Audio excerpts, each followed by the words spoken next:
Display ಮಾಡಿಬಿಡಿ ಇಲ್ಲ ಇದನ್ನ ಡಿಸ್ಪ್ಲೇ ಮಾಡಿ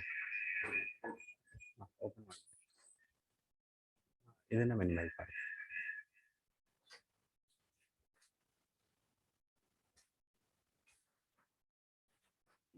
ಇದನ್ನ ಮಿನಿಮೈಸ್ ಮಾಡಿ ಇದನ್ನ ಮಾತ್ರ ಟೆಲಿಗ್ರಾಮ್ ಕ್ಲೋಸ್ ಮಾಡಿ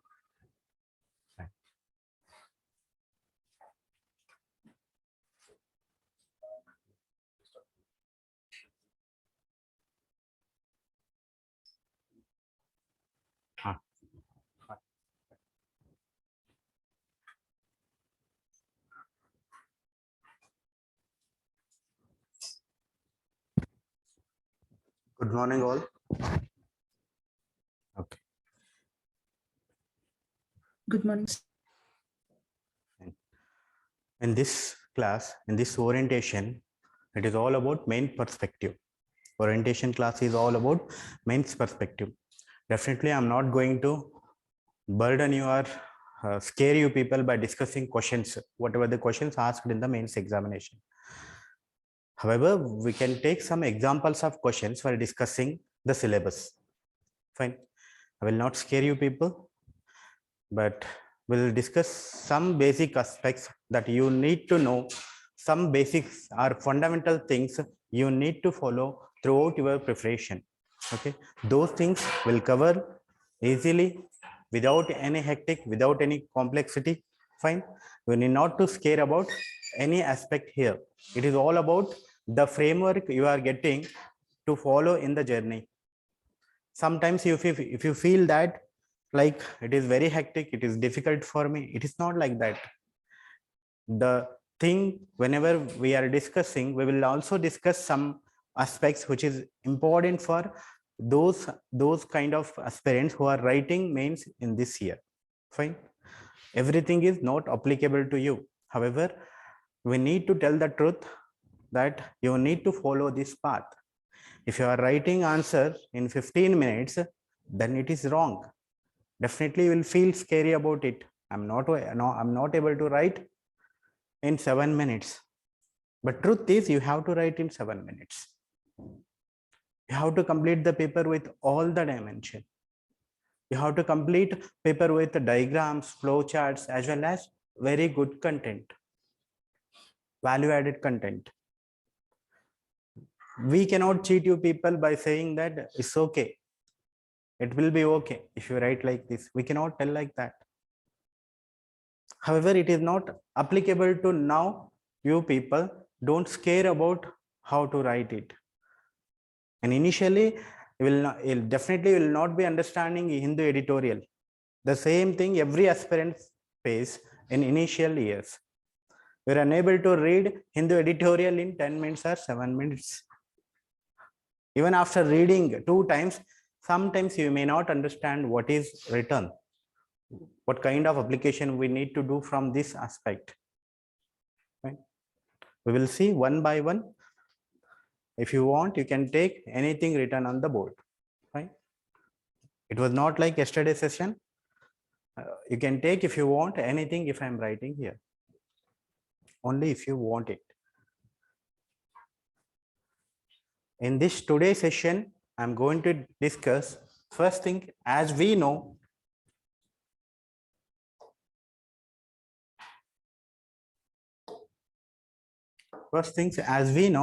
we need to know about syllabus.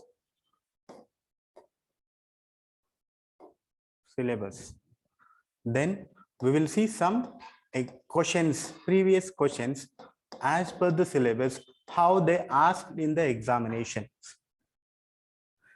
Then we'll go through how we should read newspaper.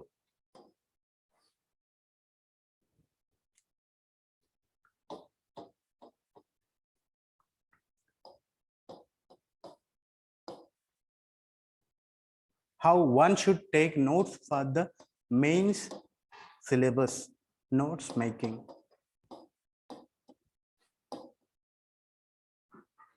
Then we can analyze the questions and what can be there in answer, how we need to practice answer writing, those things, answer writing.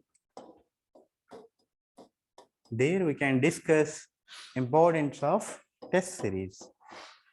Importance of test series. In answer writing, we can see what content we expect, evaluator expect, what content you need to write to beat the competitors. And next, what kind of practice you need to do, what actually it is there. In today's sessions, we will discuss one by one these aspects. These are fundamental aspects you need to know. Definitely everyone has questions about these, right? How to make notes, how to read newspaper, how to practice answer writing, what kind of content we need to put, what kind of presentation we need to have in answer writing, what is the structure we need to follow in answer writing, newspaper, how to cover short notes, how to cover notes which is in mains perspective as well as prelims perspective. If you take test series, how one can utilize test series? It is not just join in the test series. How there is a possible way someone who is scoring more and someone is scoring less in the mains examination because of this test series. When you have to attend this series, in what frequency you need to write the test, the way you need to read the preparation, the prior preparation before test series, all aspects will be covering in this session. In between any doubts, we can ask. Let's start our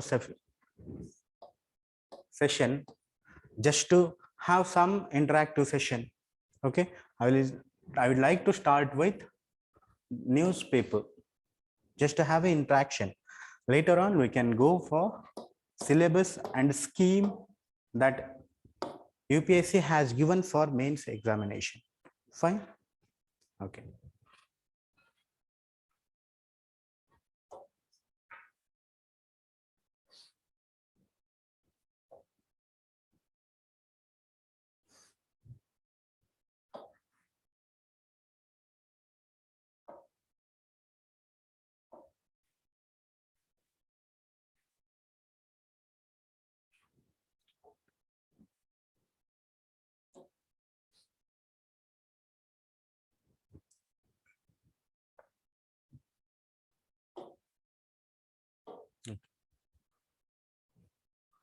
Have you read today's newspaper? It is today's editorial. Okay, you should not feel that we people are outdated. So today's paper only I brought, editorial one. How many of you attended IR classes? Many, right? You also attended, right? Missed in between. Fine. Tell me, what is the relation we have? Just I will tell how the class will help. How the class will help to read the newspaper and what kind of notes you need to make from newspaper. Okay, please others observe what is going on here. Fine.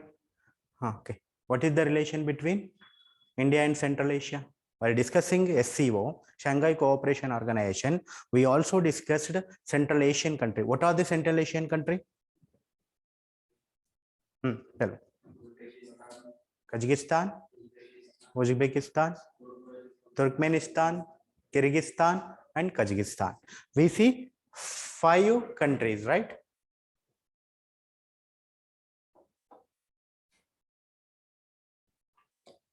Okay, fine.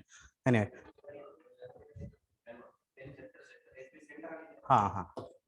Good. Thank you.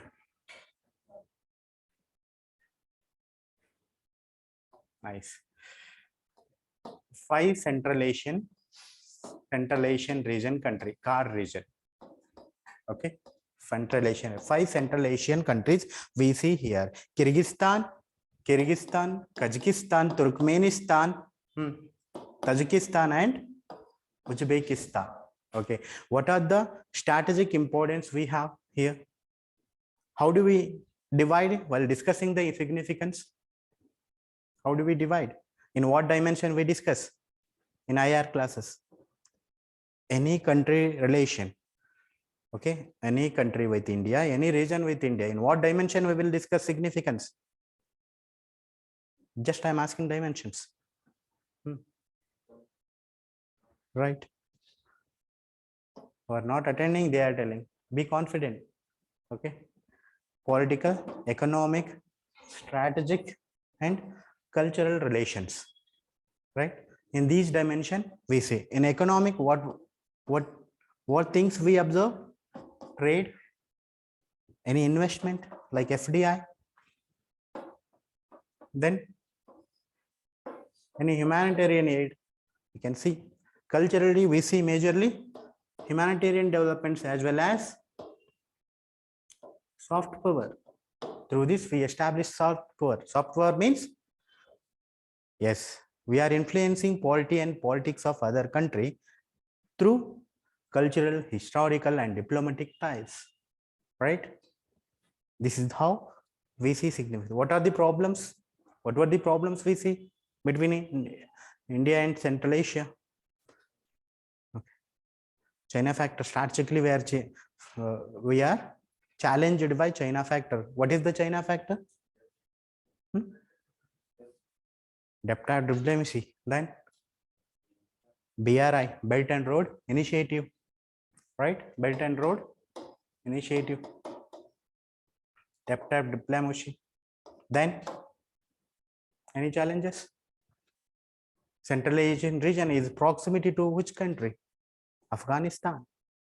There is a turmoil in Afghanistan. We need to find a solution for Afghanistan peace. Whatever the problems we are finding in Afghanistan or in Central Asian region, general problems.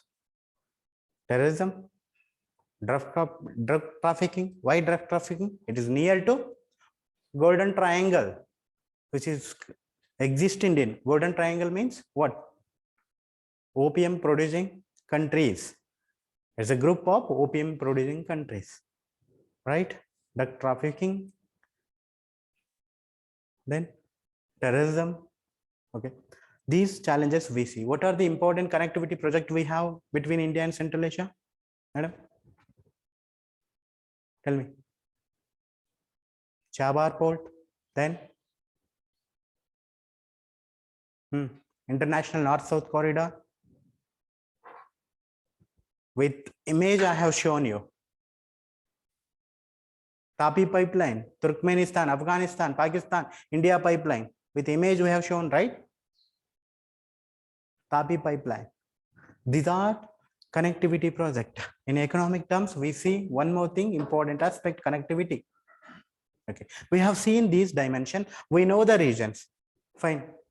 When article comes in the newspaper, what policy we have towards Central Asia? What policy we have? Correct, Central Asia policy.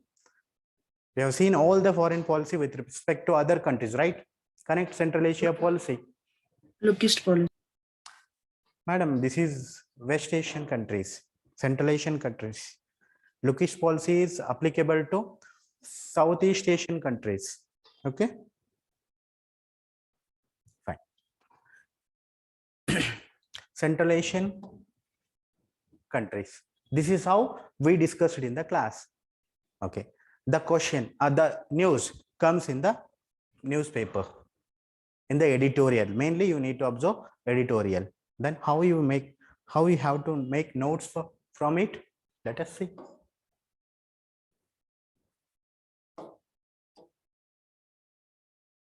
Right. The third, India, Central Asia. Only one article I will discuss just to give a clarity. Okay. By discussing so many, you may not understand how to make notes.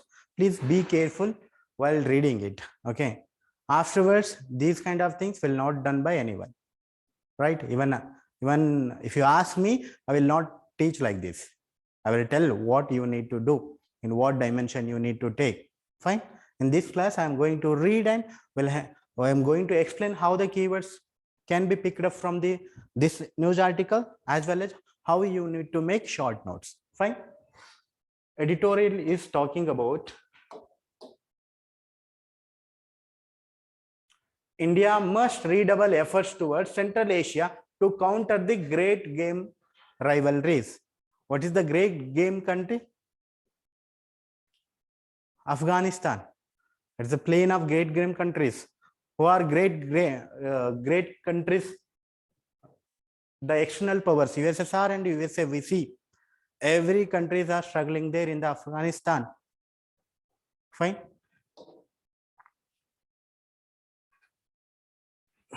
Fine. Now rivalries, if you see, it is not USA. Now it is Taliban and surrounding countries. Who is inculcating some ties, cultivating some ties with the Taliban, then they are good for them. If India is rejecting some issues with Taliban, then India is not a good partner of Afghanistan. And I mean Taliban regime. Let us see one by one. The third India Central Asia dialogue conveyed by External Minister Jaishankar. Okay, series of timely connection. Okay, suppressed dialogue has been held month before leader of 5 Central Asian republics. Okay, you know it. There are 5 countries in Central Asia. You got this point, right?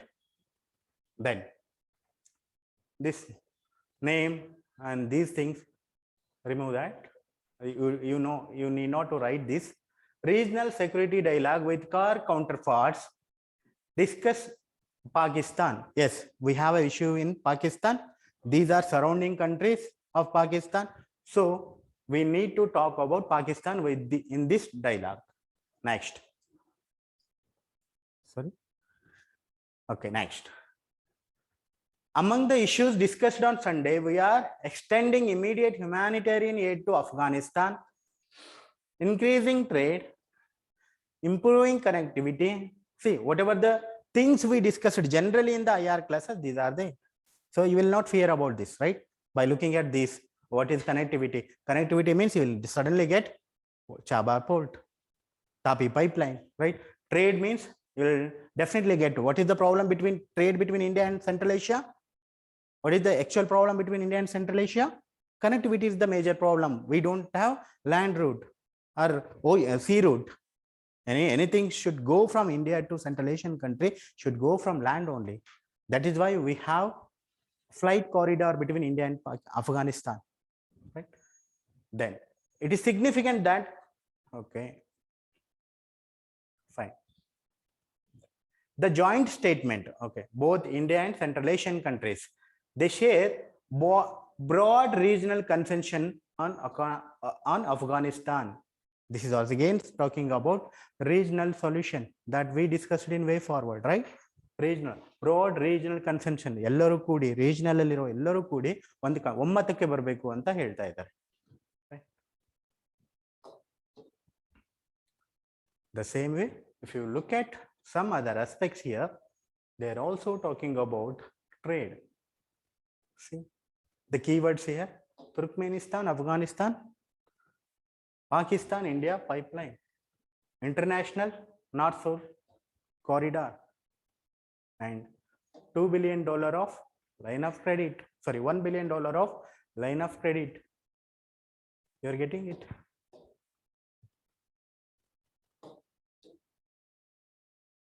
Then again, if you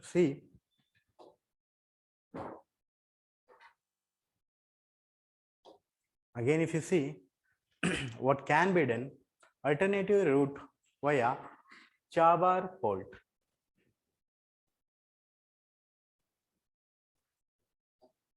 Okay, this is the article, right?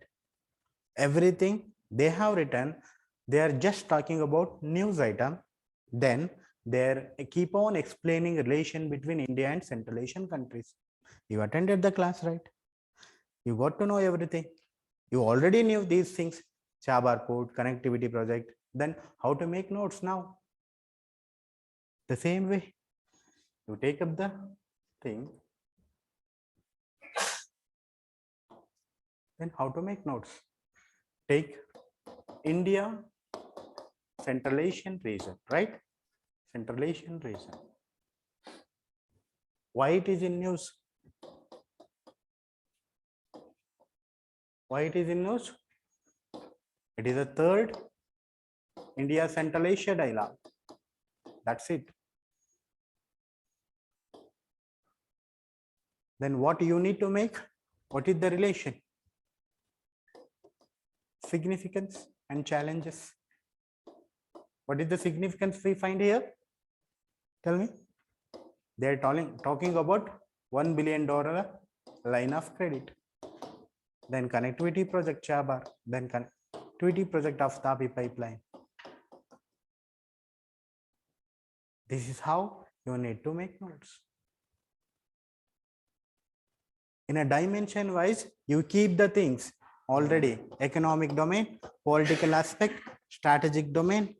You keep these things in mind, then try to take only those words, not name of the person, not the Ajit Doval name. What is the statement? What is the dialogue? Okay, common usual things, you need to skip it. Only keywords, that too you need to fit in multi-dimension domain. When you are reading humanitarian aid or line of credit, then you need to fit, this is a kind of humanitarian aid. In a social aspect, they are talking about social aspect. How these kind of dimension in your mind, then try to write in your notes. Fine. Whenever even you speak, whenever you try to write in the examination, definitely when you think social dimension, definitely this will come. Fine.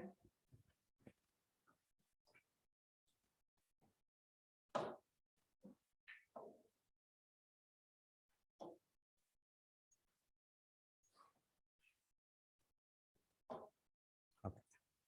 See, some of the challenges they have written, like China's Belt and Road Initiative. Then US has also seeking foothold in the region, especially after Afghanistan. USA has exited from Afghanistan, right? Then they have to show some interest in the Central Asian region. So they are showing it. Central Asian region ಎಲ್ಲಿದೆ ಅಂತ ಗೊತ್ತಲ್ಲ, IR ಪಾಠ ಮಾಡೋಕ್ಕಾಗಲ್ಲ ಈಗ. ನೀವೇನು ಕಲ್ತಿದ್ದೀರಲ್ಲ, let's understand it. After the class, you will get these kind of things very easily. See, US has been seeking foothold in the region, especially after Afghanistan.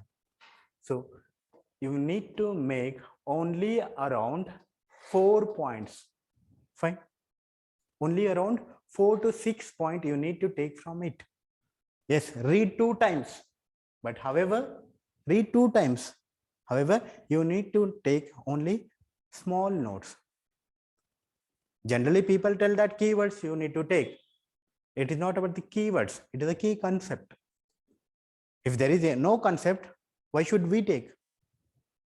Okay, strategic aspect we need to follow in this domain, in this relation. This is keyword, right? It has no meaning with this. Idin tagondu em madbek now? Strategic aspect we need, strategic relation we need to follow between India and Central Asia. ಈ ತರ ಇದೆ ಅನ್ಕೊಳ್ಳೋಣ. ನಿಮಗೆ ಸ್ವಲ್ಪ strong words ಅನ್ಸುತ್ತೆ, strategic relation ನ follow ಮಾಡಬೇಕು ಅಂತ.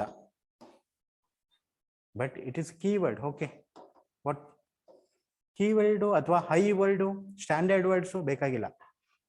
News paper ಅಂತ ತಗೊಳ್ಬೇಕಾಗಿದ್ದು ನೀವು key concepts. Strategic relation. What kind of strategic relation? They are talking about Chabar port, which is near to Gwadar port in Pakistan. This is why Chabar port gets strategic importance. Key concept na tagolbeku newspaper alli. Generally people talk about keywords. That means key concepts. Fine.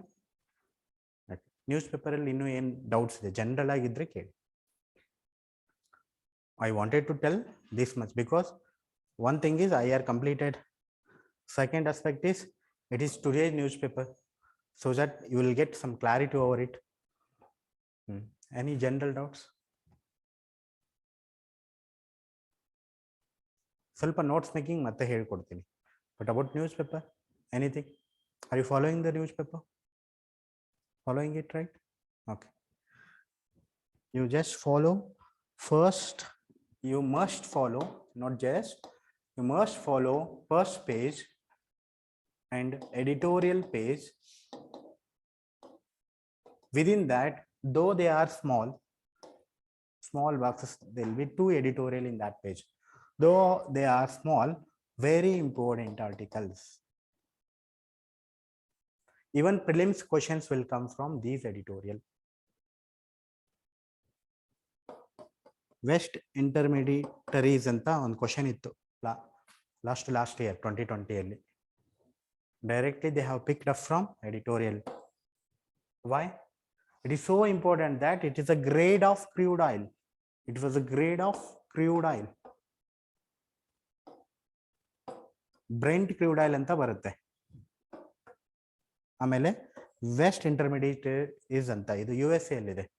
Okay, you will also get question from these editorial even in prelims. For mains, very crucial, important. Also editorial page, in editorial page you need to cover all other articles also. However, you should not, you never miss these 2 articles. In IR, which is related to India and other countries, only then you cover. IR generally covers in this position. However, if it is connected to India and other country, then you read that. If you are not understanding anything, if they are talking about South Asian rebellion, South American rebellion, then need not to worry about it. If they are linking to India, then you cover it for IR perspective. And political perspective, in a polity, if they are talking about UP election, leave that.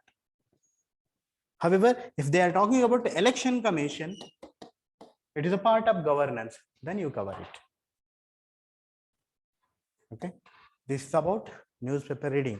While discussing the syllabus, then we'll get to know what kind of things we need to cover from other aspects from syllabus, as well as what kind of notes we need to make from the way you are reading, whatever the content you are reading.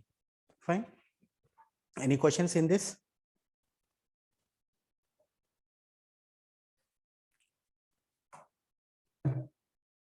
In question ilva?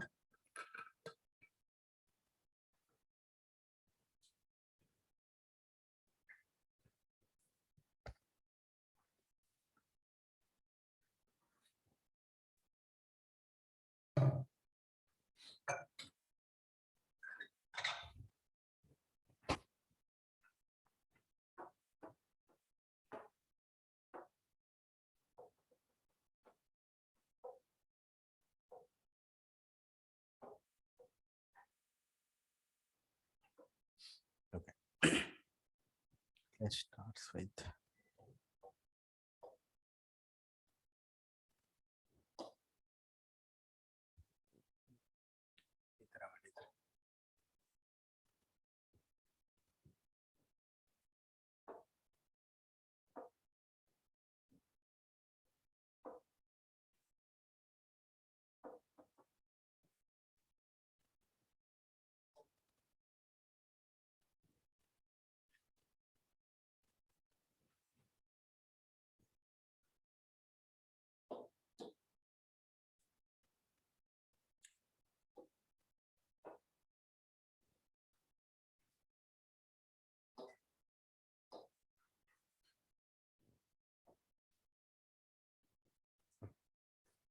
generally, you know, these ideas are details about mains examination. Okay. Anyway, as a part of orientation session, I will discuss these things. Mains examination means it contains 2 examination within that. One is written examination, then personality test. Written examination is that we generally called as a mains examinations, and personality test, it is a kind of viva nature or interview nature. ಒಂದು ಮಾತಿದೆ, PTL fail ಆದ್ರೆ ಮತ್ತೆ PT ಬರೀಬೇಕು ಅಂತ. Personality test ಅಲ್ಲಿ fail ಆದ್ರೆ ಅಥವಾ final list ಅಲ್ಲಿ ಸೆಲೆಕ್ಷನ್ ಆಗಲಿಲ್ಲ ಅಂದ್ರೆ ಮತ್ತೆ ನೀವು ಫಿಲಿಮ್ಸ್ ಟೆಸ್ಟ್ನೇ ಬರೀಬೇಕಾಗುತ್ತೆ, ಫಿಲಿಮ್ಸ್ ಎಕ್ಸಾಮ್ನೇ ಕೊಡಬೇಕಾಗುತ್ತೆ. So in mains we have 2 things, one is written examination, another one is personality test. If you look at the written, there are qualifying papers, two qualifying papers. One is your mother language or any language that you choose from 8th schedule of the constitution. Means in 8th schedule of the constitution, they have given some languages. How many languages are there in the 8th constitution? 22. Okay, fine. In 8th schedule constitution, verify that in 8th schedule of the constitution, they have given Kannada is also included, right? You will write compulsory paper or qualifying paper for Kannada. For us, Kannada exam will be there. Then second qualifying paper is English. Both are carrying 300 marks. You need to just qualify this examination by getting a minimum marks of 25%. Let's see. Next, actual papers. These are counting for the rankings, right? These are counting for the rankings. Whatever you write, these all are counting for the ranks. Paper 1, essay. We will discuss about essay later. However, we'll see scheme. What is the scheme we have in UPSC? Essay paper, it carries 250 marks. Then general study, there are four papers and optional 2 papers of 500 marks for general study. In general study 1, we will get subjects like Indian heritage and culture, history and geography of the world, and society. In prelims, what we have seen, only history of India. However, in mains, we will also study history of world. In general study, that is paper 2, we can say paper 3, general study, we have subjects like governance, constitution, polity, social justice, and international relations. In paper 3 or in paper 4 or general study 3, technology, economic development, biodiversity, environment, security, disaster management. ಎಲ್ಲ ಹೇಳಬೇಕಾದ್ರೆ ಯಾವ subject ಬಿಟ್ಟಿಲ್ಲ ಅನ್ಸುತ್ತಲ್ಲ. Everything is covered here.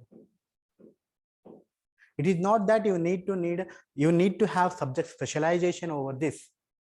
They are asking only general understanding. They mentions in the notification ಬಿಡುತ್ತಲ್ಲ UPSC, ಅದರಲ್ಲಿ ಹೇಳುತ್ತೆ subject specialisation ಬೇಡ, general understanding ಸಾಕು ಅಂತ. ಅದಕ್ಕೆ ಕೊಟ್ಟಿರೋ 3 months ಕೊಡ್ತಾರೆ ಫಾರ್ ಪ್ರಿಲಿಮ್ಸ್ ಎಕ್ಸಾಮಿನೇಷನ್ಗೆ. Just after the notification, if you count, there is 3 months gap. Just after the prelims, they will give 2.5 months gap for mains. They say that yes, this is what required for any aspirant to clear this examination. ಅವ್ರ ಪ್ರಕಾರ ಇಷ್ಟೇ ಸಾಕು ಅಂತೆ, 3 months 2 months UPSC clear ಮಾಡಲಿಕ್ಕೆ. Because they say that as per the notification, general understanding is enough. Secondly, by a degree holder, by degree graduate, you need to have this minimum knowledge, this kind of minimum knowledge. They are saying like that. ನಮಗೆ ಬೇಕು 1.5 ವರ್ಷ minimum, ಸರಿನಾ? But ಅವ್ರು ಹೇಳ್ತಾ ಇರೋದು 3 months ಅಲ್ಲಿ prelims clear ಮಾಡ್ಬೇಕಂತೆ. That is the people start preparing prelims examination in last 3 months. That is not possible. The kind of weakness, kind of strength what we have is different to what they are talking. They are not talking about the competition. They're just talking about the time we need. Definitely we need this much time if there is no competition in that. UPSC less competition is 10 lakhs baritaralva. Around 10 lakh people write examination. For that, we need to score more than other competitor. Let's continue our syllabus.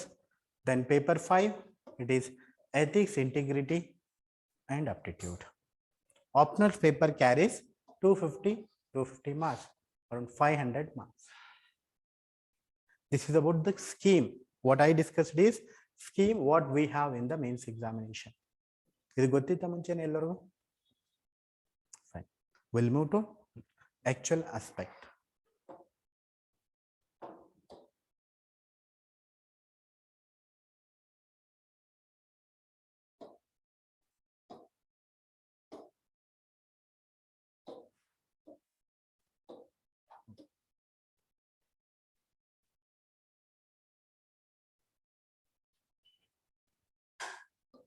essay I will discuss later.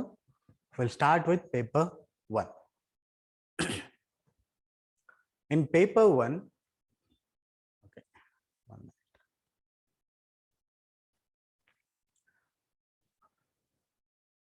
As I told you,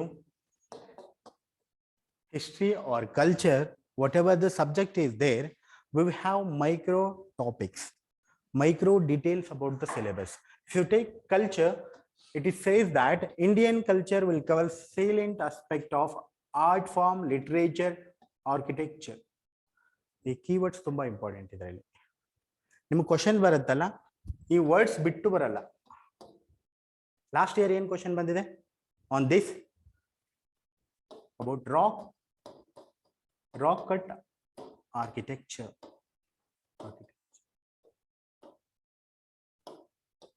rock cut architecture ಈ keywords ಬಿಟ್ಟು ಬೇರೆ ಬರೋದೇ ಇಲ್ಲ. ನಾವು prelims ಅಲ್ಲಿ they can ask anything. However, in mains, you need to observe whether you are reading newspaper or any notes, if that is linked to art forms, literature, and architecture, then you need to pick that news item. You need to read that carefully.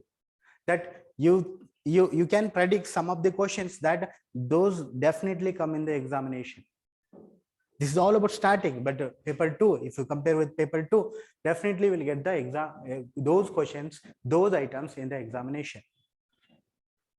Art form, literature. What kind of art form we have? Literature, you see, they already asked about the Bhakti movement. If you take art form, any example for the art forms? A general question they may ask, what is difference between Carnatic music and Hindustani music? They ask already about the painting. Why I'm explaining these things? Because generally in history, what we study struggles. ಆಕದನ ಈ ಕದನ ಅಂತ generally ಓದ್ಕೊಂಡು ಬಂದಿರ್ತೀವಿ, ಯುದ್ಧಗಳನ್ನ ಓದ್ಕೊಂಡು ಬಂದಿರ್ತೀವಿ. Question ಅದ್ರ ಮೇಲೆ ಕೇಳೋದೇ ಇಲ್ಲ. ನಾವು ಆನ್ಸಿಯಂಟ್ ಮಿಡಿವಲ್ ಅಲ್ಲಿ ಜಾಸ್ತಿ ಕಾನ್ಸಂಟ್ರೇಟ್ ಮಾಡೋದಲ್ಲಿ ಯಾವ ರಾಜರ ಮಧ್ಯೆ ಎಷ್ಟು ಯುದ್ಧಗಳಾಯ್ತು, ಯಾವ ಕಾಲದಲ್ಲಿ ಆಯ್ತು, ಆ ಯುದ್ಧದ ಪರಿಣಾಮಗಳೇನು, ಆತರ ಏನು ಕೇಳಲ್ಲ ಇಲ್ಲಿ. ಅದನ್ನ ಪ್ರಿಪೇರ್ ಮಾಡಲಿಲ್ಲ ಅಂದ್ರೂ okay, fine. For mains perspective they will only focus on literature. They will not ask the quarrel or struggle battle between Pandya, Chera, Chola. They will ask about Sangam literature. Sangam literature ಏನಿದೆ, what was the socio-economic impact over the society? ಅದನ್ನ ಕೇಳ್ತಾರೆ. How the religious institution helped in the Sangam literature. Yes. They will not ask about Chandragupta Maurya. Chandragupta Maurya, Chandragupta and Vikramaditya, Samudragupta. We see lots of battle. ದಕ್ಷಿಣಕ್ಕೆ ಯುದ್ಧಕ್ಕೆ ಹೊರಟ, ಎಷ್ಟೊಂದು ಜಯಿಸಿದ. ನಾವು general K students ಓದ್ತಿರ್ತೀರ ಇದನ್ನ ಅಲ್ವಾ? ಸಮುದ್ರಗುಪ್ತ ಎಷ್ಟು ಆಕ್ರಮಣ ಮಾಡ್ದ, ಅದು ಯಾವುದನ್ನು ಕೇಳಲ್ಲ. ಗುಪ್ತ ಎಂಪೈರ್ ಅಲ್ಲಿ ತುಂಬಾ ಇಂಪಾರ್ಟೆಂಟ್ ಆಗಿರೋದು ಯಾವುದು? ನಿಮಿಸ್ಮ್ಯಾಟಿಕ್ ಅಂದ್ರೆ ನಾಣ್ಯಗಳು, ಕಾಯಿನೇಜ್ ಸಿಸ್ಟಮ್. ಅತಿ ಮುಖ್ಯವಾಗಿದ್ದು ಕಾಯಿನೇಜ್ ಸಿಸ್ಟಮ್. ಆ ಕಾಯಿನೇಜ್ ಸಿಸ್ಟಮ್ದಲ್ಲಿ ವೀಣೆ ಹಿಡಿದಿರೋದು ಎಲ್ಲ ನೋಡ್ತಿರಲ್ವಾ? ಗ್ರೀಕ್ ನಂತರ ಒಳ್ಳೆ ಗೋಲ್ಡ್ ಕಾಯಿನ್ಸ್ ಅನ್ನ ಯಾರು ಪ್ರೊಡ್ಯೂಸ್ ಮಾಡ್ತಾರೆ? Guptas empire. Our coinage system is important for Gupta empire. Question came on coinage system, not any struggles of Samudragupta. Coinage system ಮೇಲೆ ಕ್ವಶನ್ ಬಂದಿದೆ. While reading, don't focus on struggles. While reading, don't focus on the empires.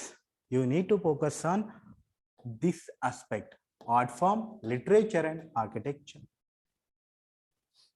ಈ ತರ ಎಲ್ಲವನ್ನು ಹೇಳ್ತಾ ಹೋದ್ರೆ full time ಹಿಡಿಯುತ್ತೆ. Just hints ಕೊಡ್ತೀನಿ ಯಾವ ತರ ಬಂದಿದೆ ಅಂತ. Okay, in one paper I will take up 2 aspects. ಎಲ್ಲವನ್ನು ಹೇಳಲಿಕ್ಕಾಗಲ್ಲ. ಫೈನ್, ತುಂಬಾ ಜಾಸ್ತಿ ಹಿಡಿಯುತ್ತೆ. It's quite boring also. You need to understand the kind of questions are coming. Direct questions. Illenirutte adu barutte. Everything under the sun. Not like that.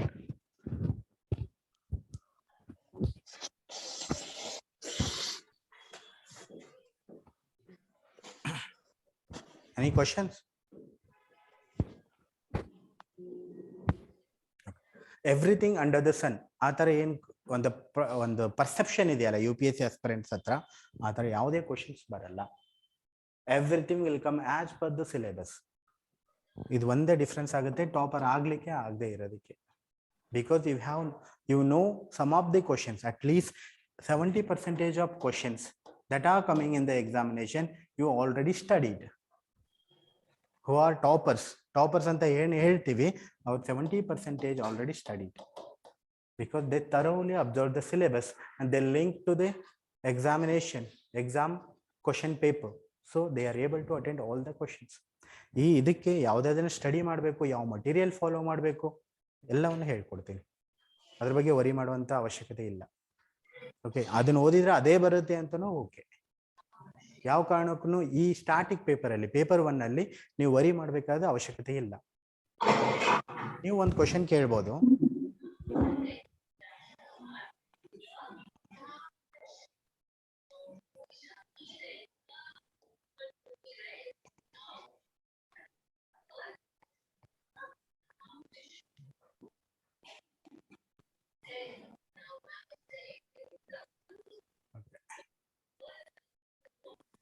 some entertainment. Okay, background music, you consider that is background music. Okay, I will continue my class.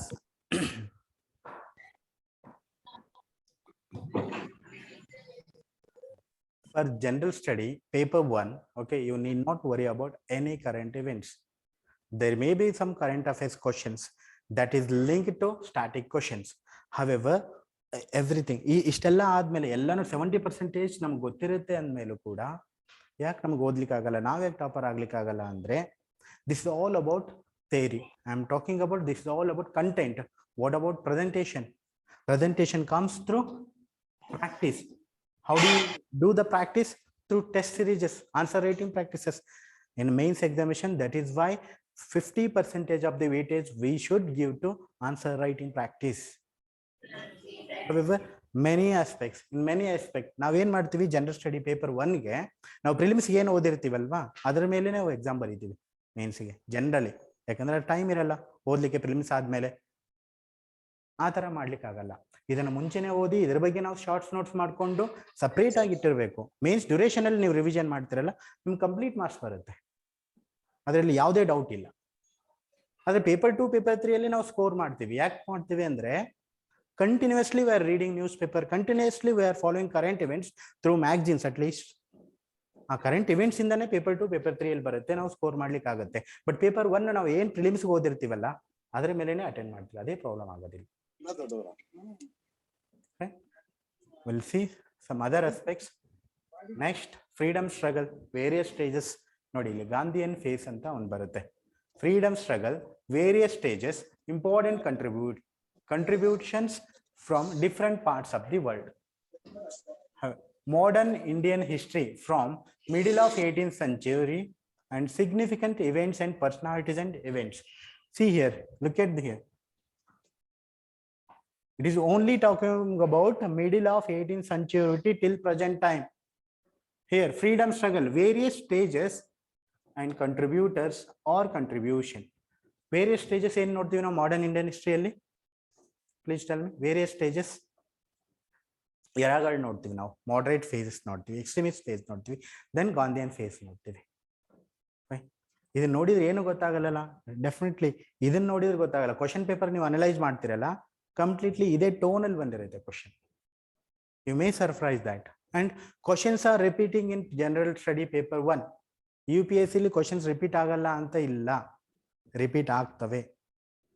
ಆ tone ಬೇರೆ ಇರುತ್ತೆ. Just ಸ್ವಲ್ಪ ನಾವು ಅದನ್ನ ಅರ್ಥ ಮಾಡ್ಕೊಂಡು ಅದೇ ತರ ಸ್ಟ್ರಕ್ಚರ್ ಹಾಕೊಂಡು ಬರಿಬೇಕಷ್ಟೇ. Let's see one or 2 questions about that, ಯಾವ ತರ ಬಂದಿದೆ ಅಂತ ನೋಡೋಣ.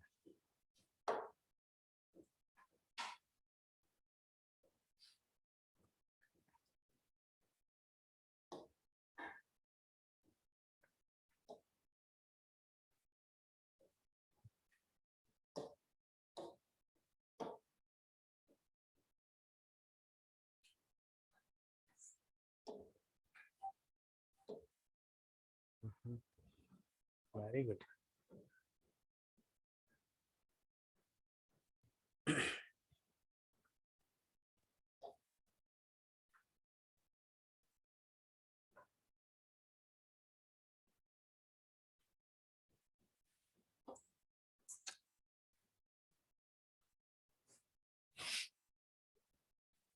I don't know how to rotate here.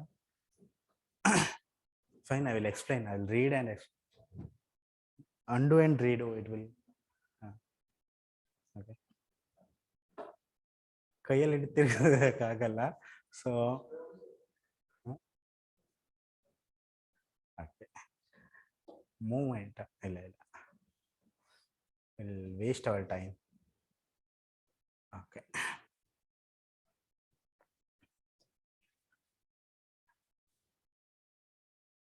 look at here. Since decade ನಾನು ಓದಿ ಹೇಳ್ತೀನಿ, ವೆರಿ ಕ್ರೂಷಿಯಲ್ ಆಸ್ಪೆಕ್ಟ್. ಯಾವ ಥರ ರಿಪೀಟ್ ಆಗುತ್ತೆ, ಯಾವ ಥರ ಟೋನ್ ಸೇಮ್ ಇರುತ್ತೆ ಅಂತ ಒಂದು ಎಕ್ಸಾಂಪಲ್ ಮಾತ್ರ ಕೊಡ್ತೀನಿ ನಾನು. ಮಾಡರ್ನ್ ಹಿಸ್ಟ್ರಿದು ನ್ಯಾಷನಲ್ ಸ್ಟ್ರಗಲ್ದು. Since the decade of 1920s, national movement acquired various ideological strands and thereby expanded the social base. ಓಕೆನಾ? ಏನು ಅರ್ಥ ಆಗಿತ್ತು ಅಷ್ಟೇ ಇರಲಿ, ನಮಗೆ ಆನ್ಸರ್ ಅಂತೂ ಬರೀತಾ ಇಲ್ಲ ಇಲ್ಲಿ. Okay, next question. Many vices have strengthened and enriched the national movement during Gandhian phase. Right? Second question. Non-cooperation movement gave new direction and energy to national movement. Third question. Do you think Mahatma Gandhi's support to Khilafat movement has diluted secular sentiments? ಈ last question ಅಂದ್ಬಿಟ್ಟು ಈ 3 question ನೀವು observe ಮಾಡಿ, 3 questions. Anything you are finding similar here? Sir 1920 ಏನ್ ಶುರು ಆಗುತ್ತೆ? Gandhian phase ಶುರು ಆಗುತ್ತೆ. ಇಲ್ಲೇನ್ ಕೇಳ್ತಿದ್ದಾರೆ? ಸೆಕೆಂಡ್ ಇದರಲ್ಲಿ ಗಾಂಧಿಯನ್ ಫೇಸ್ ಬಗ್ಗೆ ಮಾತಾಡ್ತಿದ್ದಾರೆ. ಪೋಸ್ಟ್ ನಾನ್ ಕೋಆಪರೇಷನ್ ಎಫೆಕ್ಟ್ ಕೇಳ್ತಾ ಇದ್ದಾರೆ. ನಾನ್ ಕೋಆಪರೇಷನ್ ಯಾವಾಗ ಆಗಿದ್ದು movement? Non cooperation Gandhian phase ಶುರು ಆಗದೆ ಅವರು 3 ಸ್ಮಾಲ್ ಖೇಡಾ ಸತ್ಯಾಗ್ರಹ, ಚಂಪಾರಣೆ ಆದ್ಮೇಲೆ ಮೇಜರ್ ಮೂವ್ಮೆಂಟ್ ಬರೋದು ಯಾವುದು? ನಾನ್ cooperation. Just they are changing the tone. Structure difference ಇದೆ, ಆನ್ಸರ್ ಒಂದೇ ಇದೆ. ಅಟ್ಲೀಸ್ಟ್ ಅದು ರಿಪೀಟ್ ಆಗ್ತಾ ಇದೆ ಆ ಒಂದು ಸ್ಟೇಜಸ್ ಮೇಲೆ, ಕಾನ್ಸೆಪ್ಟ್ ಮೇಲೆ. ಗಾಂಧಿಯನ್ ಫೇಸ್ ಮೇಲೆ ನಿಮಗೆ 3 ಕ್ವಶನ್ ಬರ್ತಾ ಇದಾವೆ. ಅದರ ಅರ್ಥ ಏನೋ ರಿಪೀಟ್ ಆಗ್ತಾ ಇದಾವೆ. ಗೊತ್ತಾಗ್ತಿದೆಯಲ್ಲ? In paper 1 don't scare about it. Please read separately, make notes separately for that. ಅದು ಯಾವ ತರ ನೋಟ್ಸ್ ಮಾಡ್ಕೋಬೇಕು ಅಂತ ಹೇಳ್ತೀನಿ ಮತ್ತೆ. ಬಟ್ ರಿಪೀಟ್ ಆಗ್ತಿದೆ ಅಂತ ಕನ್ಫರ್ಮ್ ಆಯ್ತಾ? Okay, will see one more example. Very difficult to search here.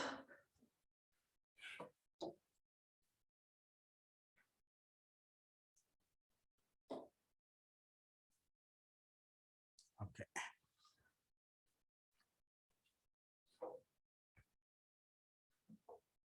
Thanks.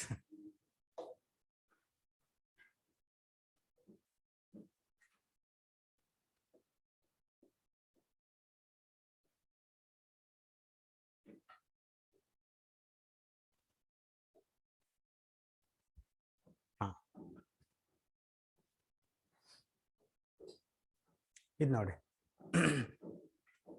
Globalisation ಅಂತ ಒಂದು ಟಾಪಿಕ್ ಇದೆ. ಓಕೆನಾ? ಗ್ಲೋಬಲೈಸೇಷನ್ ಅಂಡ್ ಇಂಪ್ಯಾಕ್ಟ್ ಅಂತ. If you look at the question, the first question, see, India's diversity and pluralism in India under threat due to globalization. Justify your answer. Answer find out ಮಾಡಕ್ ಹೋಗ್ಬೇಡಿ. Repeat ಹೇಗಾಗ್ತಿದೆ, same topic ಹೇಗೆ repeat ಆಗ್ತಿದೆ ಅಂತ ನೋಡ್ಕೋಬೇಕು ಅಷ್ಟೇ. Second thing, are we losing local identity for the global identity? Same ಅನಿಸ್ತಿದೆಯಾ ಇಲ್ಲಿ? ಕ್ವಶನ್ ಏನಾದರೂ ಡಿಫ್ರೆನ್ಸ್ ಇದೆಯಾ? ಲೋಕಲ್ ಐಡೆಂಟಿಟಿ ಅಂದ್ರೆ ಏನು? ನಮ್ ಡೈವರ್ಸಿಟಿ, ಪ್ಲೂರಲಿಸಮ್. ಡೈವರ್ಸಿಟಿ ಎಲ್ಲೆಲ್ಲಿದೆ ನಮ್ದು? Ethnic diversity, regional diversity, language diversity. Okay, here that is what our local identity. Diversity is our local identity. Food culture hegide? In South India we have domination of rice. Rice is a staple food. In North India wheat is staple food. In Northeast India there we get some of the meat was a staple food for those people. This is what diversity, local identity.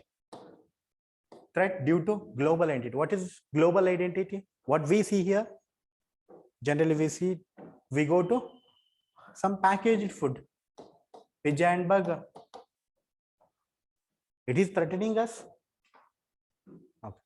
Just careful about it. Questions are same and continuously asking same questions. You need to prepare thoroughly for this. You need to make specific short notes for these topics. Then globalization is generally said to promote cultural homogeneous due to cultural specifics, appears to strengthen Indian society. Same thing ಹೇಳ್ತಿದೆ, positive tone ಅಲ್ಲಿ ಹೇಳ್ತಿದೆ ಅಷ್ಟೇ. Cultural homogeneous ಅಂದ್ರೆ global identity culturally ಒಂದೇ ತರ ನಮ್ಮನ್ನ ಮಾಡ್ತಿದೆ. ಈಗ ಮುಂಚೆ ನಾವು ಬ್ರಿಟಿಷರನ್ನು ನೋಡಿದಾಗ ಕೋಟ್ ಹಾಕೊಂಡು ಬರೋರು, ಇಂಡಿಯನ್ಸ್ ನೋಡಿದಾಗ ಪಂಚೆ ಹಾಗೆ ಧೋತಿನ ಹಾಕೊಂಡು ಬರೋರು. ಇಲ್ಲಿ ಸ್ಯಾರಿ ನೋಡಿದ್ರೆ ಅಲ್ಲಿ ನಾವು ಕೋಟ್ನ ಸೂಟ್ನ ನೋಡ್ತಿದ್ವಿ. ಬಟ್ ಆ ತರ ಇವಾಗೇನಿಲ್ಲ ಅಲ್ಲ. Due to globalisation dress patterns ತಗೊಳ್ಳಿ, ಫುಡ್ ಕಲ್ಚರ್ನ ತಗೊಳ್ಳಿ. Generally we will love to have pizza burger. Most of the people, even from Indians, love to have pizza and burger, love to wear suits. Cultural homogeneous na bring ಮಾಡ್ತಿದೆ. ಅದನ್ನೇ ನಾವು global identity ಅಂತಾನೆ ಹೇಳ್ಬೋದಾ? ನೋಡಿ, same questions ಬರ್ತಾ ಇದೆ. ನೀವು ಅರ್ಥ ಮಾಡ್ಕೊಂಡು ಅದರ ಮೇಲೆ ಒಂದು ಶಾರ್ಟ್ ನೋಟ್ಸ್ ಪ್ರಿಪೇರ್ ಮಾಡಿದ್ರೆ ಗ್ಲೋಬಲೈಸೇಷನ್ ಇಂಪ್ಯಾಕ್ಟ್ ಮೇಲೆ ಸಾಕು. ಯಾವುದೇ ಕ್ವಶನ್ ಬಂದ್ರೂ ಕೂಡ ನೀಟಾಗಿ ಬರಿಬಹುದು. ಹೇಗೆ ಪ್ರೆಸೆಂಟ್ ಮಾಡಬೇಕು that is different case, but at least you need to know that questions are repeating. ಇದನ್ನೇ ಎಲ್ಲರೂ ಬಿಟ್ಟು ಹೋಗ್ತಾರೆ. ಈ ಕ್ವಶನ್ಸ್ ರಿಪೀಟ್ ಆಗ್ತವೆ, ಹೀಗೆ ಬರ್ತವೆ, ಇದ್ರ ಮೇಲೆ ಪ್ರಿಪೇರ್ ಆಗಬೇಕು ಅಂತ ಯಾವಾಗ ಗೊತ್ತಾಗುತ್ತೆ? ಕ್ವಶನ್ ಪೇಪರ್ ನೋಡಿದಾಗ. ಪ್ರೀವಿಯಸ್ ಕ್ವಶನ್ ಪೇಪರ್ಸ್ ಮೇನ್ಸ್ ಬರೆಯೋವರೆಗೂ ನೋಡಲ್ಲ. ಯಾಕೆ ಹೇಳಿ? ಒಂದು ಟೆಸ್ಟ್ ಸೀರೀಸ್ ಇರುತ್ತೆ ನಿಮಗೆ. ಯಾವ್ದು ಜಾಯ್ನ್ ಆಗಲಿ, ಈ ಇನ್ಸ್ಟಿಟ್ಯೂಷನ್ ಚೆನ್ನಾಗಿದೆಯಾ, ಆ ಇನ್ಸ್ಟಿಟ್ಯೂಷನ್ ಚೆನ್ನಾಗಿದೆಯಾ, ಆ ಟೆಸ್ಟ್ ಸೀರೀಸ್ ಜಾಯ್ನ್ ಆಗೋದು, ಅಲ್ಲಿ ಏನು ಕೇಳ್ತಾರೆ ಹೋಗೋದು. ನಿಮ್ಮ ಅನಲೈಸಿಸ್ ಇರಲಿ. Test series for practice. ನಿಮ್ಮ ಅನಲೈಸಿಸ್ಸು, ನಿಮ್ಮ ಪ್ರೆಡಿಕ್ಷನು ನಿಮಗಿರಲಿ. ಯಾವ ಥರ ಬರುತ್ತೆ, ಯಾವ ಥರ ಕೇಳ್ತಾರೆ ಅನ್ನೋ ಒಂದು ಅನಲೈಸಿಸ್ ಇರಲಿಲ್ಲ ಅಂತಂದ್ರೆ ಯಾವ ಥರ ಅಟೆಂಡ್ ಮಾಡ್ಲಿಕ್ಕಾಗುತ್ತೆ?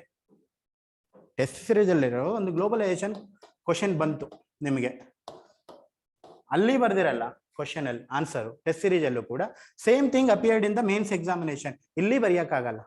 ಯಾಕೆ ಹೇಳಿ? ಪ್ರಿಯರ್ ಹ್ಯಾಂಡ್ ನೀವು ಅಸೆಸ್ ಮಾಡಿಲ್ಲ ಯಾವ ತರ ಕ್ವಶನ್ ಬರುತ್ತೆ ಅಂತ. ನೀವು ಈ ತರ ಅಸೆಸ್ ಮಾಡಿದ್ರೆ definitely will prepare one topic, at least 250 words ನೀವು ಪ್ರಿಪೇರ್ ಆಗಿ ಹೋಗ್ತೀರಾ ಗ್ಲೋಬಲೈಸೇಷನ್ ಇಂಪ್ಯಾಕ್ಟ್ ಮೇಲೆ. Making sense, right? Okay.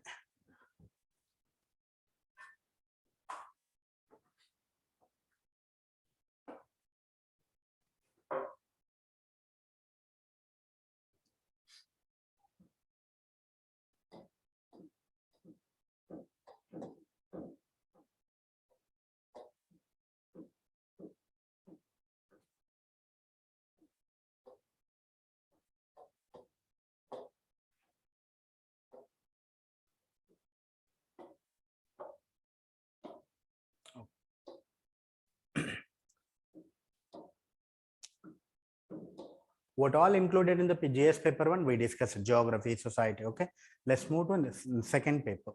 Okay, what kind of content we need to write, what kind of value addition, what is the presentation, I will later on I will again discuss for each paper.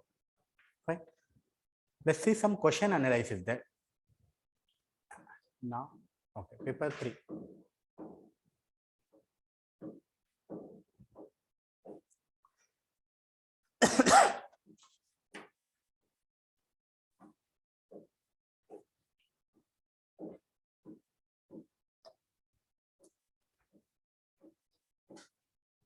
Usually before, like in the time of 2014, people were scoring very low in GS paper 2 because they were not putting some ingredients. What is those ingredients? Ingredients are basic aspects. People writing mains by studying the prelims, right? They know aspects of prelims like modern history, geography, everything they can write in the paper 1. But paper 2, they know only about polity, but ಬೇರೆ ಯಾವುದನ್ನು ಓದ್ಕೊಂಡು ಹೋಗ್ತಾ ಇರಲಿಲ್ಲ. ನೀವು ಇಲ್ಲೊಂದು question ತಗೊಳ್ಳಿ, development process and development industry, role of NGO SHG.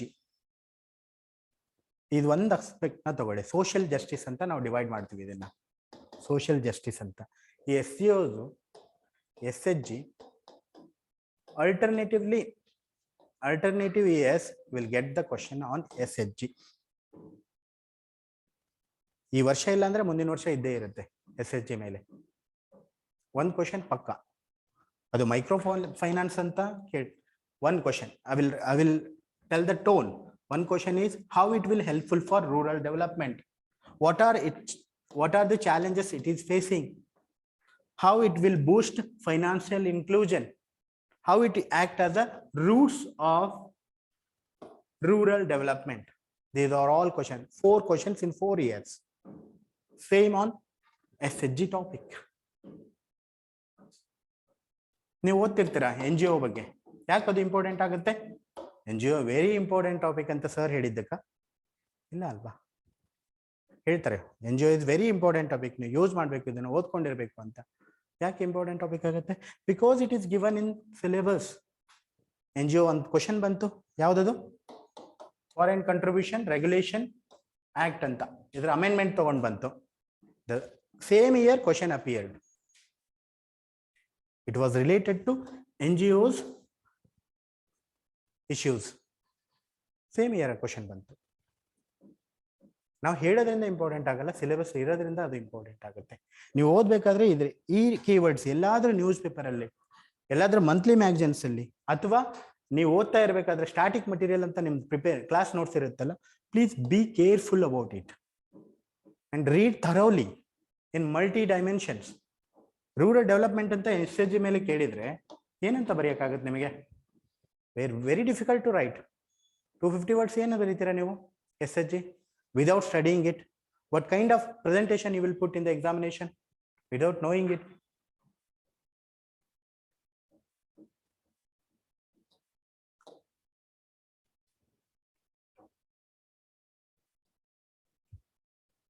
Next question. We'll take up some other. Okay. Anyway, IR I discussed with you. Okay. Nothing. These are all you need to read. Some aspects like comparison of. One question is there.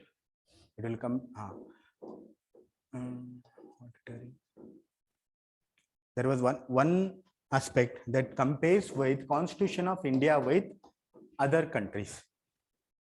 They are asking questions on the same topic alternatively.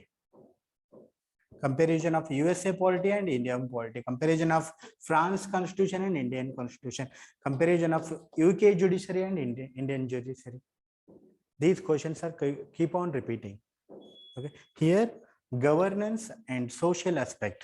Here there is a called citizen charter here.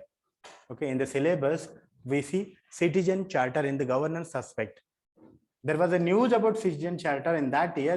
In the same year question came on citizen charter. Why I am telling this? Because it is all about completely related to current affairs. Completely related to current affairs.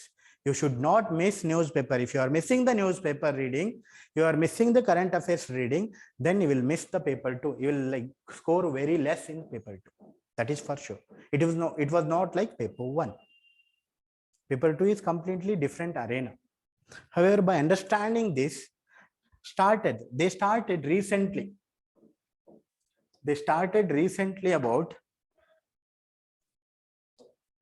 asking some static questions. ಗೊತ್ತಾಗಿದೆ ಅವರಿಗೆ, ಎಲ್ಲರೂ current affairs ಓದ್ತಾರೆ, ಯಾರು ಬರೀತಾರೆ. ಸ್ವಲ್ಪ competitive edge ಅಥವಾ competition create ಮಾಡ್ಬೇಕಲ್ವಾ? they want to put some competitive edge. Then they put some static questions, very basic questions. That is joint sitting. They asked about joint sitting and financial emergency, conditions and consequence. ಇದನ್ನ ಯಾಕೆ ಹೇಳಿದೆ ಅಂದ್ರೆ, sir ಹೇಳ್ಬಿಟ್ಟಿದ್ದಾರೆ ಎಲ್ಲಾನು current affairs ಇಂದ ಬರುತ್ತೆ, ಓಕೆನಾ, news ಪೇಪರಿಂದನೇ ಬರುತ್ತೆ, ಅದನ್ನು ಮಾತ್ರ ಓದಬೇಕಾ? ಹಾಗೇನಿಲ್ಲ. ರೀಸೆಂಟ್ 3 years ಇಂದ ಕೇಳ್ತಾ ಇದ್ದಾರೆ continuously. They are asking questions on statics.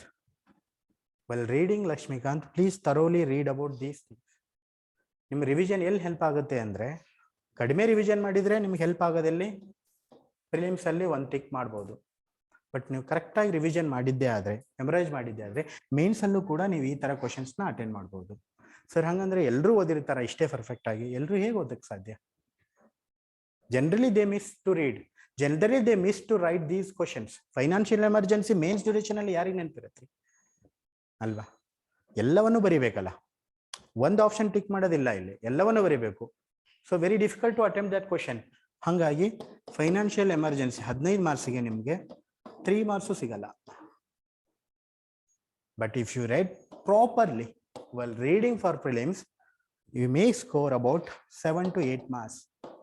Static question ಆರಾಮಾಗಿ ಅಟೆಂಡ್ ಮಾಡ್ಬೋದು. ಏನು ಬರ್ದಿದ್ದೀರಾ ನೀವು ಕಂಡೀಷನು, ಅದಕ್ಕೆ ಕಂಪ್ಲೀಟ್ ಫುಲ್ ಮಾರ್ಕ್ಸ್ ಕೊಡ್ತಾರೆ, ಕಾನ್ಸಿಕ್ವೆನ್ಸ್ಗೆ ಫುಲ್ ಮಾರ್ಕ್ಸ್ ಬರ್ತಾರೆ. ನೀವೇನಾದರೂ ಕರೆಂಟ್ ಇವೆಂಟ್ಸ್ನ ಲಿಂಕ್ ಮಾಡಿದರೆ, ಅಥವಾ BOP ಕ್ರೈಸಿಸ್ ಆಯಿತು, ನಾವು ಫೈನಾನ್ಷಿಯಲ್ ಎಮರ್ಜೆನ್ಸಿ ಹಾಕಲಿಲ್ಲ, ಅಥವಾ ಬೇರೆ ಯಾವುದೋ ಒಂದು ಐಲ್ಯಾಂಡ್ ಕಂಟ್ರಿ ರೀಸೆಂಟ್ಲಿ ಫೈನಾನ್ಷಿಯಲ್ ಎಮರ್ಜೆನ್ಸಿನ ಡಿಕ್ಲೇರ್ ಮಾಡುತ್ತೆ, ಅದನ್ನ ಏನಾದರೂ ನೀವು ಎಕ್ಸಾಂಪಲ್ ಕೊಟ್ಟರೆ, ಅವಾಗ ನಿಮಗೆ ವ್ಯಾಲ್ಯೂ ಅಡಿಷನ್ ಅಂತ 8 to 9 ಮಾರ್ಕ್ಸ್ ಕೂಡ ಕೊಡ್ತಾರೆ. This about paper 2. Okay, generally we call GS2 paper.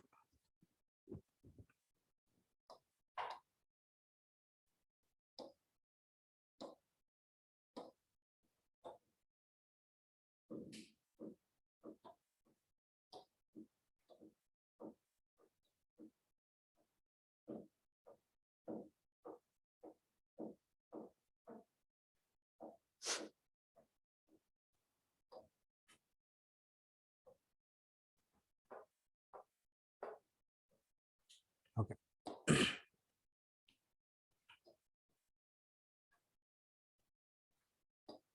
Ethics wise. Paper 3, paper 4 discuss ಮಾಡಿಲ್ಲ ಅಲ್ವಾ? Sorry for inconvenience. We'll discuss essay. Anyway, it is available right now. Paper 1, paper 2 ಗೊತ್ತಾಯ್ತು. Paper 3 ಕೂಡ ನಮಗೆ general ಆಗಿ current affairs ಮೇಲೆ ಕೇಳ್ತಾರೆ.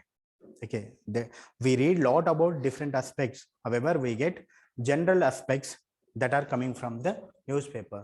If you look at the essay paper, essay paper ನಾನು ಓದಿ ಹೇಳ್ತೀನಿ, ಯಾಕಂದ್ರೆ ಇದೇ ಇಂಪಾರ್ಟೆಂಟ್ ಬೇಕಾಗಿರೋದು.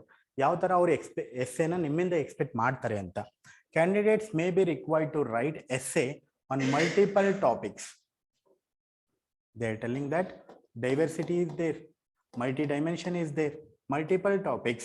They will be expected to keep closely to the subject of essay to arrange their ideas orderly fashion.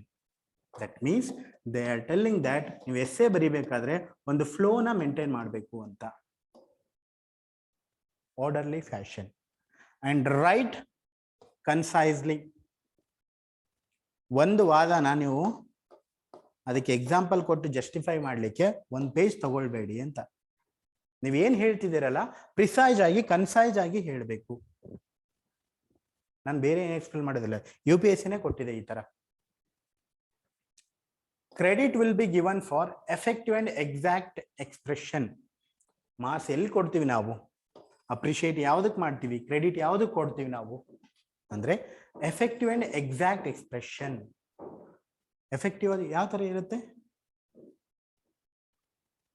ನಾವೇನಾದ್ರೂ ಕಂಪ್ಯಾಷನ್ ಬಗ್ಗೆ ಮಾತಾಡ್ತಿದ್ವಿ ಅಂತ ಅನ್ಕೊಳ್ಳೋಣ. ಎಥಿಕಲ್ ಬೇಸ್ಡ್ ಎಸ್ಸೆ ಬಂದಿತ್ತು, ಕಂಪ್ಯಾಷನ್ ಬಗ್ಗೆ ಮಾತಾಡ್ತಾ ಇದ್ವಿ.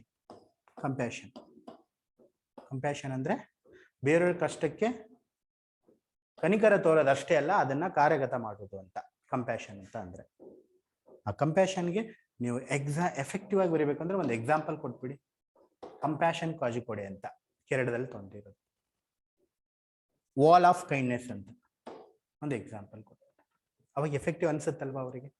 S, we are putting some argument, with that we are giving some examples. Effective and exact expression will be getting or fetching marks. This is all about essay. Essay ಅಲ್ಲಿ ಬೇರೆ ಏನು ನಾವು ನೋಡಲ್ಲ, precise ಆಗಿ ಬರೀಬೇಕು, ಆರ್ಡರ್ಲಿ ಫ್ಯಾಷನ್ ಆಗಿ ಬರೀಬೇಕು. Orderly fashion ಅಂದ್ರೆ ಏನು ಹೇಳಿ, ಫ್ಲೋ ಮೇಂಟೈನ್ ಮಾಡಿರಬೇಕು. ಯಾವ ತರ ಫ್ಲೋ ಮೇಂಟೈನ್ ಮಾಡ್ತೀರಾ, ನಾವು ಆನ್ಸರ್ ಅಲ್ಲೇ ಬರಿಬೇಕಾದ್ರೆ ಪಾರ್ಟ್ 1 ಪಾರ್ಟ್ 2 ಅಂತ ಕೀವರ್ಡ್ಸ್ ಮೇಲೆ ನಾವು ಇದು ಮಾಡ್ತೀವಿ. ಅದೇ ತರ ನಾವು ಎಸ್ಸೆನ ಬರಿಬೇಕಾದ್ರೆ ಫಸ್ಟ್ ಇಂಟ್ರೊಡಕ್ಷನ್ ಎಷ್ಟಿರುತ್ತೆ generally, introduction you can write 1 to 2 pages, one and a half pages essay ಬರಿಬೇಕಾದ್ರೆ introduction. Next body part. ಬಾಡಿಯಲ್ಲಿ ನೀವು ಹಿಸ್ಟಾರಿಕಲ್ ಇಂದ ಬೇರೆ ಬೇರೆ ಡೈಮೆನ್ಷನ್ ಅಲ್ಲಿ ಡಿಸ್ಕಸ್ ಮಾಡ್ತಾ ಹೋಗ್ಬೋದು. Like historical background, political essence and economic essence, cultural essence or social perspective. Then what challenges is facing or issues or challenges. Then you can go for way forward.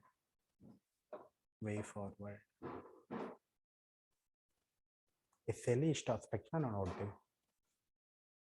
ಯಾವ ತರ value addition ಮಾಡ್ತೀವಿ ಇದನ್ನ,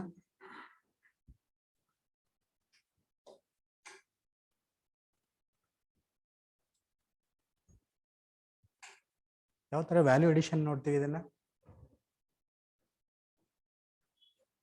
first thing, we need to have some quotations.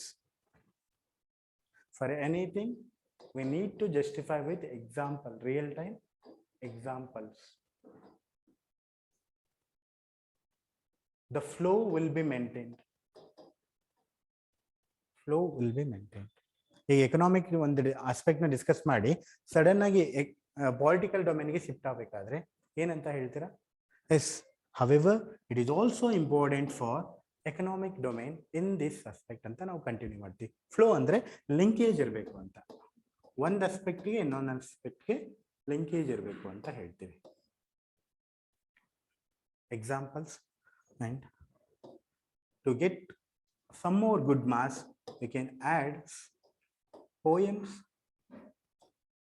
story,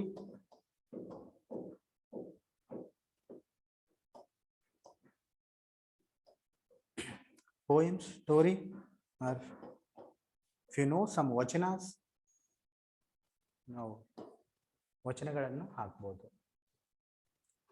ನಾವು ಟ್ಯಾಗೂರ್ ಅವರ ಪೋಯಮ್ನ ಹಾಕ್ಬೋದು. The question is about some globalization or human kind of nature. Then we say Tagore statement is there. We should move away from wall of nationalism. We should move towards humanism. ಈ ರಾಷ್ಟ್ರೀಯತೆಯಿಂದ ಒಂದು ಗೋಡೆಯನ್ನ ಕಟ್ಕೊಂಡಿದೀವಿ ನಾವು, ಎಲ್ಲ ಮಾನವತ್ವದ ಎಡೆಗೆ ನಾವು ನಡಿಬೇಕು ಅಂತ ಟ್ಯಾಗೂರ್ ಅವರು ಹೇಳ್ತಾರೆ. ಆ ಪೋಯಮ್ನ ಹಾಕ್ಬೇಕು, ಇದರಿಂದ ನಿಮಗೆ ವ್ಯಾಲ್ಯೂ ಎಡಿಷನ್ ಜಾಸ್ತಿ ಆಗುತ್ತೆ. ಈ ಇದರಲ್ಲಿ ಎಲ್ಲದಕ್ಕಿಂತ ಡಿಫಿಕಲ್ಟ್ ಟಾಸ್ಕ್ ಇರೋದು ಯಾವುದು ಅಂದ್ರೆ ಫ್ಲೋ ಮತ್ತೆ ಲಿಂಕೇಜ್. ಅದನ್ನ ಯಾವ ತರ ಅಚೀವ್ ಮಾಡಬೇಕು ಅಂದ್ರೆ ನೀವು ಎಷ್ಟು ಎಸ್ಸೆನ ಬರೀತೀರಾ ಅನ್ನೋದ್ರ ಮೇಲೆ ಅದು ಡಿಪೆಂಡ್ ಆಗುತ್ತೆ. ಎವ್ರಿ 15 days ಒಂದು ಎಸ್ಸೆನ ನೀವು ಬರೀಬೇಕು. ಇವಾಗ್ಲಿಂದ ಎವ್ರಿ 15 daysಗೆ ಇವಾಗ್ಲಿಂದ ಒಂದು ಎಸ್ಸೆನ ಬರೀಬೇಕು. ಅದು ವರ್ಸ್ಟ್ ಎಸ್ಸೆ ಆದ್ರೂ ಪರವಾಗಿಲ್ಲ, ನೀವು ಬರೀತಾ ಇರಬೇಕು. ಮೇನ್ಸ್ ಡ್ಯೂರೇಷನ್ ಅಲ್ಲಿ ಎವ್ರಿ ಅಲ್ಟರ್ನೇಟಿವ್ ಡೇಸ್ ಒಂದು ಎಸ್ಸೆನ ಬರೀಬೇಕು. ಮೀನ್ಸ್ ಡ್ಯೂರೇಷನ್ ಅಲ್ಲಿ ಎವ್ರಿ ಅಲ್ಟರ್ನೇಟಿವ್ ಡೇಸ್ ಒಂದು ಎಸ್ಸೆ. ಇವಾಗ ಎವ್ರಿ 15 days ಒಂದು ಎಸ್ಸೆ ಬರೆದ್ರೆ ಸಾಕು. ಎಸ್ಸೆ ಬರೆಯೋದ್ರಿಂದ ಏನಾಗುತ್ತೆ, ನೀವು ಟಾಪರ್ ಆನ್ಸರ್ ಕಾಪಿ ನೋಡಿದ್ರೆ ಅವ್ರು ಟಾಪರ್ ಆಗಿದ್ದು ಒಂದೇ 2 ರೀಸನ್ಸ್, ಮೇನ್ ರೀಸನ್ಸ್. ಒಂದು ಆಪ್ಷನಲ್, ಇನ್ನೊಂದು ಎಸ್ಸೆ. ಮುಂಚೆ ಎಥಿಕ್ಸ್ ಪ್ಲೇ ಮಾಡ್ತಿದ್ವಿ, ಈಗ ಎಥಿಕ್ಸ್ ಅಷ್ಟೊಂದು ಮಾರ್ಕ್ಸ್ ಕೊಡ್ತಿಲ್ಲ. Fine, but ethics also important. ಆದರೆ first optional, second essay, third ethics. So ಈ ಎಸ್ಸೆಯಲ್ಲಿ ಯಾರು ಮಾರ್ಕ್ಸ್ ತೊಗೊಂಡಿರ್ತಾರೆ ಅವ್ರು ಹೊರಗೂ ಆಗ್ಬೋದು, ಫಸ್ಟ್ ರ್ಯಾಂಕು ಬರ್ಬೋದು ಅಥವಾ ಕಡಿಮೆ ರ್ಯಾಂಕು ಬರ್ಬೋದು. ಎಲ್ಲನೂ ಎಸ್ಸೆ ಮಾರ್ಕ್ಸ್ ಮೇಲೆ ಡಿಪೆಂಡ್ ಆಗ್ತಾ ಇದೆ. So you need to concentrate on essay. Essay ಎದರಿಂದ ಬರುತ್ತೆ ನಮಗೆ, ನಾಲೆಜ್. ಯಾವುದೋ ಒಂದು ಎಸ್ಸೆ ಟಾಪಿಕ್ಸ್ನ ಬುಕ್ಸ್ನ ತಗೊಂಡೋಗಿ ಓದ್ಲಿಕ್ಕೆ ಶುರು ಮಾಡಬೇಡಿ. ಎಸ್ಸೆಯಲ್ಲಿ ಏನು ಮಾಡಬೇಕು ಅಂತಂದ್ರೆ, ನೀವು ಬರಿತಾ ಇರಬೇಕಾದ್ರೆ whatever the knowledge you have, you need to put in orderly fashion. in a flow manner. So essay is very important. Essay ಬರೆದ್ರೆ ಮಾತ್ರ ನಿಮ್ದು essay ಪ್ರಾಪರ್ ಆಗಿರುತ್ತೆ. So practice essay for every 15 minutes. Okay, take 5 minutes break. We'll discuss about next paper, GS3 and GS4.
ಎಷ್ಟೊತ್ತಾಗುತ್ತಾ?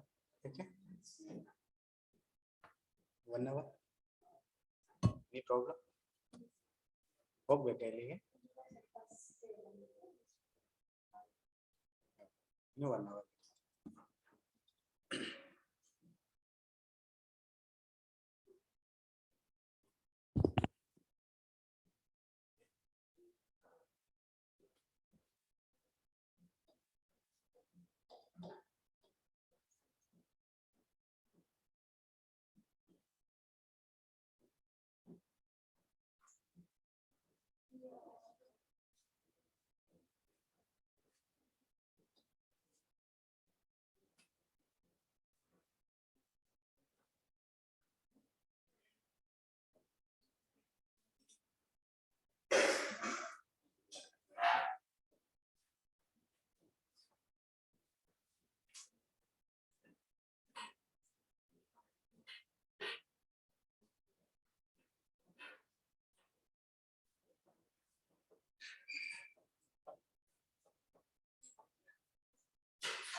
Briefly, we'll discuss paper 3 syllabus. General study 3 syllabus.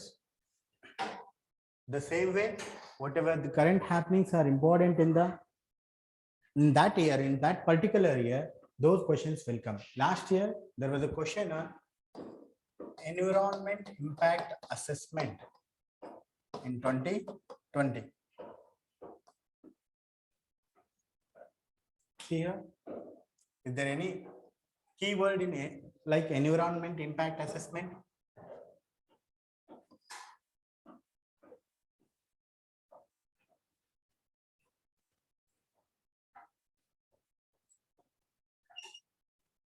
Any problem? Any problem? Doubts is ನನಗೆ ಕೇಳಿ ಅವರಿಗೆ ಕೇಳಿ.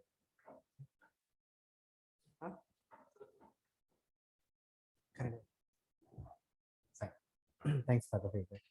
ನೋಡಿ environment impact assessment ಅಂತ ಒಂದು question ಬಂದಿತ್ತು last year. ಆ question ನೋಡಿ ನ್ಯೂಸ್ ಪೇಪರ್ ಅಲ್ಲಿ ಕಂಟಿನ್ಯೂಸ್ ಆಗಿ ಒಂದು ವರ್ಷ ಪೂರ್ತಿನೂ ಎನ್ವಿರಾನ್ಮೆಂಟ್ ಇಂಪ್ಯಾಕ್ಟ್ ಅಸೆಸ್ಮೆಂಟ್, ಅದಾದ್ಮೇಲೆ ಒಂದು 6 months ಹತ್ರ ಇತ್ತು ಎನ್ವಿರಾನ್ಮೆಂಟ್ ಇಂಪ್ಯಾಕ್ಟ್ ಅಸೆಸ್ಮೆಂಟ್ ಬಗ್ಗೆ ನ್ಯೂಸ್ ಅಲ್ಲಿ. ಅದನ್ನೇ ನೀವು ಸಿಲೆಬಸ್ ಅಲ್ಲಿ ಏನಾದರೂ ಓದಿದ್ರೆ ಅದು ಇಂಪಾರ್ಟೆಂಟ್ ಟಾಪಿಕ್ ಅಂತ ಗೊತ್ತಾಗ್ಬಿಡೋದು. Because in syllabus it clearly mentioned environment impact assessment environment section ಅಲ್ಲಿ. ನಿಮ್ ಸಿಲೆಬಸ್ ಗೊತ್ತಿರ್ಲಿಲ್ಲ ಅಂದ್ರೆ ಪ್ರಾಬ್ಲಮ್ ಆಗಿರೋದು ಅಲ್ವಾ? ಅದನ್ನ ಬಿಡ್ಲೂಬಹುದು ಅಥವಾ ಅದನ್ನ ಕಾನ್ಸಂಟ್ರೇಟ್ ಮಾಡದೆ ಹೋಗ್ಬೋದು. But you have read the syllabus, you know the syllabus, with that keyword only direct question came. What was the question? It was just asking difference between 2020 or 2021 draft of environment impact assessment. ಅದನ್ನ 2006 ತಂದಿರುವಂತ environment impact assessment, ಇವು ಎರಡರ ವ್ಯತ್ಯಾಸನ ಕೇಳ್ತಿದ್ದಾರೆ ಅವರು. ಇವು ಎರಡರ ವ್ಯತ್ಯಾಸಗಳನ್ನ ಅವ್ರು ಕೇಳ್ತಿದ್ದಾರೆ. ಎಷ್ಟು ಈಸಿ ಕ್ವಶನ್ ಅನ್ಸುತ್ತಲ್ವಾ? ನಾವು ಪ್ರೆಡಿಕ್ಟ್ ಮಾಡ್ಬಹುದಲ್ವಾ ಈ ರೀತಿಯಾಗಿ? ನಾವು ಯಾವ ತರ ಕ್ವಶನ್ ಬರುತ್ತೆ ಅಂತ ನಾವು ಪ್ರೆಡಿಕ್ಟ್ ಮಾಡಬಹುದು.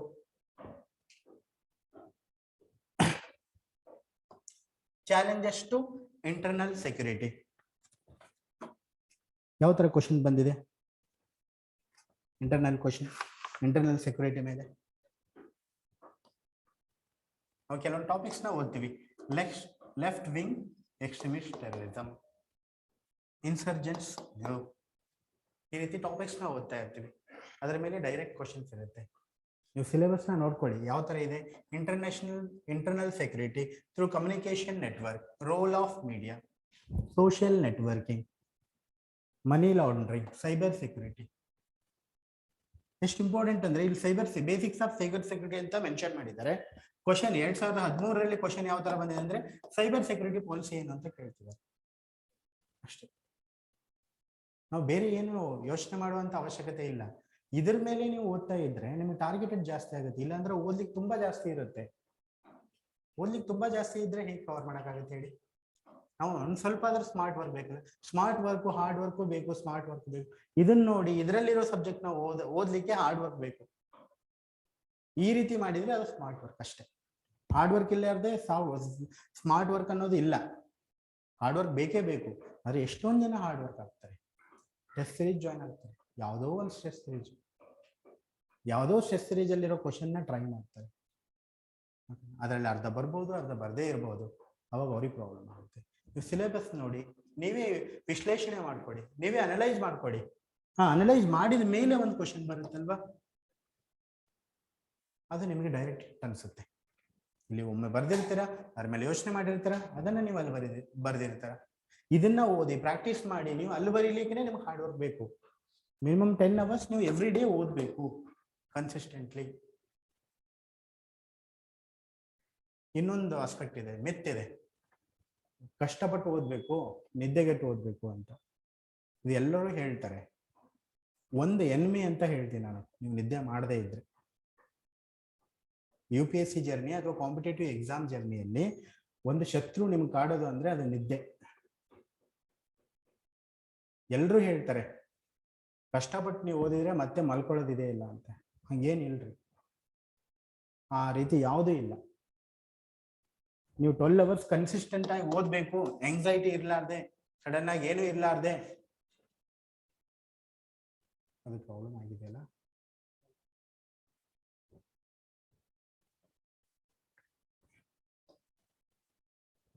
ಎಂಗ್ಸೈಟಿ ಇರ್ಲಾರ್ದೆ, ಏನು ಇರ್ಲಾರ್ದೆ ಓದ್ಬೇಕು ಅಂತ ಇತ್ತು.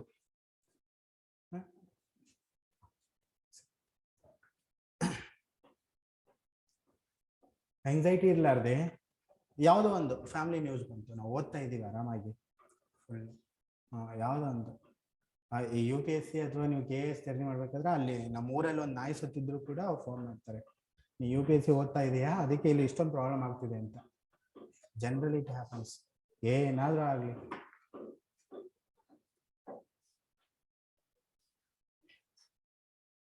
ನೀವು ನೋಡಿ, ನಾರ್ಮಲ್ ಆಗಿ ಯಾರೋ ರಿಲೇಟಿವ್ಸು ಯಾರೋ ಊರಲ್ಲಿ ಕಮೆಂಟ್ ಕೊಟ್ಟಿದ್ದು ನಮ್ಗೆ ಹೇಳ್ತಿರ್ತಾರೆ, ಅಲ್ಲಿದ್ನಲ್ಲ ಅವನಿಗೆ ಸೆಲೆಕ್ಟ್ ಆಗಿದ್ದಾನಂತೆ, ಅವ್ರ ಹಿಸ್ಟ್ರಿ ಏನು ಗೊತ್ತು ನಮಗೆ ಅಲ್ವಾ? ಅವ್ರು ಪ್ರಯತ್ನ ಮಾಡ್ತಿದಾರಂತೆ, ಹಂಗೆ ಮಾಡ್ತಿದಾರಂತೆ, ಹಿಂಗೆ ಮಾಡ್ತಿದಾರಂತೆ. UPSCಯಲ್ಲಿ ನೀವು ಸ್ಟಾರ್ಟ್ ಮಾಡಿದಾಗಿಂದ ಒಂದು ಪ್ರಾಬ್ಲಮ್ ಬರುತ್ತೆ, ಆ ಶತ್ರುಗಳಲ್ಲಿ ಫಸ್ಟ್ ಫ್ಯಾಮಿಲಿ.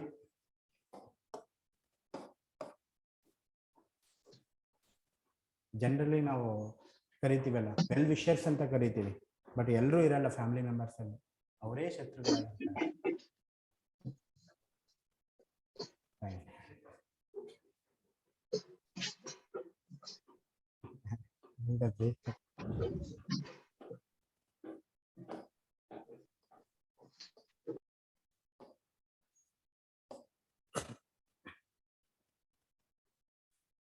ಜನರಲಿ ಕೊಲೀಗ್ಸ್ ಆಗಲಿ ಫ್ರೆಂಡ್ಸ್ ಆಗಲಿ, UPSC ಓದ್ತಾ ಇದ್ದಾನೆ, KSC ಪ್ರಿಪೇರ್ ಮಾಡ್ತಿದ್ದಾನೆ ಅಂತ ಒಂದು ಕನ್ಸರ್ನ್ಸ್ ಇರುತ್ತೆ.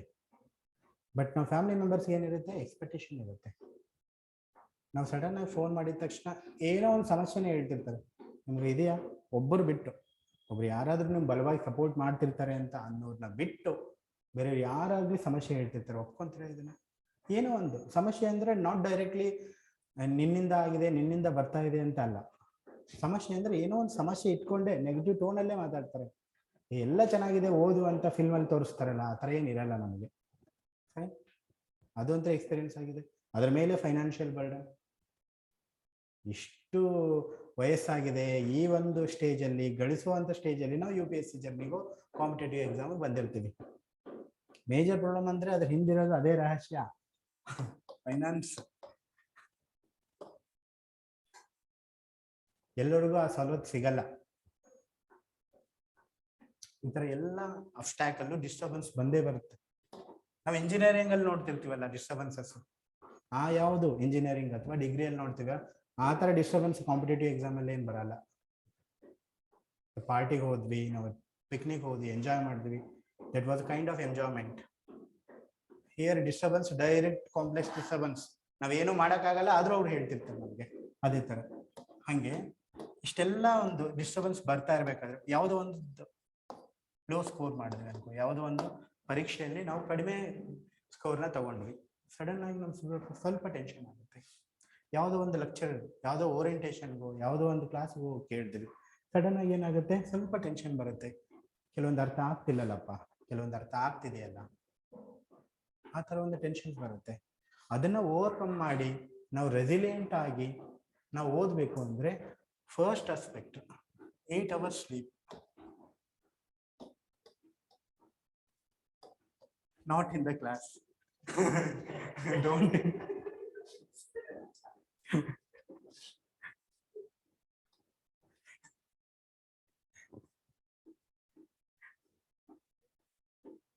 You can exclude 8 hours, excluding sleep at the class. 8 hours, 12 hours minimum ನಾವು ಮೆಂಟಲಿ ಬ್ಯುಸಿ ಆಗಿರ್ತೀವಿ. ಅದೇನು ಹೆಂಗೆ 12 hours ಮೆಂಟಲಿ ಬ್ಯುಸಿ ಆಗಿರ್ತೀವಿ? ಕೆಲವೊಬ್ರು ಹೇಳ್ತಿರ್ತಾರೆ, ಯಾಕೆ ನಾವು ಅಷ್ಟೊಂದು ಬ್ಯುಸಿ ಆಗಿರ್ಬೇಕು, ಎಲ್ಲಿ ಪಿಕ್ನಿಕ್ ಹೋಗಂಗಿಲ್ಲ, ಯಾವ ರಿಲೇಟಿವ್ಸ್ ಮದುವೆಗಳಿಗೂ ನಾವು ಹೋಗಂಗಿಲ್ಲ, ಕೈಂಡ್ ಆಫ್ ಸನ್ಯಾಸಿ ಅಥವಾ ತಪಸ್ ಮಾಡ್ದಂಗೆ ಇರಬೇಕು.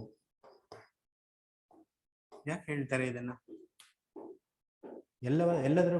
ಎಲ್ಲದರಲ್ಲೂ ಕೂಡ ಒಂದು ಲಿಮಿಟೇಷನ್ ಇರಬೇಕು ಅಂತ ನಾವು ಹೇಳ್ತಿರ್ತೀವಿ. ಯಾಕೆಂದ್ರೆ ಈಗ ಡಿಸ್ಟ್ರಾಕ್ಷನ್ಸ್. ಈಗ ದೇವಸ್ಥಾನದಲ್ಲಿ ಪೂಜಾರಿ ಇರ್ತಾರಲ್ಲ, ಎಷ್ಟು ಬಾರಿ ಪೂಜೆ ಮಾಡೋದು ದೇವರಿಗೆ? ಬೆಳಿಗ್ಗೆ, ಸಾಯಂಕಾಲ, ಯಾರಾದರೂ VIP ಬಂದರೆ ಮಧ್ಯಾಹ್ನ ಅಲ್ವಾ? ಬೆಳಿಗ್ಗೆ ಸಾಯಂಕಾಲ ಮಾಡೋರು, ಆದರೆ ಅದೇ ಧ್ಯಾನದಲ್ಲೇ ಕುಂತಿರ್ತಾರಲ್ಲ ಅವರು, ಅದೇ ಎನ್ವಿರಾನ್ಮೆಂಟಲ್ಲೇ ಕುಂತಿರ್ತಾರಲ್ಲ. ಆ ಮೂಮೆಂಟಮ್ ಇರಬೇಕು ಅಂತ ಅಷ್ಟೇ. ಅವ್ರ ಮನೆಗೆ ಹೋಗಿ ಒಂದು ಮಧ್ಯದಲ್ಲಿ ಒಂದು ಶೋ ಸಿನಿಮಾಗೆ ಹೋಗಿ ಸಾಯಂಕಾಲ ಬಂದು ಮಂಗಳಾರತಿ ಮಾಡ್ಬೋದಲ್ಲ ಅಲ್ವಾ? ಹತ್ತಿರದಲ್ಲೇ GT ಮಾಲ್ ಇದೆ, ಅಲ್ಲಿ ಒಂದು ಹೋಗಿ ಒಂದು ಮೂವಿ ನೋಡ್ಕೊಂಡು ಸಾಯಂಕಾಲ ಬಂದು ಮಾಡ್ಬೋದು ಮಂಗಳಾರತಿ ದೇವರಿಗೆ. ಯಾಕಾಗಲ್ಲ ಅಂದ್ರೆ ಅದೊಂದು ಡಿವೋಷನ್, ಮೊಮೆಂಟಮ್ ಕ್ರಿಯೇಟ್ ಆಗಲ್ಲ. ಆ ಡಿವೋಷನ್ ಇರಬೇಕು, ಕನ್ಸಿಸ್ಟೆಂಟ್ ಆಗಿ ನಾವು ಅದೇ ಮೈಂಡ್ ಸೆಟ್ ಅಲ್ಲಿ ಇರಬೇಕು ಅಂತಂದ್ರೆ ನಾವು ಬೇರೆ ಕಡೆ ಡಿಸ್ಟ್ರಾಕ್ಷನ್ ನ ವಹಿಸ್ಬಾರ್ದು, ಬೇರೆ ಕಡೆ ಯಾವ ಕಡೆ ನಾವು ತಲೆನ ಹಾಕಬಾರ್ದು, ಬೇರೆ ಕಡೆ ತಲೆ ಹಾಕಬಾರ್ದು. ನಾವು ಯಾವಾಗಲೂ ಆರಾಮಾಗಿರ್ಬೇಕು. ಎಷ್ಟೇ ಪ್ರಾಬ್ಲಮ್ ಆದ್ರೂ, ಎಷ್ಟೇ ಲೋ ಸ್ಕೋರ್ ಬಂದ್ರು, ಯಾವುದು ಅರ್ಥ ಆಗ್ಲಿಲ್ಲ ಅಂದ್ರೂ ನಾನು ಪಾಸ್ ಆಗ್ತೀನಿ ಅಂತ ಮುಂದೆ ಹೋಗ್ಬೇಕು. ಅದೇ ಸಾಧ್ಯ ರೀ? ಮೆಂಟಲ್ ಸ್ಟ್ರೆಂತ್ ಇಂದ, ನಮ್ಮ ಮೆಂಟಾಲಿಟಿಯಿಂದ. ಒಂದು ಆಟಿಟ್ಯೂಡು, ಇನ್ನೊಂದು ಆಪ್ಟಿಟ್ಯೂಡ್. ಆಪ್ಟಿಟ್ಯೂಡ್ ನಿಮ್ಗೆ ಮುಂಚೆಯಿಂದನೂ ಇರುತ್ತೆ, ನೀವು ಎಷ್ಟು ಬುದ್ಧಿವಂತರಂತ ನಮ್ಗೆ ಗೊತ್ತಿರುತ್ತೆ. ಅದ್ರ ಮೇಲೆ ನಾವು ಎಫರ್ಟ್ ಆಗ್ತಿರ್ತೀವಿ, ಅದ್ರ ಮೇಲೆನೆ ನಾವು ಚೂಸ್ ಮಾಡ್ಕೊಂಡಿರ್ತೀವಿ ಯಾವುದೋ ಒಂದು ಕೋರ್ಸ್ನ. ಆಟಿಟ್ಯೂಡ್, ನೀವು ಯಾವ ರೀತಿ ಆದ್ರೂ ಇರ್ಲಿ, ನಿಮ್ಮನ್ನು ಯಾವ ಎತ್ತರಕ್ಕಾದ್ರೂ ಕರ್ಕೊಂಡು ಹೋಗೋದು ನಿಮ್ಮ ಆಟಿಟ್ಯೂಡ್. ಒಂದು ರೈಟ್ ಆಟಿಟ್ಯೂಡ್, ರೈಟ್ ಪರ್ಸನಾಲಿಟಿ ಇಟ್ಕೊಂಡು ಹೋಗ್ಬೇಕಾದ್ರೆ ನಮ್ಗೆ ಮುಖ್ಯವಾಗಿ ಬೇಕಾಗಿರೋದು ಮೆಂಟಲ್ ಸ್ಟ್ರೆಂತ್. 12 ಅವರ್ ಓದ್ತಿದಾರ ಅಂದ್ರೆ ಅದಕ್ಕೆ ಬೇಕಾಗಿರೋ ಅಡಿಕ್ವೇಟ್ ಟೈಮ್ ಸ್ಲೀಪ್, ನಿದ್ದೆನ ನಾವು ಕೊಡ್ಲೇಬೇಕಲ್ವಾ? 8 ಅವರು. ಯಾರನ್ನೇ ಕೇಳಿ 8 hours sleep is must. Toppers ಮಾತ್ರ ಕೇಳಿ, ಆಗದೆ ಇರೋರ್ನ ಕೇಳಬೇಡಿ ಪ್ಲೀಸ್. ಟಾಪರ್ಸ್ ಹೇಳಿದ ಮೇಲೆ ಟೀಚರ್ಸ್ ಬಂದು ಹೇಳ್ತಾರೆ, ಪ್ರಾಬ್ಲಮ್ ಅದೊಂದು. ಅವರೆಲ್ಲ ಈಗ ಹೇಳ್ತಿದ್ದಾರೆ, ಅವಾಗೆಲ್ಲ ತುಂಬಾ ಕಷ್ಟಪಟ್ಟು ಓದಿದ್ದಾನೆ, 4 ಅವರ್ ಮಲಗ್ತಿದ್ದ ಅಂತ. ಹಾಗೇನಿಲ್ಲ. ನೀವು ಬೇಕಂದ್ರೆ ಟಾಪರ್ ಆಗಿರೋರ್ನ ಪರ್ಸ್ನಲಿ ಕಾಂಟ್ಯಾಕ್ಟ್ ಮಾಡಿ, ಅವ್ರು ಹೇಳ್ತಾರೆ 8 ಅವರ್ಸ್ ಸ್ಲೀಪ್ ಇಂಪಾರ್ಟೆಂಟ್ ಅಂತ. 700 ರ್ಯಾಂಕ್ ಅವರಿಗೆ, 600 ರ್ಯಾಂಕ್ ಅವರಿಗೆ ಕೇಳಿದ್ರೆ ಡಿಫ್ರೆನ್ಸ್ ಒಪಿನಿಯನ್ ಬರ್ಬೋದು. ಓಕೆನಾ? ಯಾವುದೋ ಒಂದು ಕ್ಯಾಟಗರಿಯಲ್ಲಿ ಪಾಸ್ ಆಗಿ ಯಾವುದೋ ಅವ್ರನ್ನೇ ಒಂದು ಹಂತದಲ್ಲಿ ಪಾಸ್ ಆಗಿರ್ತಾರಲ್ಲ, ಅಥವಾ ಫಸ್ಟ್ ಅಟೆಂಪ್ಟ್ ಅಲ್ಲೇ ಆ ಒಂದು 700 ರ್ಯಾಂಕ್ ತೊಗೊಂಡಿರ್ತಾರಲ್ಲ, ಅವ್ರಿಗೆ ಕೇಳಿ. ಅಲ್ಲ 100 ಒಳಗಡೆ ರ್ಯಾಂಕ್ ಇರ್ತಾರಲ್ಲ, ಯಾವಾಗಾದ್ರೂ ಸಿಕ್ಕರೆ ಕೇಳಿ ನಿದ್ದೆ ಎಷ್ಟು ಪ್ರಾಮುಖ್ಯತೆ ಅಂತ. ಎಲ್ಲವನ್ನು, ನಮ್ಮ family problems, societal problems, financial problems, ಇವೆಲ್ಲದರ ಮೇಲೆ ನೀವು ಕಾಂಪಿಟೇಷನ್ ಎಕ್ಸಾಮ್ಗೆ ಪ್ರಿಪೇರ್ ಆಗಬೇಕು. ಆ್ಯಂಡ್ ಕಾಂಪಿಟೇಟಿವ್ ಆಗಿರಬೇಕು, ಬೇರೆಯವ್ರಿಗಿಂತ ಹೆಚ್ಚು ಮಾರ್ಕ್ಸ್ ತಗೋಬೇಕು. ಇವೆಲ್ಲದಕ್ಕೂ 8 hours sleep, half an hour walk.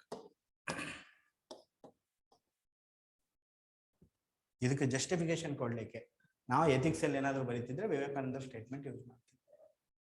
ವಿವೇಕಾನಂದರೇ ಹೇಳ್ತಾರೆ, ಏನ್ರಿ ಅದು? Sound body, sound mind. ಬಲಿಷ್ಠವಾದ ದೇಹದಲ್ಲಿ ಬಲಿಷ್ಠವಾದ ಮನಸ್ಸು ಇರುತ್ತೆ ಅಂತ. ನಮ್ಮ ಬಲಿಷ್ಠವಾದ ದೇಹವನ್ನ ಕಾಪಾಡ್ಕೊಳ್ಳೋದು ಹೇಗೆ? ನಿದ್ದೆ ಮತ್ತು ಎಕ್ಸಸೈಸ್ ಇಂದ. ನಾ ಫಿಟ್ನೆಸ್ ಬಗ್ಗೆ ಹೇಳ್ತಿಲ್ಲ, definitely I am not right person. Fitness ಬಗ್ಗೆ ಹೇಳ್ತಿಲ್ಲ ನಾನು, ಮೈಂಡ್ ಸೆಟ್ ಬಗ್ಗೆ ಹೇಳ್ತಾ ಇದ್ದೀನಿ. ರೈಟ್ ಮೈಂಡ್ ಸೆಟ್ಗೆ ಮಿನಿಮಮ್ ಎಕ್ಸಸೈಸ್ ಬೇಕು, ಮಿನಿಮಮ್ ನಿದ್ದೆ ಬೇಕು. ಅವ್ರು ಹೇಳ್ತಾರೆ ಬಲಿಷ್ಠವಾದ ದೇಹದಲ್ಲಿ ಬಲಿಷ್ಠವಾದ ಮನಸ್ಸಿರುತ್ತಂತೆ. ಅದೇ ರೀತಿ ನೀವು ಆ ಬಲಿಷ್ಠವಾದ ಮನಸ್ಸನ್ನ ಕಾಪಾಡ್ಕೊಳ್ಳಿಕ್ಕೆ ಬೇಕಾಗಿರೋದು ನಿದ್ದೆ ಮತ್ತು ವಾಕ್. ಇದನ್ನ ಯಾಕೆ ಹೇಳ್ತಿದ್ದೀನಿ? ಸಪೋಸ್ ಇರಿಟೇಟ್ ಆದ್ರೂ ಕೂಡ ನಿದ್ದೆ ಅನ್ನೋದು ಆಸ್ಪೆಕ್ಟ್ ನಿಮ್ಗೆ ಹೋಗ್ಲಿ ಅಂತ. ತುಂಬಾ ಪ್ರಾಮುಖ್ಯತೆ, ತುಂಬಾ ಪ್ರಾಮುಖ್ಯತೆ. ಕ್ಲಾಸಲ್ಲಿ ನೀವು ಒಂದೇ ಕ್ಲಾಸಲ್ಲಿ ನೀವು ನಿದ್ದೆ ಮಾಡ್ತಿದ್ದೀರ ಅಂದ್ರೆ ಆ ಆಸ್ಪೆಕ್ಟೇ ನಿಮ್ ಪ್ರಿಲಿಮ್ಸ್ ಅಲ್ಲಿ ಬಂತು ಅಂದ್ರೆ ಒಂದೇ ಮಾರ್ಕ್ಸ್ ಇಂದ ಮಿಸ್ ಆದ್ರೆ ನಿಮ್ದು ಕಟ್ ಆಫ್. ಮತ್ತೆ ಓದ್ತಾ ಇರ್ತೀರಲ್ವಾ, ನಂಬರ್ ಆಫ್ ಅವರ್ಸ್ ಕ್ಲಾಸ್ ಬಿಟ್ನ ಕೌಂಟ್ ಮಾಡಬೇಡಿ, ಕ್ಲಾಸ್ನ ಇನ್ಕ್ಲೂಡಿಂಗ್ ಕೌಂಟ್ ಮಾಡಿ. ಈಗ ನೀವು 12 ಅವರ್ಸ್ ಓದ್ತಿದ್ದೀರಿ ಅನ್ಕೊಳ್ಳಿ, 6 ಅವರ್ಸ್ ಕ್ಲಾಸ್ ಆಗುತ್ತೆ. 6 ಅವರ್ಸ್ ಮಾತ್ರ ಕ್ಲಾಸ್ ಓದ್ತಿದ್ದೀನಿ ಅಂದ್ಕೊಳ್ಬೇಕು. You are reading for, you are studying for 12 hours. ಯಾಕೆ ಕ್ಲಾಸಲ್ಲಿ ಓದ್ತಾ ಇಲ್ವಾ? ಕ್ಲಾಸಲ್ಲಿ ನೀವು ಏನು ಓದ್ತಿರಲ್ಲ ಕೂತ್ಕೊಂಡು, ಎಷ್ಟು ಪೇಜ್ ಓದ್ತೀರಾ ಅದಕ್ಕಿಂತ ಜಾಸ್ತಿ ಕಲ್ತಿರ್ತೀರಾ. ನೀವು ಸಪ್ರೇಟ್ ಆಗಿ ಓದ್ಬೇಕಾದ್ರೆ, ಕ್ಲಾಸಲ್ಲಿ ಓದ್ಬೇಕಾದ್ರೆ ಕಂಪೇರ್ ಮಾಡಿದ್ರೆ ಕ್ಲಾಸಲ್ಲಿ ನೀವು ಇಂಡಿವಿಜುವಲ್ ಆಗಿ ಓದೋದಕ್ಕಿಂತ ಡಬಲ್ ಕಲ್ತಿರ್ತೀರಾ. So count class hours also. Sir ಹೇಳಿದ್ರು ಸ್ವಲ್ಪ ಮೋಟಿವೇಶನ್ ಕೊಡಿ ಅಂತ. ಅದಕ್ಕೆ ಇದು ಸರಿ, ಇದು ಸ್ವಲ್ಪ ಮೋಟಿವೇಶನ್ ಮಾಡಿ ಅಂತ, ಅದಕ್ಕೆ ಈ ನಿದ್ದೆ ಸೆಷನ್ ತಗೊಂಡೆ. ನನ್ನ ಹತ್ರ ಮೋಟಿವೇಶನ್ ಇಲ್ಲ, ಪ್ರಾಕ್ಟಿಕಲ್ ಇದು. ಓಕೆನಾ, ಅದೊಂದು ಮೋಟಿವೇಶನ್ ಒಂದು ಹೇಳ್ಬಿಡೋಣ.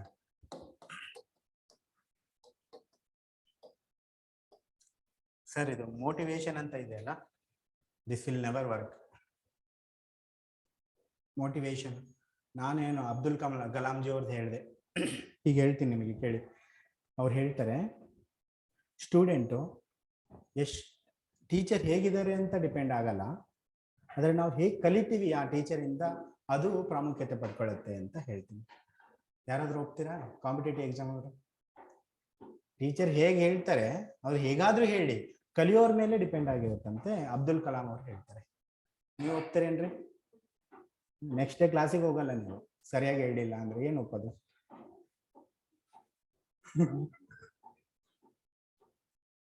ಹೋಗ್ತೀರಾ, ಅಟೆಂಡ್ ಮಾಡ್ತೀರಾ ಕ್ಲಾಸಿಗೆ? ಕ್ಲಾಸೇ ಅಟೆಂಡ್ ಮಾಡಲ್ಲ ಅಲ್ವಾ? ಆದರೆ ನೀವು ಅಟೆಂಡ್ ಮಾಡಬೇಕಾದ್ರೆ ಬಿಟ್ಬಿಡಿ, ಕ್ಲಾಸ್ ಚೆನ್ನಾಗಿರಲಿಲ್ಲ ಅಂದರೆ. ಬಟ್ ಫೀಸ್ ಕೊಟ್ಟು ಅನಿವಾರ್ಯವಾಗಿ ಕೂತ್ಕೊಳ್ಬೇಕಾ ಅವಶ್ಯಕತೆ ಬಂತು ಅಂದರೆ ಅಬ್ದುಲ್ ಕಲಾಂ ಸ್ಟೇಟ್ಮೆಂಟ್ನ ನೀವು ತಗೊಳ್ಳಿ. ಅಪ್ಲಿಕೇಶನ್ ಮೋಟಿವೇಶನ್ ಯಾವಾಗ ಬೇಕಾಗುತ್ತೆ? ನಿಮಗೆ ಯಾವಾಗ ನೆಸೆಸಿಟಿ ಇರುತ್ತೆ ಅಲ್ವಾ, ನೀಡ್ ನೆಸೆಸಿಟಿ ಇರಬೇಕಾದ್ರೆ ಮಾತ್ರ ಬೇಕಾಗುತ್ತೆ. ರವಿಚಂದ್ರನ್ ಅವ್ರು ಹೇಳ್ತಾರೆ, ನಾನು ಉಪವಾಸ ಇದ್ದು 3 ದಿನ ಉಪವಾಸ ಇದ್ದೆ, ಅದಾದ್ಮೇಲೆ ಎಕ್ಸಾಮ್ ಬರೆದೆ. ನಿಮ್ಗೆ ಅಂಥದ್ದು ಏನು ಅವಶ್ಯಕತೆನೇ ಇಲ್ಲ, ಆರಾಮಾಗಿ ಊಟ ಮಾಡಿ ಓದ್ಕೊಂಡು ಪಾಸ್ ಆಗಿ. ಬಟ್ ಯಾರಿಗೆ ಅವಶ್ಯಕತೆ ಬೀಳುತ್ತಲ್ಲ, ಯಾರಿಗೆ ಫೈನಾನ್ಷಿಯಲ್ ಪ್ರಾಬ್ಲಮ್ ಆಗುತ್ತಲ್ಲ, ಅವಾಗ ಅವ್ರನ್ನ ನೆನೆಸ್ಕೊಳ್ಳಿ, ಅವಾಗ ಹೆಲ್ಪ್ ಆಗುತ್ತೆ. ಅದು ನಿಜವಾಗ್ಲೂ ನಿಮ್ಮ ಹತ್ರ ದುಡ್ಡಿಲ್ಲ ಓದ್ಲಿಕ್ಕೆ, ನಿಮ್ ನಿಜವಾಗ್ಲೂ ನಿಮ್ಗೆ ದುಡ್ಡಿನ ತೊಂದರೆ ಇದೆ ಊಟ ಮಾಡ್ಲಿಕ್ಕೆ. ಎಲ್ಲರಿಗೂ ಒಂದು ಲೈಫಲ್ಲಿ ಒಂದು ಟೈಮ್ ಅಂತೂ ಬಂದೇ ಬಂದಿರುತ್ತೆ ಅದು, ಸರಿನಾ? ಈ ವಯಸ್ಸಲ್ಲಿ ಆ ಟೈಮಲ್ಲಿ ಅವ್ರನ್ನ ನೆನ್ಪು ಮಾಡ್ಕೊಳ್ಳಿ. ಮೋಟಿವೇಶನ್ ಅವಶ್ಯಕತೆ ಇದ್ದಾಗ ಯೂಸ್ ಮಾಡ್ಕೋಬೇಕು. ಇದು ಲೈಫಿಗೆ ಮೋಟಿವೇಶನ್. UPSC ಮೋಟಿವೇಶನ್ ವರ್ಕ್ ಆಗಲ್ಲ. ಇವತ್ತು ಕೇಳ್ತೀರಾ ನನ್ನ ಮಾತನ್ನ, ಸರಿನಾ? ಅನೂಪ್ ದುರುಶೆಟ್ಟಿ ಹಂಗೆ ಓದ್ದ ಅಂತ ಹೇಳ್ತೀನಿ. ಓ, ಹೆಂಗ್ ಓದಿದ್ರು ಅವರು? ಎವ್ರಿ ಡೇ ಟೆಸ್ಟ್ ಬರಿತಾ ಇದ್ರು, ಹಂಗೆ ಮಾಡ್ತಿದ್ರು. ಓ, ನಾವು ಬರೆಯೋಣ, ನಾಳೆ ಹೋಗಿ ಟೆಸ್ಟ್ ಪ್ರಾಕ್ಟೀಸ್ ಮಾಡೋಣ ಅಂತ ಹೋಗ್ತೀರಾ. ಇವತ್ತು ಸಾಯಂಕಾಲ ಅರ್ಧ ಪೇಜ್ ಬರೀತೀರಾ, ನಾಳೆ ಪೂರ್ತಿ ಪೇಜ್ ಬರೀತೀರಾ, ನಾಡಿದ್ದೇನು ಬರೆಯಲ್ಲ. ನಿಜವಾಗ್ಲೂ ಮೋಟಿವೇಶನ್ ವರ್ಕ್ ಆಗಲ್ಲ, ಬಿಲೀವ್ ಮೀ. ಎಷ್ಟು ಸನ್ಯಾಸಿಗಳನ್ನ, ಎಷ್ಟು ಯೂಟ್ಯೂಬಲ್ಲಿ ಗುರೂಜಿನ್ಗಳನ್ನ ನೀವು ಎಷ್ಟಾದ್ರೂ ಕೇಳ್ರಿ, ಯಾವ ಥರ ಓದಬೇಕು, ಯಾವ ಥರ ಲೈಫಲ್ಲಿ ಲೀಡ್ ಮಾಡಬೇಕು, ನೀವು ಯಾವುದರಿಂದನೂ ವರ್ಕ್ ಆಗಲ್ಲ. ಅದು ಟೆಂಪ್ರವರಿ. ಅದು ಮೈಂಡಲ್ಲಿ ಇರೋವರೆಗೂ ನಾವು ಎಕ್ಸೈಟ್ ಆಗಿ ಸ್ಪಿರಿಟೆಡ್ ಆಗಿ ಸ್ವಲ್ಪ ಓಡಾಡ್ತಿದ್ದೀವಿ. KGF ಮೂವಿ ಬಂದಾಗ ಎಲ್ಲರೂ ಹೀರೋಗಳ ಥರ ಓಡಾಡ್ತಿರ್ತಾರಲ್ಲ, ಸ್ಪಿರಿಟ್ ಆಗಿರುತ್ತೆ, ಸ್ಪಿರಿಟೆಡ್. ಅವಾಗ ನಾವು just motivated from that, influence ಆಗಿರ್ತೀವಿ. ಈಗ ಯಾರೋ ಒಬ್ರು ಇನ್ಫ್ಲೂಯೆನ್ಸ್, ಇಂಟರ್ನಲೈಸೇಷನ್ ಬೇಕು, ಇನ್ಫ್ಲೂಯೆನ್ಸ್ ಆಗೋದಲ್ಲ. ಹೇರ್ ಸ್ಟೈಲ್ ಬಂತು ಮೂವಿಯಲ್ಲಿ, ಅದೇ ಥರ ಸುದೀಪ್ ಥರ ಹೇರ್ ಸ್ಟೈಲ್ ಮಾಡ್ಕೊತಾರೆ, ಅದು ಇನ್ಫ್ಲೂಯೆನ್ಸ್ ಸರ್, ಇಂಟರ್ನಲೈಸೇಷನ್ ಅಲ್ಲ. ನಮಗೆ ಬೇಕಾಗಿರೋದು ಮೋಟಿವೇಶನ್ ಅಂದ ಇಂಟರ್ನಲೈಸೇಷನ್ ಬೇಕು, ಅಂತರ ಆಳದಲ್ಲಿ ಒಳ ಹೊಕ್ಕು, ಅದು ನಮಗೆ ಮೌಲ್ಯಯುತವಾಗಿ ಪರಿಣಾಮವಾಗಿರಬೇಕು. ಅದನ್ನ ಹೀಗೆ ಸಾಧಿಸೋದು ಅಂದ್ರೆ ಸರ್ ಏನು ವರ್ಕ್ ಆಗುತ್ತೆ? ಏನು ವರ್ಕ್ ಆಗುತ್ತೆ ಅಂದ್ರೆ ಡಿಸಿಪ್ಲಿನ್ ಅನ್ನೋದು ವರ್ಕ್ ಆಗುತ್ತೆ, ಶಿಸ್ತು ಅನ್ನೋದು ವರ್ಕ್ ಆಗುತ್ತೆ. ನಾವು ಸ್ಕೂಲ್ ಡೇಸ್ ಇಂದ ಕಲ್ತಿದೀವಲ್ಲ, ಆ ಶಿಸ್ತಲ್ಲ. ಡೆಫಿನೆಟ್ಲಿ ನೀಟಾಗಿ ಟೈ ಹಾಕೋಬೇಕು, ಸಾಕ್ಸ್ನ ಕರೆಕ್ಟಾಗಿ ಹಾಕೊಂಡಿರಬೇಕು, ಐರನ್ ಮಾಡಿಕೊಂಡು ಟಿಪ್ ಟಾಪ್ ಆಗಿ ಹೋಗಬೇಕು, ನೀಟಾಗಿ ಕೂತ್ಕೋಬೇಕು, ಆ ಕಡೆ ಈ ಕಡೆ ಉಗಿಬಾರ್ದು, ನೀಟಾಗಿರ್ಬೇಕು. ಆ ಶಿಸ್ತಲ್ಲ ಸರ್. ನಾವು ಏನೇ ಕಾರ್ಯ ಮಾಡಬೇಕಾದ್ರೂ ಮಾಡಬೇಕಾಗಿರೋ ಶಿಸ್ತು. ಹೀಗೆ ಯಾವುದೇ ಒಂದು ವ್ರತ ಹೇಳಬೇಕಾದ್ರೆ 21 ಡೇಸ್ ಅಂತ ಹೇಳ್ತಾರೆ. ಯಾಕಂದ್ರೆ ಆ ಶಿಸ್ತು ಡೆವಲಪ್ ಆಗ್ಲಿಕ್ಕೆ ನಮಗೆ 21 ದಿನ ಬೇಕು ಅಂತ. ನೀವು ಈಗ ತಗೊಳ್ಳಿ, 21 ಡೇಸ್ ಪ್ರಾಕ್ಟೀಸ್ ಮಾಡಿ, ಓಕೆನಾ? ಅದಾದ ನಂತರ ನಿಮಗೆ ಒಲಿಯುತ್ತೆ. ಈ ವ್ರತ ಇದ್ದಿದ್ದಕ್ಕೆ 21 ಡೇಸ್ ತೊಗೊಂಡಿದ್ದೀನಿ, ನನ್ನ ಫೇವ್ರೇಟ್ ನಂಬರ್ ಅಲ್ಲ ಇದು, ಸರಿನಾ? 21 days. Answer writing practice, answer writing practice. Every day ನೀವು 2 ಆನ್ಸರ್ಸ್ ಬರೀತೀರಾ ಅನ್ಕೊಳ್ಳಿ, 2 ಆನ್ಸರ್ಸ್ ಬರೀತೀರಾ ಅನ್ಕೊಳ್ಳಿ. ಅದನ್ನ 21 days ಪ್ರಾಕ್ಟೀಸ್ ಮಾಡಿ.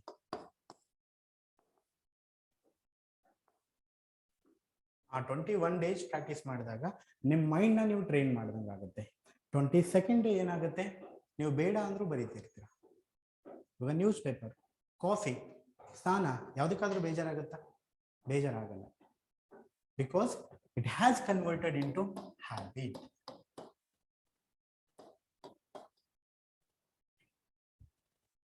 ಡಿಸಿಪ್ಲಿನ್ ಯಾವಾಗ ಬರುತ್ತೆ ಅಂದ್ರೆ, ನಾವು ಯಾವುದೇ ಒಂದು ಥಿಂಗ್ನ, ಟಾಸ್ಕ್ನ ತಗೊಂಡು ಒಂದು ಲಾಂಗ್ ಟರ್ಮ್ ಆಗಿ ನಾವು ಪ್ರಾಕ್ಟೀಸ್ ಮಾಡಿದಾಗ ಅದು ಹ್ಯಾಬಿಟ್ ಆಗಿ ಕನ್ವರ್ಟ್ ಆಗುತ್ತೆ. ಯಾವಾಗ ನಾವು ಹ್ಯಾಬಿಟ್ ಆಗುತ್ತೆ ಅವಾಗ ಬರ್ಡನ್ ಅಂತ ಫೀಲ್ ಆಗಲ್ಲ. Answer writing main challenge UPSC KPSC aspirants. ಅದಕ್ಕೆ ಹೇಳ್ತಾ ಇರೋದು 21 days ಕಂಟಿನ್ಯೂಸ್ ಆಗಿ. ನನಗೆ ಟೈಮ್ ಕಡಿಮೆ ಇದೆ, ಸಿಲೆಬಸ್ ಕವರ್ ಆಗ್ತಿಲ್ಲ, ಓಕೆ, ನನ್ನ ಕ್ಲಾಸ್ ಅಟೆಂಡ್ ಮಾಡೋಕ್ಕಿದೆ, ಮನೆಯಲ್ಲಿ ಫಂಕ್ಷನ್ ಇದೆ, ಆ ಊರಿಗೆ ಬಾ ಅಂತ ಹೇಳ್ತಿದ್ದಾರೆ, ಫ್ರೆಂಡ್ಸು ಕರೀತಾ ಇದ್ದಾನೆ, ಅವರು ಚೆನ್ನಾಗಿ ಓದ್ತಿದ್ದಾರೆ, ಅವರೇ ಬರೀತಿಲ್ಲ, ನಾನು ಹೇಗೆ ಮಾಡಲಿ? ಟಾಪರ್ಸ್ ಹೇಳಿದ್ದಾರೆ ಸ್ಟಾರ್ಟಿಂಗು ನಾವು ಆನ್ಸರ್ ರೈಟಿಂಗ್ ಪ್ರಾಕ್ಟೀಸ್ ಮಾಡಬೇಡ ಅಂತ ಹೇಳಿದ್ದಾರೆ, ಕೊನೆಗೆ ಓದಿ ಪ್ರಾಕ್ಟೀಸ್ ಮಾಡ ಅಂತ ಹೇಳಿದ್ದಾರೆ. ಇವೆಲ್ಲ ಬರ್ತಾವಲ್ಲ ಯೋಚನೆಗಳನ್ನ, ಇವೆಲ್ಲ ಸೈಡಿಗೆ ಇಟ್ಟು 21 days ಪ್ರಾಕ್ಟೀಸ್ ಮಾಡಿ. 22nd ಡೇ ನಿಮಗೆ ಬರುತ್ತೆ. ಹೇಗಿರ್ಬೇಕು? ಬೆಳಗ್ಗೆ ಎದ್ದು ಸಾಯಂಕಾಲ, ಅದು ನಿಮಗೆ ಬಿಟ್ಟಿದ್ದು, ಯಾವಾಗ ಹೇಳ್ತೀರಾ ಯಾವಾಗ ಬಿಡ್ತೀರಾ, ಬಟ್ ಒಂದು ಫಾಲೋ ಮಾಡಿ ನೀಟಾಗಿ. ಒಂದು ಟೈಮಲ್ಲಿ ನೀವು ನ್ಯೂಸ್ ಪೇಪರ್ ಓದ್ತಿದ್ರೆ ಡೆಫಿನೆಟ್ಲಿ ಅದೇ ಟೈಮಿಗೆ ನಿಮ್ಗೆ ನ್ಯೂಸ್ ಪೇಪರ್ ಬೇಕು ಅನ್ಸುತ್ತದೆ, ಎಲ್ಲಾದ್ರೂ ಇರಲಿ. ಹ್ಯಾಬಿಟ್ ಆಗಿ ಕನ್ವರ್ಟ್ ಮಾಡ್ಕೊಳ್ಳಿ, ಬರ್ಡನ್ ಆಗಿ ತಗೊಳ್ಬೇಡಿ. If you want to love something, convert it to habit. 5 ಗಂಟೆಗೆ ಇವ್ರು ಹೋಗ್ತಿದ್ರು, ಸಚಿನ್ ತೆಂಡೂಲ್ಕರ್ ಅವರು ಪ್ರಾಕ್ಟೀಸ್ ಮಾಡ್ಲಿಕ್ಕೆ ಹೋಗ್ತಿದ್ರಂತೆ 5 ಗಂಟೆಗೆ. ಯಾಕಂದ್ರೆ ಅವ್ರ ಹ್ಯಾಬಿಟ್ ರೀ ಇದು. ನಾವು 5 ಗಂಟೆಗೆ ಕ್ರಿಕೆಟ್ ಆಗಕ್ಕೆ ಹೋಗ್ತಿದ್ವಿ. ಯಾಕೆ ಹೇಳಿ? ನಮಗೂ ಹ್ಯಾಬಿಟ್ ಆಗಿತ್ತು ಸ್ಕೂಲ್ ಡೇಸ್ ಅಲ್ಲಿ. 5 o'clock ಎಲ್ಲಿದ್ರು ಓಡೋಗ್ತಿದ್ವಿ, ಅದೇ 9 o'clock ಸ್ಕೂಲ್ ಇದ್ರು ಹೋಗ್ತಿರ್ಲಿಲ್ಲ. ಹ್ಯಾಬಿಟ್ ಬರ್ತಾ ಬರ್ತಾ ಸ್ಕೂಲ್ ಅಡಾಪ್ಟ್ ಆದಾಗ ಸ್ಕೂಲ್ಗೂ ಹೋಗ್ಲಿಕ್ಕೆ ಶುರು ಮಾಡಿದ್ವಿ. ಎಲ್ಲವನ್ನೂ ಕೂಡ ನೀವು ನಿಮ್ಮ ಇಚ್ಛೆಯಂತೆ ಹೊಲಿಸ್ಲಿಕ್ಕಾಗೋದು ಅಂತಂದ್ರೆ ಹ್ಯಾಬಿಟ್ ಇಂದ. Convert anything into habit. Discipline ಇಂದ. ಎಕ್ಸಾಮ್ ಹತ್ರ ಇದ್ದಾಗ ಯಾರ ಜೊತೆನೂ ಜಾಸ್ತಿ ಮಾತಾಡಬಾರ್ದು. ಅದರ ಅರ್ಥ ರೆಸ್ಟ್ರಿಕ್ಷನ್ ಅಲ್ಲ. ರೆಸ್ಟ್ರಿಕ್ಷನ್ಗೂ ಡಿಸಿಪ್ಲಿನ್ಗೂ ಡಿಫ್ರೆನ್ಸ್ ಏನಂತಂದ್ರೆ ಅಲ್ಲಿ ಇಂಟ್ರೆಸ್ಟ್ ಅನ್ನೋ ಮ್ಯಾಟರ್ ಆಗುತ್ತೆ. ಕೆಲವೊಬ್ರು ರೆಸ್ಟ್ರಿಕ್ಷನ್ ಏನು ರೆಸ್ಟ್ರಿಕ್ಷನ್, ಇವಾಗೇನೋ ಈಗ ರಾಗಿ ಗಂಜಿ ಕುಡಿಬೇಕಂತ ಇವನು ರಾತ್ರಿ ಡಯಟ್ ಫಾಲೋ ಮಾಡ್ತಿದ್ದಾನೆ, ಅವ್ರಿಗೆ ಇಷ್ಟ ರೀ ಅದು ರಾಗಿ ಗಂಜಿ. UPSC ಆಸ್ಪಿರೆಂಟ್ಸ್ ಒಂದು ಮೂವಿಗೆ ಹೋಗ್ತಿಲ್ಲ ಅವನು, ಯಾಕ್ರಿ ಅವ್ನು ನಾವೆಲ್ ಓದ್ತಾ ಇದ್ದಾನೆ. ನನ್ನ ಕನ್ನಡ ಸಾಹಿತ್ಯ ಮೂವಿಗಿಂತ ಅತಿ ಹೆಚ್ಚು ವಿಷಯ ನನಗೆ ಸಿಗ್ತಾ ಇದೆ ಕನ್ನಡ ಸಾಹಿತ್ಯದಲ್ಲಿ. ದೇವರ ಬುಕ್ ಓದ್ತಾ ಇದ್ದೀನಿ, ಯಾರು ಬರಿಲಾರ್ದಂಗೆ. ಓ ಮೈ ಗಾಡ್, ನೀವು ನೋಡ್ತೀರಾ ಮೂವಿ, ದೇವರ ಬುಕ್ ಓದಿ ಹೆಂಗಿದೆ. ನನ್ನ ಇಂಟ್ರೆಸ್ಟ್ ರೀ ಅದು.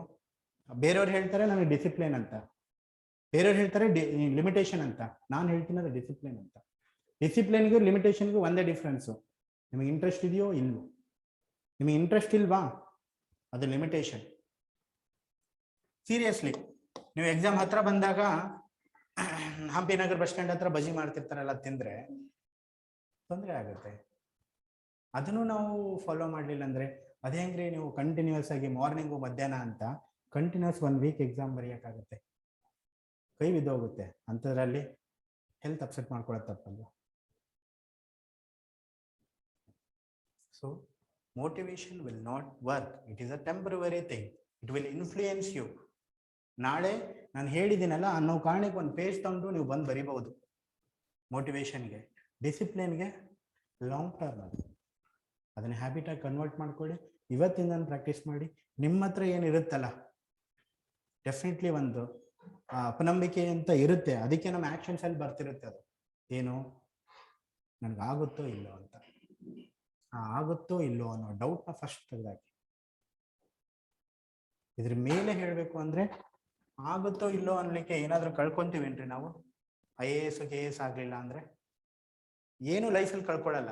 ಬಟ್ ನಮಗಿಲ್ಲಿ ನಾಲೆಜ್ ಅಂತೂ ಸಿಗುತ್ತೆ, ನಮ್ಮ ಅಟಿಟ್ಯೂಡ್ ಅಂತೂ ಡೆವಲಪ್ ಆಗುತ್ತೆ. ಆಸ್ಪಿರೆಂಟ್ ಇಂದ ನಾವು ಆಫೀಸರ್ ಆಗ್ತೀವಿ. ಆದ್ರೆ ವೃತ್ತಿ ಕೊಡ್ತಾನೋ ಇಲ್ಲೋ UPSC ಅದಕ್ಕೆ ಬಿಟ್ಟಿದ್ದು. ನಾವು ಸೆಲೆಕ್ಟ್ ಆಗ್ತೀವೋ ಬಿಡ್ತೀವೋ ಸೆಕೆಂಡರಿ. ಆದ್ರೆ ನಾವು ಆಸ್ಪಿರೆಂಟ್ ಇಂದ ಆಫೀಸರ್ ಅಟಿಟ್ಯೂಡ್ ಆದ್ರೂ ಡೆವಲಪ್ ಮಾಡ್ಕೊಂತೀವಿ. ಯಾರನ್ನಾದ್ರೂ ಕೇಳಿ, ಈಗ UPSC ಆಸ್ಪಿರೆಂಟ್ ಮುಂದೆ ಯಾರು, ಲಾಯರ್ ಮುಂದೆ ನಿಲ್ಸಿ, ಡಾಕ್ಟರ್ ಮುಂದೆ ನಿಲ್ಸಿ, ಯಾರ ಮುಂದಾದ್ರೂ UPSC ಆಸ್ಪಿರೆಂಟ್ ಅವ್ರ ಎದುರುಗಡೆ ಮಾತಾಡ್ತಾನ? ಲಾಯರ್ ಎದುರುಗಡೆ ಕಾನ್ಸ್ಟಿಟ್ಯೂಷನ್ ಮಾತಾಡ್ತಾನೆ, ಸೈಂಟಿಸ್ಟ್ ಎದುರುಗಡೆ ಸೈನ್ಸ್ ಅಂಡ್ ಟೆಕ್ನಾಲಜಿ ಬಗ್ಗೆ ಮಾತಾಡ್ತಾನೆ. ಎನ್ವಿರಾನ್ಮೆಂಟಿಸ್ಟ್ ಹತ್ರ ಹೋದ್ರೆ ಎನ್ವಿರಾನ್ಮೆಂಟ್ ಕ್ಲೈಮೇಟ್ ಚೇಂಜ್ ಬಗ್ಗೆ ಮಾತಾಡ್ತಾನೆ. ಈ ಜ್ಞಾನಾರ್ಜನೆ ಅದು ಸಾಕಲ್ಲ. ಸೊ ಲೈಫ್ ಅಲ್ಲಿ ಇಂಪಾರ್ಟೆಂಟ್ ಏನಾಗಿದ್ದು ಈ ಎಥಿಕ್ಸ್ ಅಲ್ಲಿ ಕ್ವಶನ್ ಬಂದಿತ್ತು ಅದು what is important in life, what is happiness ಅಂತ ಕೇಳಿತ್ತು ಕ್ವಶನ್. ವಾಟ್ ಈಸ್ ಹ್ಯಾಪಿನೆಸ್ ಅಂತ ಕೇಳಿತ್ತು. ಈ ಅಬ್ಸರ್ವೇಷನ್ ನಿಮ್ಗೆ ಹೆಲ್ಪ್ ಆಗುತ್ತೆ ಎಥಿಕ್ಸ್ ಅಲ್ಲಿ. ಅಗೇನ್ ವಾಟ್ ಈಸ್ ಹ್ಯಾಪಿನೆಸ್ ಅದೇನಂತ ನೀವು ಡಿಫೈನ್ ಮಾಡ್ಕೊಳ್ಳಿ, ಪರವಾಗಿಲ್ಲ. ಆದ್ರೆ happiness is definitely not destination but journey. ನಾವು ಏನು ಥ್ರೂಔಟ್ ಪ್ರಿಪ್ರೇಷನ್ ಮಾಡ್ತಿರ್ತೀವಲ್ಲ, ಈ ಜರ್ನಿನ ನಾವು ಹ್ಯಾಪಿಯಾಗಿ ಕಳಿಬೇಕು, ಇಂಟ್ರೆಸ್ಟಿಂಗ್ ಆಗಿ ಕಳಿಬೇಕು. ನಾನು ಡಿಸ್ಟ್ರಿಕ್ಟ್ ಕಮಿಷನರ್ ಆದ್ಮೇಲೆ ಏನಾಗುತ್ತೆ ರೀ, ನೀವೇ ಇರ್ತೀರ, ಅಲ್ಲೊಂದು ಪೋಸ್ಟ್ ಸಿಕ್ಕಿರುತ್ತೆ ಅಷ್ಟೇ. ಏನ್ ಡಿಫ್ರೆನ್ಸ್ ಆಗುತ್ತೆ? ನೀವು IAS ಆದ್ಮೇಲೆ ಬೇರೆಯವ್ರ ಪರ್ಸ್ಪೆಕ್ಟಿವ್ ಚೇಂಜ್ ಆಗುತ್ತೆ ನಿಮ್ಮ ಮೇಲೆ. ಓ IAS ಸರ್ ಬಂದ್ರು, ಬನ್ನಿ ಸರ್ ಅಂತ. ಬೇರೆಯವ್ರ ಪರ್ಸ್ಪೆಕ್ಟಿವ್ ಚೇಂಜ್ ಆಗುತ್ತೆ. ನಿಮಗೆ ನೀವೇನ್ ಚೇಂಜ್ ಆಗಿದ್ದೀರಾ? ಏನೂ ಇಲ್ಲ. ನಿಮಗೆ ಹ್ಯಾಪಿ ಆಗಿದ್ದೀರಾ? ಯಾರಿಗೂ ಗೊತ್ತು. ನೀವು ಜರ್ನಿನ ಹ್ಯಾಪಿಯಾಗಿ ಕಳೀರಿ. ಸೆಕೆಂಡರಿ ಅದು ನಿಮಗೆ ಡೆಸ್ಟಿನೇಷನ್. ನಿಮಗೆ ಸಿಗುತ್ತೋ ಬಿಡುತ್ತೋ ಅನ್ನೋದು ಸೆಕೆಂಡರಿ. ನೀವು ಡೌಟ್ ಇಟ್ಕೊಳ್ಳಾರ್ದೆ ಓದಿದ್ರೆ ಸಿಕ್ಕೇ ಸಿಗುತ್ತೆ. ಎಲ್ಲ ಡೈಮೆನ್ಷನ್ ಅಲ್ಲಿ ಓದಿದ್ರೆ ಸಿಕ್ಕೇ ಸಿಗುತ್ತೆ. ಬಟ್ ಇದಕ್ಕೆ ಎಲ್ಲನೂ ಸ್ಯಾಕ್ರಿಫೈಸ್ ಮಾಡ್ಕೋಬೇಡಿ. ನೀವು ಅನ್ಕೊಂತಿರೋದು, ನೀವು ನಡೀತಾ ಇರೋ ಜರ್ನಿ ಲಿಮಿಟೇಷನ್ ಅನ್ಕೋಬೇಡಿ, ಡಿಸಿಪ್ಲಿನ್ ಅನ್ಕೊಳ್ಳಿ. ಹ್ಯಾಪಿಯಾಗಿ ಕಳೀರಿ. ನಮಗೆ ಕ್ಲಬ್ಬಿಗೆ ಹೋಗೋರು, ಹೋಟೆಲ್ಗೆ ಹೋಗೋರು ಫ್ರೆಂಡ್ಸ್ ಇಲ್ಲ, ಪಿಕ್ನಿಕ್ ಹೋಗೋರು ಫ್ರೆಂಡ್ಸ್ ಇಲ್ಲ. ಬಟ್ UPSC ಆಸ್ಪಿರೆಂಟ್ಸ್ ಫ್ರೆಂಡ್ಸ್ ಇದ್ದಾರೆ. They discuss every aspect of world. ಎಲ್ಲವನ್ನು ನೀವು ಎಂಜಾಯ್ಮೆಂಟ್ ಆಗಿ ಕನ್ವರ್ಟ್ ಮಾಡಿಕೊಂಡು ನಿಮ್ಮ ಜರ್ನಿನ ಸಾಗಿಸ್ಬೇಕು. Basic pillars. You must be happy and you keep discipline. Anything you want to achieve that will come from habit. ನಿಮ್ಮ ಆಸಕ್ತಿಯ ವಿಷಯವಾಗಿ ಪರಿವರ್ತನೆಗೊಳಿಸಿ. ಸಾಕಾ?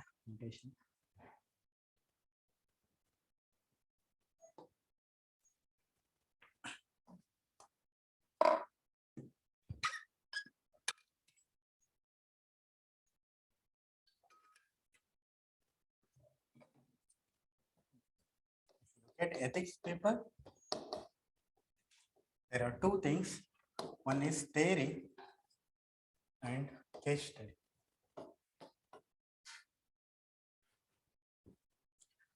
ಟ್ವೆಂಟಿ 2013 ಅಲ್ಲಿ ಎಥಿಕ್ಸ್ ಪೇಪರ್ನ ಆ್ಯಡ್ ಮಾಡ್ತಾರೆ UPSC ಸಿಲೆಬಸ್. ಮುಂಚೆ ಇರಲ್ಲ. ಓಕೆ, ಸ್ಮಾರ್ಟ್ಸ್ ಪೋರ್ಷನ್ ಅಲ್ಲಿ ಆ್ಯಡ್ ಮಾಡಿತ್ತು. ಆದರೆ ಇದೇ ತರ ಸಪ್ರೇಟ್ ಸಬ್ಜೆಕ್ಟ್ ಆಗಿ ನಾವು ನೋಡಲ್ಲ. UPSC ಸಿಲೆಬಸ್ ಚೇಂಜ್ ಆಯಿತು 2013 ಅಲ್ಲಿ. Ethics and integrity and aptitude ಅಂತ ತಗೊಂಡು ಬಂದ್ರು. ಏನಾಗ್ತಿದೆ ಇಲ್ಲಿ ಅಂದ್ರೆ, ಅವ್ರು ಏನು ಎಕ್ಸ್ಪೆಕ್ಟ್ ಮಾಡ್ತಾರೆ ಅಂದ್ರೆ, ಎಲ್ಲರೂ ಮಾತಾಡ್ತಾರೆ ಬಟ್ ರಿಯಲ್ ಆಗಿ ಯಾವ ತರ ಥಿಂಕ್ ಮಾಡ್ತಾರೆ ಅಷ್ಟೇ. ಉದ್ದೇಶ ಏನು ಅವ್ರದ್ದು ಅಂತ. ಇವಾಗ ಹೇಳ್ತಾರೆ ಕಂಪ್ಯಾಷನ್ ಇರಬೇಕು ಅಂತ. ಒಂದು ಈ ಕಂಪ್ಯಾಷನ್ ಇರ್ಲಿಕ್ಕೆ ಇಲ್ಲಿ ಕೇಸ್ ಸ್ಟಡಿ ಯಾವ ತರ ಕೊಟ್ಟಿದ್ರಂದ್ರೆ, ನೀವು UPSC ಇಂಟರ್ವ್ಯೂಗೆ ಹೋಗ್ತಾ ಇದ್ದೀರಾ, ದಾರಿಯಲ್ಲಿ ಒಬ್ಬನಿಗೆ ಆಕ್ಸಿಡೆಂಟ್ ಆಗಿದೆ. So many times it is discussed. Okay, anyway, but logic why I am discussing is different. ಇಂಟರ್ವ್ಯೂಗೆ ಹೋಗ್ತಿದ್ದೀರಾ, ದಾರಿಯಲ್ಲಿ ಆಕ್ಸಿಡೆಂಟ್ ಆಗಿದ್ರೆ ನೀವೇನ್ ಮಾಡ್ತೀರಾ? ಎನಿವನ್? UPSC ಇಂಟರ್ವ್ಯೂ ಇದೆ ನಿಮಗೆ, ದಾರಿಯಲ್ಲಿ ಒಬ್ಬ ಆಕ್ಸಿಡೆಂಟ್ ಆಗಿ ಬಿದ್ದೋಗಿದ್ದಾನೆ. ಓಕೆ, ಹಾ, ಆಕ್ಸಿಡೆಂಟ್ ಆಗಿರೋ ಹೆಲ್ಪ್ ಮಾಡ್ತೀವಿ. ನೀವು ಹೆಲ್ಪ್ ಮಾಡಲ್ಲ ಅಂತ ಬರೆದ್ರೆ 0 ಮಾರ್ಕ್ಸ್ ಬರುತ್ತೆ. ಸರಿನಾ? ಅನ್ಎಥಿಕಲ್ ಆಗಿ ಇರ್ಲಿಕ್ಕೆ ಆಗಲ್ಲ ನಾವು. ಹಾ ಹಾ, ಹೇಗ್ ಮಾಡ್ತೀರಾ? ಒಂದು ಆಪ್ಷನ್, ಸ್ವಲ್ಪ ಜೋರಾಗಿ ಹೇಳಿ, ಪರವಾಗಿಲ್ಲ.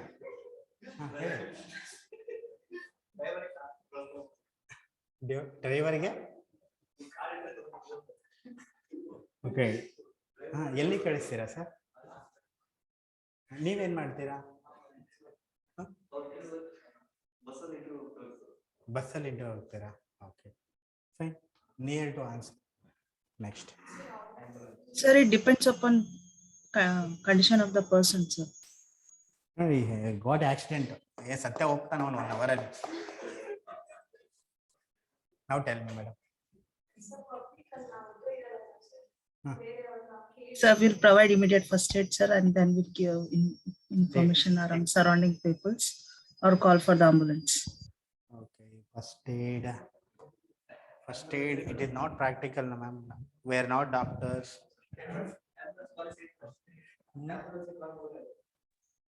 Good, ambulance. ನಾ ಪೀಸ್ ಆಗಿರಕ್ ಬಿಡ್ಬೇಕು. ಏನ್ ಹೇಳಿ? Be loud.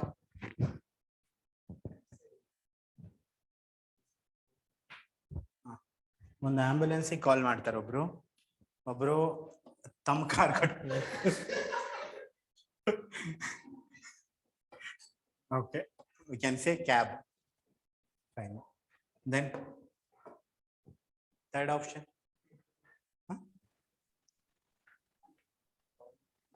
ಹೇಳಿ ಜೋರಾಗಿ ಹೇಳಿ, ಪರವಾಗಿಲ್ಲ. ಉಳಿಸ್ಕೊಳಕ್ ಆಗದೆ ಲೈಕ್ ಎಫರ್ಟ್ಸ್ ಎಲ್ಲ ಮಾಡ್ಬೇಕು ಸರ್, ಇಲ್ಲ ಅಂದ್ರೆ ಅವ್ರನ್ನ ಪೀಸಾಗ 1 hour ಇದ್ದು ಹೋಗಕ್ ಬಿಟ್ಬಿಡ್ಬೇಕು.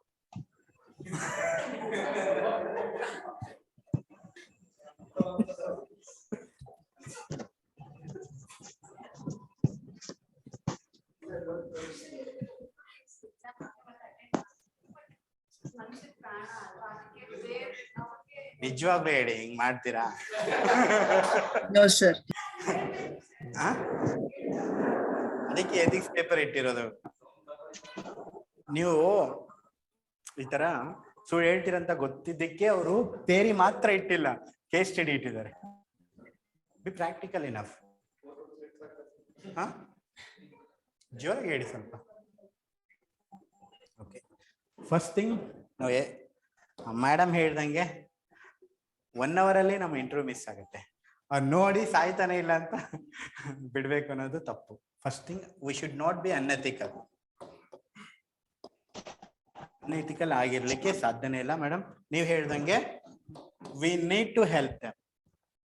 Definitely we need to help them. ನೀವು ಆಫೀಸರ್ ಆಗಕ್ ಹೋಗ್ತಿದ್ದೀರಾ, ಒಂದು ಆಕ್ಸಿಡೆಂಟ್ ನೋಡ್ಕೊಂಡು ನೀವು ಇಂಟರ್ವ್ಯೂಗೆ ಹೋದ್ರೆ ಅದೆಂತ ಮಾರಾಲಿಟಿ, ಅದೆಂತ ಎಥಿಕ್ಸ್ ಇರುತ್ತೆ ನಿಮ್ಮ ಹತ್ರ? You need to respond. But response ಯಾವ ಮಟ್ಟಿಗೆ ಮಾಡ್ತೀರ ಅನ್ನೋದು ಬುದ್ಧಿವಂತಿಕೆ ಮೇಲೆ ಇರುತ್ತೆ.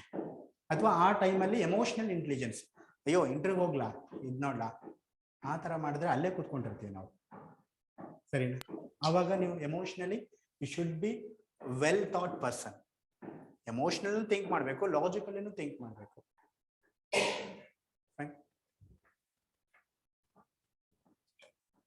ಒಂದು ಆಸ್ಪೆಕ್ಟ್ ನ ಒಬ್ರು ಯಾರೋ ಟಾಪರ್ ಬರ್ದಿರೋದು, ಈ ಕ್ವಶನ್ ಕೇಳಿದ್ರು ಆಲ್ರೆಡಿ UPSC ಅಲ್ಲಿ, ಯಾರೋ ಟಾಪರ್ ಇದೇ ತರ ಟಾಪರ್ ಟಾಕ್ಸ್ ಅಂತ ಡಿಸ್ಕಷನ್ ಬಂದಾಗ ಹೇಳಿದ್ದು. ಅದು ಒಂದು ಕ್ವಶನ್ ಏನಂತಂದ್ರೆ, we should not be unethical. First thing, we should not leave our interview. ನಾವು ಇಂಟರ್ವ್ಯೂ ಮಿಸ್ ಮಾಡ್ಕೊಳ್ಳಿಕ್ ಆಗಲ್ಲ. ಬಟ್ ಒಂದು ಆಪ್ಷನ್ ಇದೆ, ಎಮರ್ಜೆನ್ಸಿ ಕೇಸಲ್ಲಿ ನಮ್ದು ಲೇಟ್ ಆದ್ರೆ ಇಂಟರ್ವ್ಯೂಗೆ ಪರ್ಮಿಷನ್ ಕೊಡ್ತಾರೆ ಅಂತ. ಓಕೆನಾ? ಅದು ಕಮ್ಯುನಿಕೇಶನ್ ಮಾಡಿ ನಾವು ಅವನಿಗೆ ಹೇಳ್ಬೋದು ಒಂದ್ ರೀತಿ. ಇನ್ನೊಂದು ಹೇಳಿದ್ರು, ಅದೇ ಕಾರಲ್ಲಿ ಆ ಪರ್ಸನ್ನ ತಗೊಂಡೋಗಿ ನಿಯರ್ ಬೈ ಹಾಸ್ಪಿಟಲ್ಗೆ ಅವ್ರನ್ನ ತೋರಿಸ್ಬೋದು. ನೀವು ಅದೇ ದಾರಿಯಲ್ಲಿ ಒಂದು ಹಾಸ್ಪಿಟಲ್ ಸಿಗುತ್ತೆ. ನೀವು UPSC ಇಂಟರ್ವ್ಯೂ ಹೋಗ್ತಿದ್ದೀರಾ ಅಂತ, ಫೈನ್. ನೀವು ವೆಹಿಕಲ್ ಅಲ್ಲೇ ಹೋಗ್ತೀರಾ, ನಡ್ಕೊಂಡಂತ್ರ ಹೋಗ್ತಿರಲ್ಲ, ಅಥವಾ ಆಕ್ಸಿಡೆಂಟ್ ಆಗಿರೋದಂದ್ರೆ ಅವ್ರ ವೆಹಿಕಲ್ ಆದ್ರೂ ಇರುತ್ತೆ. ಅದೇ ಕಾರಲ್ಲಿ ಆ ಪರ್ಸನ್ನ ತಗೊಂಡು ಹೋಗಿ ನಿಯರ್ ಬೈ ಹಾಸ್ಪಿಟಲ್ ಅಲ್ಲಿ ನೀವು ಅಡ್ಮಿಟ್ ಮಾಡ್ಬೋದು. He was very near to answer. Yes, it may be some like comical thing, however it is a practical thing. ಈ ರೀತಿ ಬರೆದಾಗ ನಿಮಗೆ ಮಾರ್ಕ್ಸ್ ಬರುತ್ತೆ ಹೊರತು ನಾವು ಎಷ್ಟಾದ್ರೂ ಟೈಮ್ ಇಂಟರ್ವ್ಯೂ ಕೊಡ್ತೀವಿ, ನಡೆಯುತ್ತೆ, ಚಾನ್ಸೇ ಇಲ್ಲ ಮೇಡಮ್, ಒಂದ್ಸರಿ ಕ್ಲಿಯರ್ ಆದ್ರೆ ಮತ್ತೊಮ್ಮೆ ಕ್ಲಿಯರ್ ಆಗ್ತೀವಿ ಅಂತ ಹೇಳಿ ಗ್ಯಾರಂಟಿ ಕೊಡಕ್ ಇಲ್ಲ, ಸರಿನಾ? ಆತರ ಹೇಳಿಕ್ ಆಗೋದಿಲ್ಲ.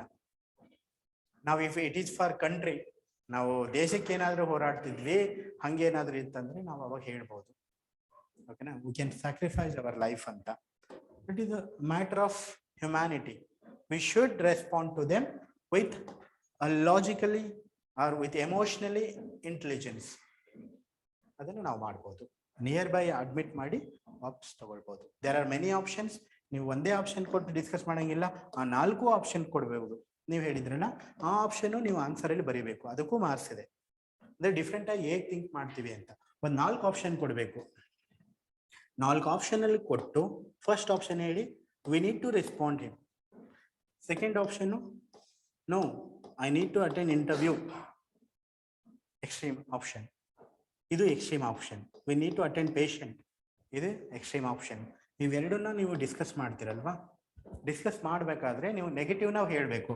ಓ, ಇದಾಗ ಬರಲ್ಲ, it is not going to work because it is unethical act ಅಂತ ನಾವು ಇಂಟರ್ವ್ಯೂ ಅಟೆಂಡ್ ಮಾಡಬೇಕಾದ್ರೆ. ಪೇಷಂಟ್ ಅಟೆಂಡ್ ಮಾಡಬೇಕಾದ್ರೆ, no it is about my career, we need to respond, we need not to sacrifice in that case. scenario will not expect that kind of sacrifice from me ಅಂತ ನೀವು analyse ಮಾಡಬೇಕು. ಇದು ಎರಡಕ್ಕೂ full marks ಇರುತ್ತೆ. ಅದಾದ ನಂತರ ಒಂದು logical thing, ನಾನು ನಿಯರ್ ಬೈ ಹಾಸ್ಪಿಟಲ್ಗೆ ಅಡ್ಮಿಟ್ ಮಾಡಿಸ್ತೀನಿ ಅವ್ನು ಕರ್ಕೊಂಡು ಹೋಗಿ, so that I can attend interview as well as he will get the treatment. ಈ ಮೂರು ಆಪ್ಷನ್ ನೀವು ಬರಿಬೇಕು. ಈ ಮೂರು ಆಪ್ಷನ್ ಪಾಸಿಟಿವ್ ನೆಗೆಟಿವ್ ಡಿಸ್ಕಸ್ ಮಾಡಬೇಕು. ಇದಕ್ಕೂ ನೆಗೆಟಿವ್ಸ್ ಇದ್ದಾವೆ. ಹಾಸ್ಪಿಟಲ್ ಇಲ್ಲ ಅಂದ್ರೆ ಏನು, ನನಗೆ ಲೇಟ್ ಆಗಿ ಇತ್ತಂದ್ರೆ ಏನ್ ಮಾಡೋದು, ಅದಕ್ಕೂ ನೆಗೆಟಿವ್ಸ್ ಇದ್ದಾವೆ. ಅವೆಲ್ಲವನ್ನು ಡಿಸ್ಕಸ್ ಮಾಡಿದಾಗ ನಿಮಗೆ ಒಳ್ಳೆ ಮಾರ್ಕ್ಸ್ ಬರುತ್ತೆ. ನಾಟ್ ಜಸ್ಟ್ ರೈಟ್ ಸ್ಟೇಟ್ಮೆಂಟೇ ಬರಿಬೇಕಂತಿಲ್ಲ, the way you analyse for your statement. Okay, ಅದಕ್ಕೆ ಇಟ್ಟಿದ್ದು theory and practical. They will give ground level situation in ethics and will tell you analyze in a practical manner. ಓಕೆನಾ? ಯಾವುದಾದ್ರೂ ನಿಮ್ಮ ಕಂಪ್ನಿಯಲ್ಲಿ work ಮಾಡ್ತಿದ್ದೀರಾ, ಆ ಕಂಪ್ನಿಯಲ್ಲಿ ಕ್ವಶನ್ ಹೇಗಿರುತ್ತೆ ಅಂದ್ರೆ, ಆ ಕಂಪ್ನಿಯಲ್ಲಿ ಥೆಫ್ಟ್ ಆಗಿದೆ ಅಥವಾ ಅನ್ಫೇರ್ ಪ್ರಾಕ್ಟೀಸಸ್ ಫಾಲೋ ಮಾಡ್ತಿದ್ದಾರೆ ಆ ಕಂಪ್ನಿಯಲ್ಲಿ, ನೀವು ಮ್ಯಾನೇಜರು ಏನು ಮಾಡ್ತೀರಾ? ಅನ್ಫೇರ್ ಪ್ರಾಕ್ಟೀಸ್ ಮಾಡ್ತಿದ್ದಾರೆ, ಆದರೆ ನಿಮ್ಮದೇ ಕಂಪ್ನಿ ಅದು, ನೀವು ಮ್ಯಾನೇಜರ್ ಏನು ಮಾಡ್ತೀರಾ? ಈ ಥರ ಒಂದು ಸಂದಿಗ್ಧ ಪರಿಸ್ಥಿತಿಗಳನ್ನು ಅವ್ರು ಕೊಡ್ತಾರೆ, ಅದನ್ನು ನೀವು ಫೇಸ್ ಮಾಡಬೇಕು. ಅದನ್ನು ಯಾವ ಥರ ಫೇಸ್ ಮಾಡಬೇಕು ಅಂದರೆ with some philosophies that we read in theory. ಇದು ಯಾವುದ್ರ ಬಗ್ಗೆ? ಇದು ethics and integrity and aptitude. Okay, ಈ one by one answer writing ಅಲ್ಲಿ ಏನು ಎಕ್ಸ್ಪೆಕ್ಟ್ ಮಾಡ್ತಾರೆ ಕಂಟೆಂಟ್ ಅಲ್ಲಿ ಅಂತ ನೋಡ್ತಾ ಹೋಗೋಣ. ಓಕೆನಾ? ಯಾವ ಪೇಪರಲ್ಲಿ ಏನಂತ ಇದನ್ನು ನೀವು ಬರ್ಕೊಳ್ಳಿಕ್ಕೆ ಸಾಧ್ಯ ಆದರೆ ಬರ್ಕೊಳ್ಬೋದು. ಫೈನ್. ಬೇಕು ಅಂದವರು ಬರ್ಕೊಳ್ಬೋದು, ಗೊತ್ತಿದ್ದವರು ಬಿಡ್ಬೋದು, ಬೇಡ ಅಂದವರು ಬಿಡ್ಬೋದು. ಫೈನ್.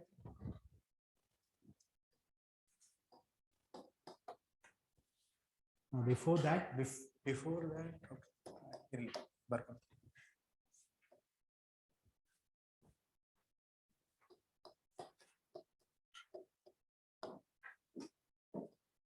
ಹಿಸ್ಟ್ರಿಯಲ್ಲಿ ಏನ್ ಕೇಳ್ತಾರೆ ಅಂದ್ರೆ, ಯಾವುದೇ ಕ್ವಶನ್ಗೆ ನಾವು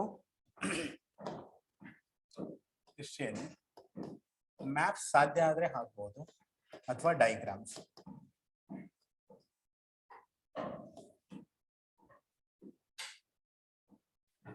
ಮಾಡರ್ನ್ ಹಿಸ್ಟ್ರಿಯಲ್ಲಿ ಫೇಜಸ್ ಆಫ್ ಡೈಗ್ರಾಮ್ಸ್ ತೋರಿಸ್ಬೇಕಾದ್ರೆ ಈ ತರ ನೀವು ಮ್ಯಾಪ್ಗಳನ್ನ ಅಥವಾ ಫ್ಲೋ ಚಾರ್ಟ್ ಅನ್ನ ಹಾಕ್ಬೋದು.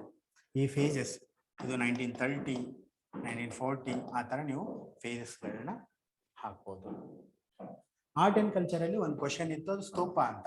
ನೀವು ಸ್ತೂಪ ಡೈಗ್ರಾಮ್ ತೆಗೆದು ಅದು ಏನೇನಿದೆ ಅಂತ ನೀವು ತೋರಿಸ್ಬೋದು ಆರ್ಟ್ ಅಂಡ್ ಕಲ್ಚರ್ ಅಲ್ಲಿ. ಆದರೆ ಸೊಸೈಟಿಯನ್ನ ನೀವು ತಗೊಂಡ್ರೆ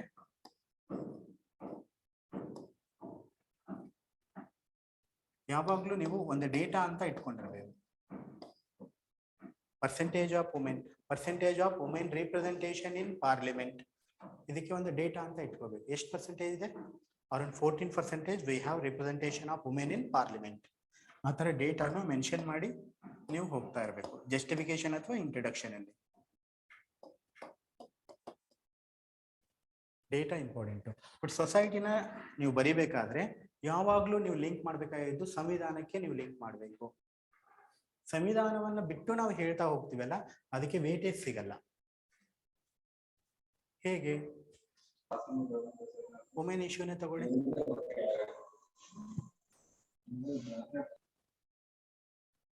ವುಮೆನ್ ಇಶ್ಯೂನೇ ತಗೊಳ್ಳಿ ನೀವು.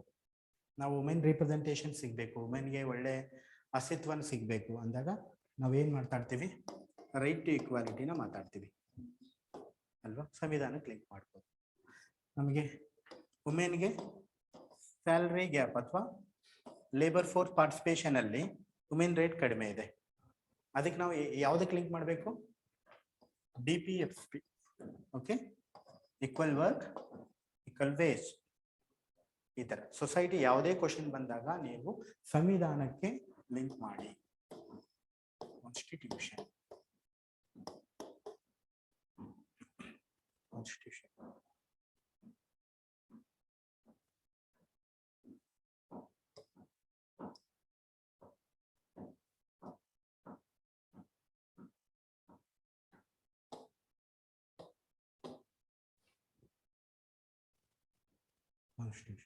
ನೆಕ್ಸ್ಟ್ ಏನ್ ಬರುತ್ತೆ?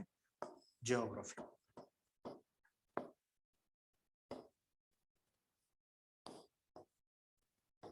ಯಾವುದೇ ಜಿಯೋಗ್ರಫಿನ ನೀವು ಮ್ಯಾಪ್ ಇಲ್ಲಾರ್ದೆ ಜಿಯೋಗ್ರಫಿ ಆನ್ಸರ್ ಬರೀಲಿಕ್ಕೆ ಹೋಗ್ಬೇಡಿ. ಓಕೆನಾ? ಈಗ ಕ್ರೂಷಿಯಲ್, ಈಗ ಹಿಮಾಲಯನ್ ಜಿಯೋಗ್ರಫಿ, ಹಿಮಾಲಯನ್ ಟೋಫೋಗ್ರಫಿ ಕೇಳಿದ್ರು, ಮಾನ್ಸೂನ್ ಬಗ್ಗೆ ನಿಮ್ ಕ್ವಶನ್ ಕೇಳಿದ್ರು ಅನ್ಕೊಳ್ಳಿ, ಅದನ್ನ ಚಿತ್ರ ಹಾಕ್ಲಾರ್ದೆ ಬರೆದ್ರೆ ನಿಮಗೆ ಮಾರ್ಕ್ಸೇ ಸಿಗಲ್ಲ. ಅಥವಾ ನೀವು ಒಳ್ಳೆ ಮಾರ್ಕ್ಸ್ ಸ್ಕೋರ್ ಮಾಡ್ಬೇಕಂದ್ರೆ ಮ್ಯಾಪ್ ತುಂಬಾ ಅವಶ್ಯ. ಇವಾಗ ಮೇನ್ಸ್ ಬರೀತಾ ಇರೋದು ನೋಡಿದ್ದೀನಿ ನಾನು ಕಾಪೀಸ್ ಡಿಸೈನಲ್ಲಿ, ಅವ್ರು ಬಂದು ತೋರಿಸ್ತಾರೆ ಹೇಗಿದೆ ಜಿಯೋಗ್ರಫಿ ಮ್ಯಾಪ್ ಇಲ್ಲಾರ್ದೆ ಹೇಗಿದೆ, ಏನು ಹೇಳ್ಬೇಕು? Geography is all about geography. Draw the graph of geo, draw the graph of location. Map ಇಲ್ಲಾರ್ದೆ ಯಾವುದನ್ನು ಮಾಡ್ಲಿಕ್ಕೆ ಆಗಲ್ಲ. ಬಟ್ ಸೋಷಿಯಲ್ ಜಿಯೋಗ್ರಫಿ ಆ ಥರ ಏನಾದರೂ ಬಂದಿದ್ರೆ ನೀವು ಡೇಟಾವನ್ನ ಕೊಡ್ಬೋದು ಅಬೌಟ್ ಜಿಯೋಗ್ರಫಿ.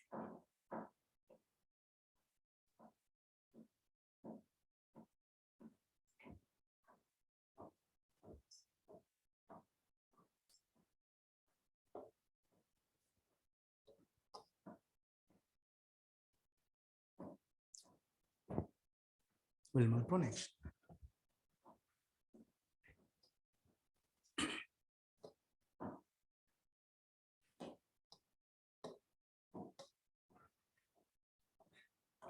GS2 ಇಲ್ಲಿ ಪಾಲಿಟಿ ಅಂಡ್ ಗವರ್ನೆನ್ಸ್ ಅಂತ.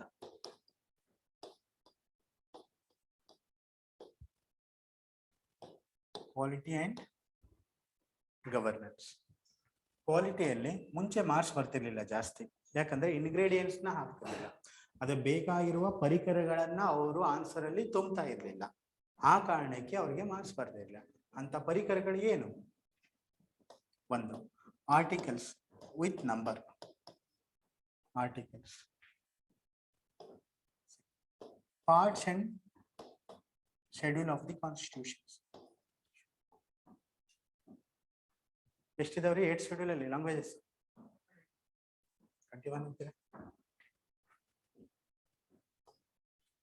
ಯಾವುದೇ ಲ್ಯಾಂಗ್ವೇಜ್ ಅಂತ ಬಂದಾಗ, ಲ್ಯಾಂಗ್ವೇಜ್ ಪ್ರಶ್ನೆ ಕೇಳಿದಾಗ ನೀವು 8 ಶೆಡ್ಯೂಲ್ ಅಂತ ಬರಿಬೇಕಾಗುತ್ತಲ್ಲಿ, 8 ಶೆಡ್ಯೂಲ್ ಅಂತ ಬರಿಬೇಕಾಗುತ್ತೆ ಲ್ಯಾಂಗ್ವೇಜ್ ಬಂದಾಗ. ಎಕ್ಸಾಂಪಲ್ ಕೊಡ್ತಿದ್ದೀನ, ಇದನ್ನ ಬರ್ಕೋಬೇಡಿ ಅಲ್ವಾ? Articles, parts and schedule. Then what are required? Judgement, supreme court judgement. ಇದನ್ನ ಹಾಕದೇ ಇರೋ ಒಂದೇ ಕಾರಣಕ್ಕೆ ಅವ್ರಿಗೆ ಮಾರ್ಕ್ಸ್ ಬರ್ತಿರ್ಲಿಲ್ಲ ಪೇಪರ್ 2 ಅಲ್ಲಿ. ನಿಮ್ಗೆ ಅನ್ಸ್ಬೋದು, ಆದ್ರೆ ಯಾವುದೇ ಒಂದು ವ್ಯಕ್ತಿ ಪಾಲಿಟಿ ಅಥವಾ ಕಾನ್ಸ್ಟಿಟ್ಯೂಷನ್ ಮಾತಾಡ್ಬೇಕಾದ್ರೆ ಅವ್ರ ಆರ್ಟಿಕಲ್ಸ್ ಕೊಟ್ಟಿರೋ ಸಂವಿಧಾನದಲ್ಲಿರುವಂತ ಆರ್ಟಿಕಲ್ಸ್ ಹಾಕ್ಲಾರ್ದೆ ಹೇಗೆ ಅವರು ಎವ್ಯಾಲ್ಯೂಯೇಟ್ ಮಾಡ್ತಾರೆ? Supreme court judgements. Then example ಇದಕ್ಕೆ ಕೊಡಿ ನೋಡೋಣ. ರೈಟ್ ಟು ಪ್ರೈವಸಿ ಬಗ್ಗೆ ಕೇಳಿದ್ರು, ವೆಲ್ ನೋನ್ ಜಜ್ಮೆಂಟ್ ಅಂತ ಹೇಳ್ತಾ ಇದ್ದಾರೆ. Right to privacy judgement name ಏನು? ಸುಪ್ರೀಂ ಕೋರ್ಟ್ದು. ರೈಟ್ ಟು ಪ್ರೈವಸಿಗೆ ಸುಪ್ರೀಂ ಕೋರ್ಟ್ ಒಂದು ಜಜ್ಮೆಂಟ್ ಕೊಡ್ತು, ಅದರ ಹೆಸರು ಏನು? Right to privacy, Swamy case.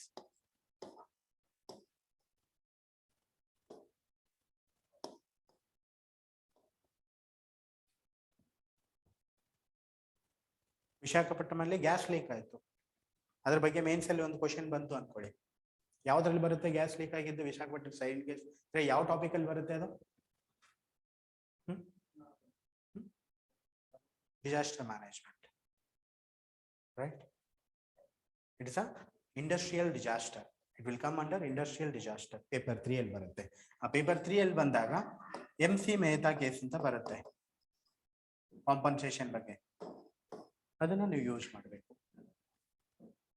ಯಾವುದೇ ಆಗಲಿ ಪೇಪರ್ 2 ಅಲ್ಲಿ ನೀವು ಬಂದ್ರೆ ಸುಪ್ರೀಂ ಕೋರ್ಟ್ ಜಡ್ಜ್ಮೆಂಟ್ ಇಂಟರ್ಲಿಂಕ್ ಮಾಡ್ಬೋದು, ಇಂಟರ್ಲಿಂಕ್ ಮಾಡೋದು ಮತ್ತೆ ಹೇಳ್ತೀನಿ. ಬಟ್ ನೀವು ಪೇಪರ್ 2 ಅಲ್ಲಿ ಬಂದಾಗ ಇವು ಮೋಸ್ಟ್ ಇಂಪಾರ್ಟೆಂಟ್ ಆಸ್ಪೆಕ್ಟ್ಸ್, ಇವನ್ನ ಬರ್ದೇ ನೀವು ಹೋಗ್ಬೇಕು. ಸಪೋಸ್ ಗವರ್ನೆನ್ಸ್ ಅಲ್ಲಿ ಬಂತು ಅನ್ಕೊಳ್ಳಿ, ಅಡ್ಮಿನಿಸ್ಟ್ರೇಟಿವ್ ಡೀಟೇಲ್ಸ್. ಗವರ್ನೆನ್ಸ್ ಅಂದ್ರೆ ಹೇಗೆ ಗವರ್ನ್ ಮಾಡ್ತಾರೆ ಇನ್ಸ್ಟಿಟ್ಯೂಷನ್ಸ್ ಅಂತ ಅಷ್ಟೇ. ಗವರ್ನೆನ್ಸ್ ಅಂದ್ರೆ governing the institution. Citizen charter ಬಂದಿದೆ question, already asked about citizen charter. ಅದನ್ನ ಹೇಗೆ ಪ್ರೆಸೆಂಟ್ ಮಾಡ್ತೀರಾ? ನಾರ್ಮಲ್ ಆಗಿ ಬರೆಯೋದಕ್ಕಿಂತ ನೀವು ಒಂದು ಫ್ಲೋ ಚಾರ್ಟ್ ಅಲ್ಲಿ ಹೇಳಿ, ಸಿಟಿಜನ್ ಚಾರ್ಟರ್ ಅಂತ ಹಾಕಿ ಒಂದು flow chart, feedback, grievance redressal mechanism, ಒಂದು ಆಕ್ಷನ್ ಟೇಕನ್. ಇದನ್ನ ಸೆಕೆಂಡ್ ಆಫ್ ರಿಪೋರ್ಟ್ ಹೇಳುತ್ತೆ ಸೇವೋತ್ತಮ್ ಮಾಡೆಲ್ ಅಂತ. ಅಂದ್ರೆ ಇಲ್ಲಿ ಇಂಪಾರ್ಟೆಂಟ್ ಆಸ್ಪೆಕ್ಟ್ ಏನ್ ಬಂತು, ಕಮಿಟಿ ಅಥವಾ ರಿಪೋರ್ಟ್ ಅನ್ನ ಮೆನ್ಷನ್ ಮಾಡಬೇಕು. ಕಮಿಟಿ ಆರ್ ರಿಪೋರ್ಟ್ ಗಳನ್ನ ಮೆನ್ಷನ್ ಮಾಡಬೇಕು. At least some summary of some aspects of second of report ಅನ್ನ, ಓಕೆನಾ, ಸೆಕೆಂಡ್ ARC ರಿಪೋರ್ಟ್ ಅನ್ನ, ಮತ್ತೆ ಕಮಿಟಿಗಳು ಯಾವ್ದಾದ್ರು ನಿರ್ಮಾಣ ಮಾಡಿದ್ರೆ, ರೀಸೆಂಟ್ ಆಗಿ ಮಾಡಿದ್ರೆ ಅದನ್ನ ನಾವು ಯೂಸ್ ಮಾಡಬೇಕು ಪೇಪರ್ 2 ಅಲ್ಲಿ. ಇದೆಲ್ಲವನ್ನ ಹಾಗೆ ಬಂದಾಗ ಕಂಪ್ಲೀಟ್ ಕರೆಕ್ಟ್ ಆಗಿ ಮಾರ್ಕ್ಸ್ ಬರುತ್ತೆ. ನೀವು ನ್ಯೂಸ್ ಅಲ್ಲಿ ಓದ್ತಿರ್ತೀರಾ, ಅದ್ರ ಆರ್ಟಿಕಲ್ಸ್ ಇರಲ್ಲ, ಶೆಡ್ಯೂಲ್ಸ್ ಇರಲ್ಲ, ಇದ್ರೂ ಕೂಡ ನೀವು ಬರಿಬೇಕಾದ್ರೆ ನ್ಯೂಸ್ ಅನ್ನ ಬರೀತೀರಾ, ಅಥವಾ ಅದು ಕಂಟೆಂಟ್ ಏನ್ ಕೇಳಿರ್ತೀರಲ್ಲ ಅದ್ರ ಬಗ್ಗೆ ಮಾತಾಡ್ತೀರಾ. ಇದೆಲ್ಲವನ್ನು ನೀವು ಹಾಕಿ ಮಾತಾಡೋದ್ರಿಂದ, ಇದೆಲ್ಲವನ್ನು ತುಂಬಿಸಿ ಜಸ್ಟಿಫೈ ಮಾಡೋದ್ರಿಂದ ನಿಮ್ಗೆ ಮಾರ್ಕ್ಸ್ ಬರುತ್ತೆ. Okay,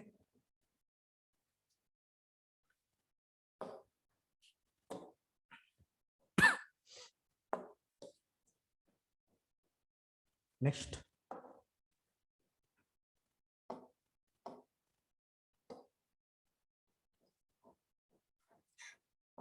social justice. Social justice ಅಲ್ಲೂ ಕೂಡ ನಾವು ಕೆಲವೊಂದು ಪ್ರೋಗ್ರಾಮ್ಗಳನ್ನ ನಾವು ತಿಳ್ಕೊಂಡಿರ್ಬೇಕಾದ್ರೆ, ಓದ್ಬೇಕಾದ್ರೆ ನಾವು ಗೌರ್ಮೆಂಟ್ ಪ್ರೋಗ್ರಾಮ್ಗಳನ್ನ ಜಾಸ್ತಿ ಒತ್ತು ಕೊಟ್ಟು ಓದ್ಬೇಕು. ಎಕ್ಸಾಂಪಲ್ ಜಲಶಕ್ತಿ ಅಭಿಯಾನನೇ ಕೇಳ್ಬಿಟ್ರು, ಯಾರಿಗೂ ಗೊತ್ತಿರ್ಲಿಲ್ಲ ಅದನ್ನೂ ಕೇಳ್ತಾರೆ ಅಂತ. ಬಟ್ ಅದು ಪ್ರೋಗ್ರಾಮ್ಸ್. ಸೋಷಿಯಲ್ ಜಸ್ಟಿಸ್ ಅಲ್ಲಿ ಜಲಶಕ್ತಿ ಅಭಿಯಾನ ಎಷ್ಟೋ ಜನಕ್ಕೆ ಹೆಲ್ಪ್ ಆಗಿದೆ, ಪಾರ್ಟಿಸಿಪೇಟಿವ್ ಅಪ್ರೋಚ್ ಅದು. ಅದನ್ನ ಕ್ವಶನ್ 2020 ಕೇಳಿದ್ರು, ಯಾವುದೋ ವರ್ಷದಲ್ಲಿ ಕೇಳಿದಂತ ಹೇಳ್ತಿಲ್ಲ, 2020 ಕೇಳಿದ್ರು. ಗೌರ್ಮೆಂಟ್ ಪ್ರೋಗ್ರಾಮ್ಸ್ ಬಗ್ಗೆ ನೀವು ಜಾಸ್ತಿ ಗಮನ ಕೊಟ್ಟು ಓದ್ತಾ ಇರಬೇಕು. ಸೋಷಿಯಲ್ ಜಸ್ಟಿಸ್ ಅಂದ್ರೆ ಏನ್ ಹೇಳಿ, ಹಿಂದುಳಿದ ಜನಾಂಗಕ್ಕೆ, ವಲ್ನರಬಲ್ಸ್, ಅತಂತ್ರದಲ್ಲಿರುವಂತ ಜನಾಂಗಕ್ಕೆ ಇರುವಂತ ಪ್ರೋಗ್ರಾಮ್ಸ್ ಬಗ್ಗೆ ಮಾತಾಡುತ್ತೆ.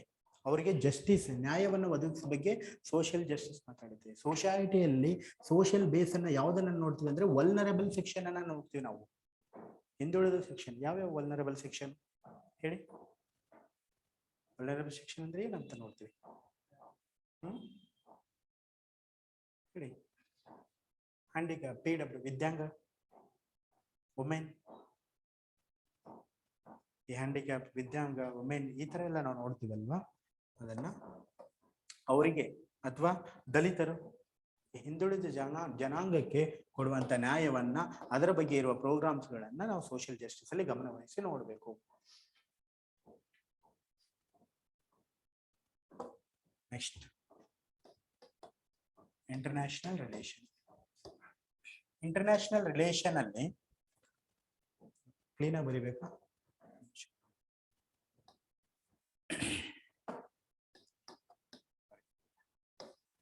ಇಂಟರ್ನ್ಯಾಷನಲ್ ರಿಲೇಷನ್ ಅಲ್ಲಿ ನಾವು ಮುಖ್ಯವಾಗಿ ಬೇಕಾಗಿರೋದಂದ್ರೆ, ಯಾರಾದ್ರೂ ಕೋಟ್ಸ್ ಹೇಳಿರ್ತಾರಲ್ವಾ, ಆ ಕೋಟ್ಸ್ ಅಥವಾ ಮತ್ತೆ ಕೆಲವೊಂದು ಡೇಟಾ ಅಬೌಟ್ ಕಂಟ್ರೀಸ್, ಮತ್ತೆ ಮ್ಯಾಪ್ ನ ಮಸ್ಟ್ ಅಂಡ್ ಶುಡ್ ಹಾಕ್ಬೇಕು. ಮ್ಯಾಪ್ ಇದು ಇಂಪಾರ್ಟೆಂಟ್ ಆಗುತ್ತೆ. ಯಾವ್ದಾದ್ರು ಒಂದು ಕೋಟ್ ಹೇಳಿ ನೇಬರ್ಹುಡ್ ಬಗ್ಗೆ, IR students. We can change our friends, not neighbors. We cannot change neighbors. ಯಾರು ಹೇಳಿದ್ದು? Former prime minister Atal Bihari Vajpayee. ಈ ತರ UNSC ರಿಫಾರ್ಮ್ಸ್ ಬೇಕಾಗಿದೆ ಯುನೈಟೆಡ್ ನೇಷನ್ ಅಲ್ಲಿ.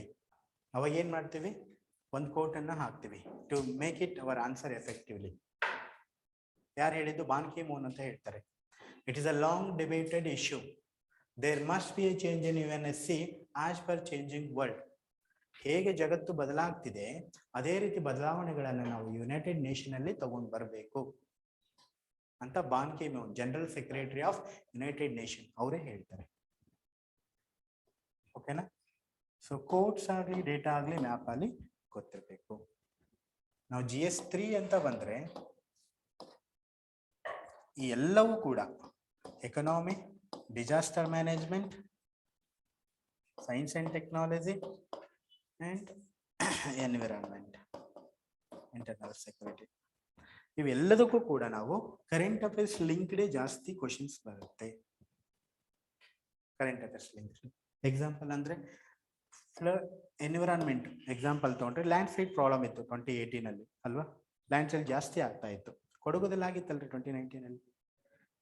ಕ್ವಶನ್ ಅದ್ರ ಮೇಲೆ ಅಂತ ಕೊಡಗು ಅಂತಲ್ಲ, ಲ್ಯಾಂಡ್ ಸೈಡ್ ಮೇಲೆ ಒಂದು ಕ್ವಶನ್ ಇತ್ತು 2019 ಅಲ್ಲಿ. ಅಂದ್ರೆ ಕರೆಂಟ್ ಅಫೇರ್ಸ್ ಹೇಗೆ ಲಿಂಕ್ ಇರುತ್ತೆ ಅಂತ.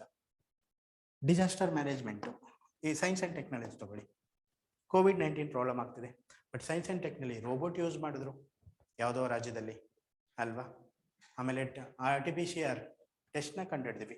ಹೇಗೆ ಟೆಕ್ನಾಲಜಿ ಈ COVID-19 ಪ್ಯಾಂಡಮಿಕ್ನ ಸರಿಪಡಿಸಲಿಕ್ಕೆ ಅಥವಾ ಕಂಟ್ರೋಲ್ ಮಾಡಲಿಕ್ಕೆ ಸಾಧ್ಯ ಆಯಿತು ಅಂತ ಕ್ವಶನ್ ಬಂತೆ. ರೋಲ್ ಆಫ್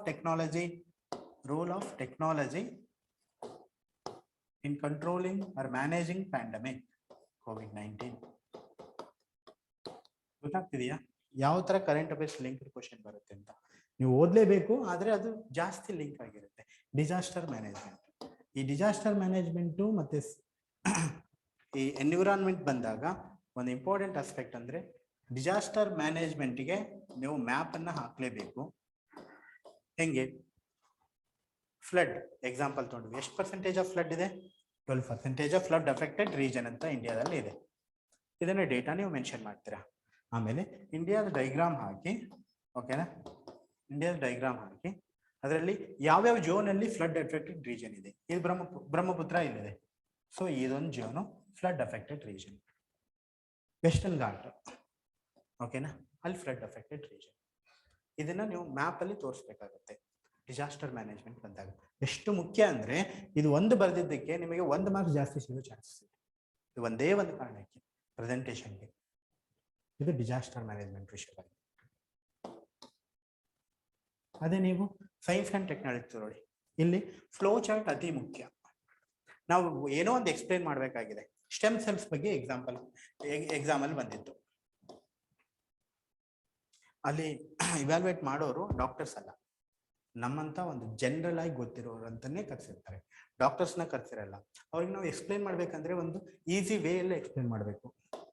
ಸೊ ಸ್ಟೆಮ್ಸ್ ಯಾವ ತರ ಪ್ಲೂರಿಪೊಟೆಂಟು ಯಾವ ತರ ಲಿಂಕ್ ಆಗುತ್ತೆ, ಅದರಿಂದ ಯಾವ ತರ ಆರ್ಗನ್ಸ್ನ ನಾವು ರೆಡಿ ಮಾಡ್ಬೋದು, ಆ ಥರ ನೀಟಾಗಿ ಒಂದು ಫ್ಲೋ ಚಾರ್ಟ್ನ, ಸಿಂಪಲ್ ಫ್ಲೋ ಚಾರ್ಟ್ನ ಹಾಕ್ಬಿಡ್ಬೋದು. ಫ್ಲೋ ಚಾರ್ಟು ಡೈಗ್ರಾಮು ಹಾಕು ಅಂದಿದ್ದಕ್ಕೆ ಯಾವುದೋ ಇನ್ಸ್ಟಿಟ್ಯೂಷನ್ ಅಲ್ಲಿ ಒಬ್ರು ಸರ್ ಹೇಳ್ತಿದ್ರು, ಹಂಗೆ ಫ್ಲೋ ಚಾರ್ಟು ಡೈಗ್ರಾಮ್ ಹಾಕು ಅಂದಿದ್ದಕ್ಕೆ ಕೋಬ್ರಾ ಸ್ಕೀಮ್ ಅಂತ ಬರುತ್ತೆ, ಕೋಬ್ರಾ ಬೆಟಾಲಿಯನ್ ಅಂತ, ಲೆಫ್ಟ್ ವಿಂಗ್ ಎಕ್ಸ್ಟ್ರೀಮಿಸಮ್ಗೆ ಇದು ಮಾಡೋಕ್ಕೆ. ಅಲ್ಲಿ ಯಾವ ಎಸ್ಪೆಕ್ಟ್ ಅಲ್ಲಿ ಬರುತ್ತೆ ಅಂದ್ರೆ ಇಂಟರ್ನಲ್ ಸೆಕ್ಯೂರಿಟಿಯಲ್ಲಿ. ಇಂಟರ್ನಲ್ ಸೆಕ್ಯೂರಿಟಿಯಲ್ಲಿ ನಾವು ಯಾವ ತರ ಮ್ಯಾಪ್ ಹಾಕಬೇಕು? ಇಂಡಿಯಾ ಮ್ಯಾಪ್ ಹಾಕಿ ಲೆಫ್ಟ್ ವಿಂಗ್ ಎಕ್ಸ್ಟ್ರೀಮಿಸ್ಟ್ ಟೆರರಿಸಮ್ ಅಂತ ಎಲ್ಲಿದೆ ಅಂತ ತೋರಿಸಿ, ಅಥವಾ ನಾರ್ತ್ ಈಸ್ಟ್ ಇನ್ಸರ್ಜೆಂಟ್ಸ್ ಗ್ರೂಪ್ ಎಲ್ಲಿದೆ ಅಂತ ನೀವು ನಾರ್ತ್ ಈಸ್ಟ್ ಅಲ್ಲಿ ನೀವು ಮ್ಯಾಪ್ ಹಾಕಿ ತೋರಿಸ್ಬೋದು. ಅದೇ ತರ ಒಂದು ಪ್ರೋಗ್ರಾಮ್ ಇದೆ, ಕೋಬ್ರಾ ಬೆಟಾಲಿಯನ್ ಅಂತ ಒಂದು ಬೆಟಾಲಿಯನ್ ಇದೆ. ಕೋಬ್ರಾ ಅಂದ್ರೆ ಏನ್ ಹೇಳಿ? ಹಾವು. ಆ ಹಾವಿನ ಚಿತ್ರ ಬರ್ದಿದ್ರು ಅವರು, ಯಾರು ಡೈಗ್ರಾಮ್ ಹಾಕು ಅಂದ್ರೆ ಸ್ನೇಕ್ ಚಿತ್ರ ಬರ್ದು ಕೋಬ್ರಾ ಬೆಟಾಲಿಯನ್ ಅಂತ ಬರ್ದಿದ್ರು. ಡೈಗ್ರಾಮು ಫ್ಲೋ ಚಾರ್ಟ್ ಹಾಕಂದ್ರೆ ಆ ತರ ಹಾಕ್ಬೇಡಿ. ಎಸೆನ್ಸ್ ಇರಬೇಕು, ರಿಲಿವೆನ್ಸ್ ಇರಬೇಕು. ಕೋಬ್ರಾ ಅಂತ ಬರ್ದಿದ್ದಕ್ಕೆ ರಿಲಿವೆನ್ಸ್ ಇದೆ, ಅಲ್ಲಿ ಎಸೆನ್ಸ್ ಇಲ್ಲ. ಅದೇನ್ ಅರ್ಥ ಆಗುತ್ತೆ ಹೇಳಿ?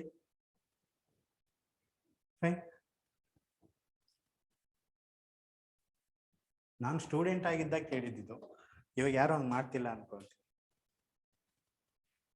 ಡಿಸಾಸ್ಟರ್ ಮ್ಯಾನೇಜ್ಮೆಂಟ್, ಇಂಟರ್ನಲ್ ಸೆಕ್ಯೂರಿಟಿಗೆ ಮ್ಯಾಪ್ ಎಷ್ಟು ಅವಶ್ಯಕತೆ ಅಂತ ಕರೆಂಟ್ ಅಫೇರ್ಸ್ ಲಿಂಕ್ ಇದ್ದಾಗ. ಇನ್ನು ಎಕನಾಮಿ ಟಾಪಿಕ್ಸ್ ಅನ್ನ ನೀವು ಕಾಂಪ್ಲೆಕ್ಸ್ ಆಗಿ ಡೈಗ್ರಾಮ್ಸ್ ನ ಹಾಕಬೇಡಿ. ಕಾಂಪ್ಲೆಕ್ಸ್ ಆಗಿ ಡೈಗ್ರಾಮ್ಸ್ ಹಾಕೋದ್ರಿಂದ ತೊಂದರೆ ಆಗುತ್ತೆ. ನಿಮ್ಗೆ ಏನ್ ಅರ್ಥ ಆಗಿತ್ತಲ್ಲ, ಜಸ್ಟ್ ಇನ್ಕಮ್ ಬಗ್ಗೆ ಮಾತಾಡ್ತಿದ್ದೀರಾ, ಹೌಸ್ ಹೋಲ್ಡ್ ಇಂಡಸ್ಟ್ರಿ ಎರಡಕ್ಕೂ ಲಿಂಕ್ ಮಾಡಿ ವರ್ಚುವಲ್ ಸೈಕಲ್, ಇದರಿಂದ ಎಂಪ್ಲಾಯ್ಮೆಂಟ್ ಕ್ರಿಯೇಟ್ ಆಗುತ್ತೆ. ಈ ತರ ಸ್ಮಾಲ್ ಡೈಗ್ರಾಮ್ಸ್, ಸಿಂಪಲ್ ಡೈಗ್ರಾಮ್ಸ್ ಅವ್ರಿಗೆ ಅರ್ಥ ಆಗಂಗಿರ್ಬೇಕು. ಅಲ್ಲಿ ಎಕನಾಮಿಸ್ಟ್ಸ್ ಇರಲ್ಲ, ಜನರಲ್ ಸ್ಟಡಿ ಪೇಪರ್ ಚೆಕ್ ಮಾಡಿದ್ರೆ ಜನರಲ್ ಆಗೇ ಇರ್ತಾರೆ. ಯಾವುದೋ ಒಂದು ನೀವು ನೋಟ್ಸ್ ಅಲ್ಲಿ ಬರ್ಕೊಳ್ಳೋದ್ರೆ ಎಲ್ಲವನ್ನು ಹಾಕ್ಲಿಕ್ಕೆ ಹೋಗಬೇಡಿ. ಸಿಂಪಲ್ ಆಗಿ ಡೈಗ್ರಾಮ್ಸ್ ನ ನೀವು ಯೂಸ್ ಮಾಡ್ಬೇಕಾಗತ್ತೆ. ಫ್ಲೋ ಚಾರ್ಟ್ಸ್ ಡೈಗ್ರಾಮ್ಸ್ ಯೂಸ್ ಮಾಡಲೇಬೇಕು.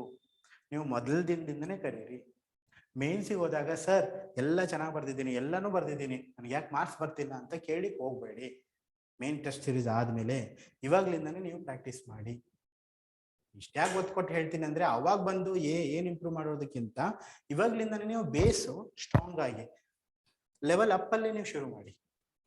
ಯಾಕೆ ಹಾಕ್ಬಾರ್ದು ನೀವು? ಗ್ರೇಟೆಸ್ಟ್ ಥಿಂಗ್ ಅಲ್ಲ. ನೀವು 2-3 ವರ್ಷ ಬಿಡಿ, ಇದೇ ತರ ಓರಿಯಂಟೇಷನ್, ಇದೇ ತರ ಟೀಚಿಂಗ್ ತಗೊಂಡಿರ್ತಾರೆ. ಬೇರೆ ಯಾವುದೋ ಇನ್ಸ್ಟಿಟ್ಯೂಷನ್ ಅಲ್ಲಿ ಅನ್ಕೊಳ್ಳೋಣ, ಅವರೆಲ್ಲರೂ ಆರಾಮಾಗಿ ಹಾಕ್ತಿರ್ತಾರೆ ಡೈಗ್ರಾಮ್ಸ್, ಮ್ಯಾಪ್ಸ್, ಡೇಟಾ ಎಲ್ಲವನ್ನು ಹಾಕ್ತಿರ್ತಾರೆ.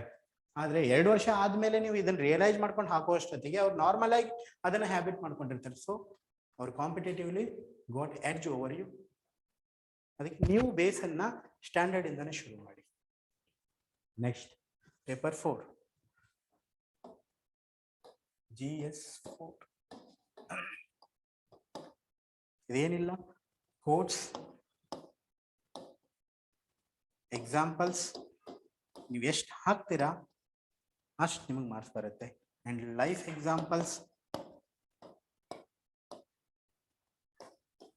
ಲೈಫ್ ಎಕ್ಸಾಂಪಲ್ಸ್ ಅಂದ ತಕ್ಷಣ ಏನೂ ಮಾಡೇ ಇಲ್ಲಲ್ಲ ಲೈಫಲ್ಲಿ ಅಂತ ಎಷ್ಟೊಂದು ಜನ ನಮಗೂ ಅನ್ಸುತ್ತೆ. ಏನ್ ಕೊಡ್ಬೇಕು ನಾವು ಎಥಿಕ್ಸ್ ಪೇಪರ್ ಅಲ್ಲಿ ಬರೆಯುವಂತ ಲೈಫ್ ಎಕ್ಸಾಂಪಲ್ ಏನಾದ್ರು ಇದಾವ ಹೇಳಿ ಒಂದೆರಡು. ಕಂಪ್ಯಾಷನ್ ಏನಾದ್ರು ಇದಾವ, ಯಾರಿಗಾದ್ರೂ ಹೆಲ್ಪ್ ಮಾಡಿದಾವ? ಹಾ ಹೇಳಿ ನೀವು. ಗೊತ್ತಾಗ್ಲಿಲ್ಲ? ಹೂನಾ ಹೇಳಿ ಹೇಳಿ ಸರ್. ಏನೋ ಇರುತ್ತೆ ಹೇಳಿ.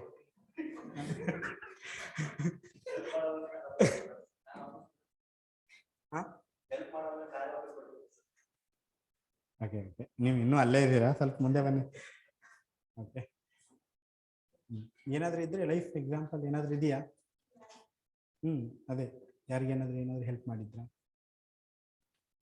ಯಾವ್ದಾದ್ರು ಸ್ಟೂಡೆಂಟ್ ಅವರೇ ಹೆಲ್ಪ್ ಮಾಡ್ತಿದ್ದ? ಅವರಿಗೆ ಬೇಡ. ಡಾಗ್ಸ್ ಕೇರ್ ಅಂತೆ ಅಷ್ಟು. ಏನಾದ್ರೂ ಹ್ಯುಮ್ಯಾನಿಟಿಗೆ ಎಕ್ಸಾಂಪಲ್? ಬ್ಲಡ್ ಡೊನೇಟ್ ಮಾಡಿದ್ರ? Good example, very good. ಮತ್ತೆ ಎಷ್ಟು ಹುಡುಕಿಯೂ ಸಿಗಲ್ಲ ಅಲ್ವಾ?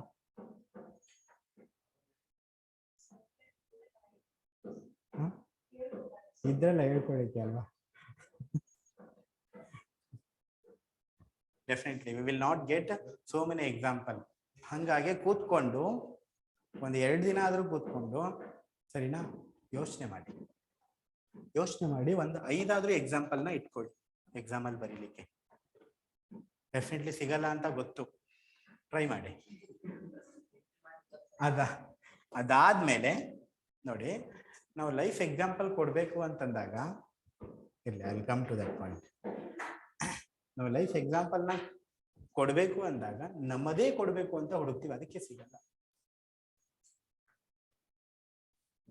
ನಮ್ಮ ಲೈಫಲ್ಲಿ ಪರಿಣಾಮ ಬೀರಿರುವಂತ ಯಾವುದೇ ವ್ಯಕ್ತಿಯನ್ನು ನಾವು ಕೊಡಬಹುದು life example. Okay, small example ಬೇರೆಯವ್ರಿಗೆ ಕೊಟ್ಟಾಗ ಎಫೆಕ್ಟಿವ್ ಆಗಿರುತ್ತೆ. ನಾನು ಬ್ಲಡ್ ಡೊನೇಟ್ ಮಾಡಿದೆ ಅನ್ನೋದಕ್ಕಿಂತ ಹೆಚ್ಚಾಗಿ ನಾನು ತುಂಬಾ ಕ್ರಿಟಿಕಲ್ ಇದ್ರು ನಮ್ಮ ಫ್ಯಾಮಿಲಿ ಮೆಂಬರ್ಸು, ಯಾರೋ ಒಬ್ಬರು ಬಂದು ಅವರು ನಮಗೆ ಬ್ಲಡ್ ಡೊನೇಟ್ ಮಾಡಿದ್ರು ಅಂತ ಹೇಳೋದ್ರಲ್ಲಿ ಎಫೆಕ್ಟಿವ್ನೆಸ್ ಜಾಸ್ತಿ ಇದೆ. ನಿಮ್ ಲೈಫಲ್ಲಿ ಬೇರೆ ಪರ್ಸನ್ಸ್ ಆಗಿರ್ತಾರಲ್ವಾ, ಅದನ್ನ ಎಕ್ಸಾಂಪಲ್ ಕೊಡಿ. ನಿಮ್ಮದೇ ಕೊಡ್ಬೇಕಂತೇನಿಲ್ಲ, ನೀವೇ ಮಾಡಿರ್ಬೇಕು ಅಂತೇನಿಲ್ಲ.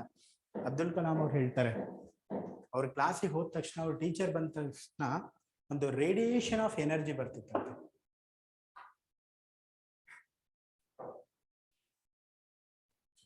ಅವ್ರ ರೇಡಿಯೇಷನ್ ಆಫ್ ಎನರ್ಜಿ, ಅವರೆಲ್ಲ ಮಾತಾಡ್ತಿರ್ಬೇಕಾದ್ರೆ ಅವನ್ ಟೀಚರ್ ಬಗ್ಗೆ ಹೇಳ್ತಾ ಇದ್ದಾರೆ, ಅವ್ರ ಇಂಪಾರ್ಟೆನ್ಸ್ ಬಗ್ಗೆ ಹೇಳ್ತಾ ಇದ್ದಾರೆ. ಅದೇ ತರ ನಿಮ್ಮ ಒಂದು ಲೈಫಲ್ಲಿ ಯಾವ್ದಾದ್ರು ಟೀಚರ್ ಎಫೆಕ್ಟಿವ್ ಆಗಿ ನಿಮ್ಮ ಮೇಲೆ ಪರಿಣಾಮ ಬೀರಿದ್ರ, ಯಾವುದೋ ವ್ಯಕ್ತಿ ನಿಮ್ಮ ಪರಿಣಾಮ ಬೀರಿದ್ರ, ಯಾವ ಇನ್ಸಿಡೆಂಟು, ಯಾವ ಪರ್ಸನ್, ಅದು ನಿಮ್ಮ ತಾಯಿನೇ ಆಗಿರ್ಬೋದು. ನಮ್ಮ ಫ್ರೆಂಡ್ ಫಾದರ್ ಅವರು ಈ ಹೆಲ್ತ್ ವರ್ಕರ್ ಇರ್ತಾರಲ್ವಾ, ಹೆಲ್ತ್ ವರ್ಕರ್ ಅವರು ಪ್ರತಿಯೊಬ್ಬರಿಗೂ ಕೂಡ ಮಲೇರಿಯಾ ಟ್ಯಾಬ್ಲೆಟ್, ಲೆಪ್ರೋಸಿ ಆಗಿರುತ್ತಲ್ಲ ಕುಷ್ಠರೋಗ, ಅದಕ್ಕೆ ಟ್ಯಾಬ್ಲೆಟ್ ಬೇರೆ ಬೇರೆ ತಾಂಡಗಳಿಗೆ ಹೋಗಿ ಕೊಡ್ಬೇಕಾಗ್ತಿತ್ತು. ತಾಂಡ ಅಂದ್ರೆ ಟ್ರೈಬಲ್ ಪೀಪಲ್ ವಾಸ ಮಾಡುವಂಥದ್ದು. ಅಲ್ಲಿ ಹೋಗಿ ಟ್ಯಾಬ್ಲೆಟ್ಸ್ ಕೊಡ್ಬೇಕಿತ್ತು. ಪ್ರಾಬ್ಲಮ್ ಏನಿತ್ತು ಗೊತ್ತಾ, ಅಲ್ಲಿ ಯಾವುದೇ ಬಸ್ ಸರ್ವಿಸಸ್ ಇರಲಿಲ್ಲ, ಪ್ರೈವೇಟ್ ಬಸ್ಸಸ್ ಇರಲಿಲ್ಲ, ಗೌರ್ಮೆಂಟ್ ಬಸ್ಸಸ್ ಇರಲಿಲ್ಲ. ಅವ್ರು ನಡ್ಕೊಂಡೇ ಹೋಗ್ತಿದ್ರು, 3 ಕಿಲೋಮೀಟರ್ ನಡ್ಕೊಂಡೇ ಬರ್ತಿದ್ರು, 3-4 ಕಿಲೋಮೀಟರ್ ಹೋಗಿ ಬರ್ತಿದ್ರು. ಫೈನಲಿ ಅವ್ರಿಗೆ ಕೇಳಿದಾಗ ಯಾವತ್ತೂ ಅನ್ಸಿಲ್ಲ ಅಂತ ಅವ್ರಿಗೆ ಬಸ್ ಬರಬೇಕಿತ್ತು ಅಂತ ಯಾವತ್ತೂ ಬ್ಲೇಮ್ ಮಾಡಿಲ್ಲ ಅವ್ರು ಗೌರ್ಮೆಂಟ್ಗೆ. ಎಂತ ಸೆಲ್ಫ್ಲೆಸ್ ಸರ್ವಿಸ್ ಅಲ್ಲ, government servant but selfless service.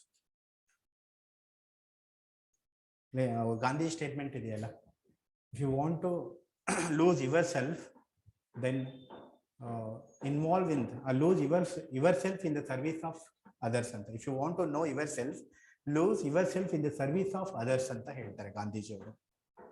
ಬೇರೆಯವರ ಸೇವೆಯಲ್ಲಿ ಮುಳುಗುವುದರಿಂದ ನಿಮ್ಮನ್ನು ನೀವು ಅರ್ಥಕೊಳ್ತೀರಾ ಅಂತ. ಅಂಥದ್ದೊಂದು ಲೈಫ್ ಎಕ್ಸಾಂಪಲ್. ಆ ಸ್ಟೇಟ್ಮೆಂಟು ಕ್ವಶನ್ ಆಗಿ ಬಂದಿತ್ತು UPSC ಅಲ್ಲಿ. ತಮಾಷೆ ಅಂತ ಯಾವುದು ಹೇಳ್ತಿಲ್ಲ ಇಲ್ಲಿ, ಓಕೆನಾ? ಅದೇ ಕ್ವಶನ್ UPSC ಅಲ್ಲಿ ಕ್ವಶನ್ ಆಗಿ ಬಂದಿತ್ತು. ಆ ಕೋಟ್ ಕೊಟ್ಟಿದ್ದಾರೆ, ಅದಕ್ಕೆ ಆನ್ಸರ್ ಬರೀರಿ ಅಂದ್ರೆ ಏನೂ ಇಲ್ಲ ನಮ್ಮ ಹತ್ರ.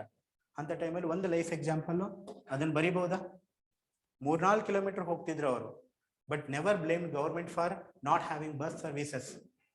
ಬಸ್ ಸರ್ವಿಸಸ್ ಅಂತ ಬ್ಲೇಮ್ ಮಾಡಿಲ್ಲ, ಆದ್ರೆ ಕೊಡದೇ ಇದ್ರೆ ಅವ್ರ ಪರಿಸ್ಥಿತಿ ಏನು ಹೇಳಿ? ಟ್ರೈಬಲ್ ಪೀಪಲ್ದು ಮಲೇರಿಯಾ ಬಂದ್ರು ಸಾಯ್ತಾರೆ, ಲೆಪ್ರೋಸಿ ಬಂದ್ರು ಸಾಯ್ತಾರೆ, ಯಾರು ಮೀಡಿಯಾ ಕಂಪ್ಲೇಂಟ್ ಮಾಡಲ್ಲ, ಯಾರು ಹೋಗಿ ಆಫೀಸರ್ ನೋಡಲ್ಲ. ಬಟ್ ಒಬ್ಬ ಹೆಲ್ತ್ ವರ್ಕರ್, ಕೆಳದರ್ಜೆಯ ವರ್ಕರ್ ಅದ್ ಕೆಲಸ ಮಾಡ್ತಿದ್ದಾರೆ.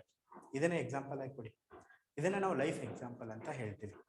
ಎಷ್ಟೊಂದು ಎಕ್ಸಾಂಪಲ್ನ, ಕೋಟ್ಗಳನ್ನ, ಒಂದು 20 ಕೋಟ್ಗಳನ್ನ, ಒಂದು 30 ಎಕ್ಸಾಂಪಲ್ನ, ಲೈಫ್ ಎಕ್ಸಾಂಪಲ್ ಅಟ್ಲೀಸ್ಟ್ 10 ಲಿಸ್ಟ್ ಮಾಡಿಕೊಂಡು, ಆ ಡೆಫಿನೇಷನ್ ವೈಸ್ ಎಥಿಕ್ಸ್ ಅಲ್ಲಿ ಡೆಫಿನೇಷನ್ ಕಂಡಿಡ್ಕೊಂಡು ಅದರ ಪ್ರಕಾರವಾಗಿ ಲಿಸ್ಟ್ ಮಾಡ್ಕೊಂಡು ಇಟ್ಕೊಳ್ಳಿ ಎಕ್ಸಾಮ್ ಅಲ್ಲಿ ಬರೀಲಿಕ್ಕೆ.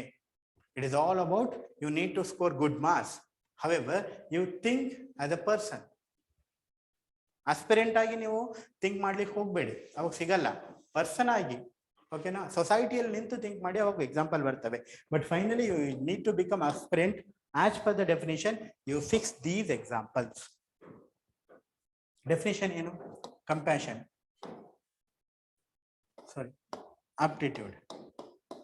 ಆಪ್ಟಿಟ್ಯೂಡ್ ಏನು ಯಾರಿಗಾದ್ರೂ ಗೊತ್ತಾ? ಅಟೆಂಡ್ ಮಾಡಿದ್ರೆ, ಯಾವ ಕ್ಲಾಸ್ ಅಟೆಂಡ್ ಮಾಡಿಲ್ಲ ಎಥಿಕ್ಸ್? ಆಪ್ಟಿಟ್ಯೂಡ್ ಕೇಳ್ಬಿಡ್ತಾರೆ, ವಾಟ್ ಈಸ್ ಆಪ್ಟಿಟ್ಯೂಡ್ ಅಂತ. ಸೇಮ್ ಕ್ವಶನ್ ಕೇಳಿದ್ದಾರೆ, ನಾರ್ಮಲ್ ಆಗಿ ಯಾವುದನ್ನು ಹೇಳ್ತಿಲ್ಲ. What is aptitude, what is happiness, ಈ ಥರನೇ ಕೇಳಿದ್ದಾರೆ. ಏನಂತ ಬರೀತೀರಾ? ಅದಕ್ಕೊಂದು ಡೆಫಿನೇಷನ್ನ ನೀವು ರೆಡಿ ಮಾಡ್ಕೊಂಡು ಇಟ್ಕೊಳ್ರಿ. ಅದಕ್ಕೊಂದು ಎಕ್ಸಾಂಪಲ್ನ, ಲೈಫ್ ಎಕ್ಸಾಂಪಲ್ನ, ಅದಕ್ಕೊಂದು ಕೋಟ್ನ ಇಟ್ಕೊಳ್ಳಿ. So that you will score more on that. ಓಕೆನಾ? I will show you some book list. Please take down those book list. After that, we'll leave the class. We'll conclude the class after taking the book list.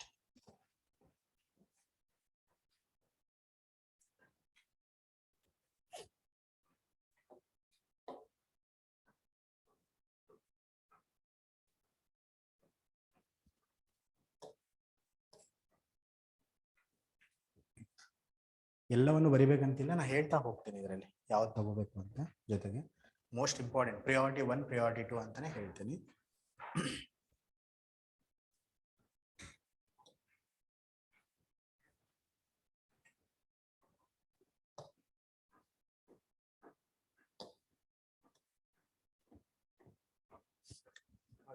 NCERT ಹಿಸ್ಟ್ರಿಗೆ ಸರಿನಾ, fine arts ಅಂತ ಬರುತ್ತೆ. ಕೆಂಪು colour book ಗೊತ್ತಲ್ವಾ? Architecture ಬಗ್ಗೆನೇ ಮಾತಾಡುತ್ತೆ complete ಆಗಿ ಅದು. ಇದಾದ್ಮೇಲೆ plus themes in history ಅಂತ ಬರುತ್ತೆ. ನೀವು NCERTನೇ 11th ಮತ್ತೆ 12th most important for mains. Themes in history ಅಂತ 11th 12th most important. Vijayanagara kingdom ಮೇಲೆ ಕ್ವಶನ್ ಬಂದಿದೆ, ಆ ಥೀಮ್ಸ್ ಅಲ್ಲಿದೆ. ಟ್ರಾವೆಲರ್ಸ್ ಕ್ವಶನ್ ಬಂದಿದೆ, ಆ ಥೀಮ್ಸ್ ಅಲ್ಲಿದೆ. ಪರ್ಷಿಯನ್ ಲಿಟರೇಚರ್ ಬಗ್ಗೆ ಕ್ವಶನ್ ಬಂದಿದೆ, ಆ ಥೀಮ್ಸ್ ಅಲ್ಲಿದೆ. Directly most important 11th 12th standard NCERT themes ಬಗ್ಗೆ. ಎಲ್ಲವನ್ನು ಬಿಟ್ಟರು ಇದನ್ನು ಬರ್ಕೊಳ್ಳಿ. ಸ್ಪೆಕ್ಟ್ರಮ್ ಚಿಕ್ಕ ಬುಕ್ಕು, ದೊಡ್ಡದು ತಗೊಳ್ಬೇಡಿ, ಅದು ಓದಿದ್ರೆ ಸಾಕು. ಅದರಲ್ಲಿ ಯಾವ ತರ ಓದಬೇಕು? ಹಿಸ್ಟ್ರಿಗೆ ಕೋಡ್ಸ್ ಅನ್ನ ಕಲೆಕ್ಟ್ ಮಾಡ್ಕೋಬೇಕು, ಸ್ಟೇಜಸ್ ಅನ್ನ ನೋಡ್ಕೊಳ್ಬೇಕು ನೀವು. ಮತ್ತೆ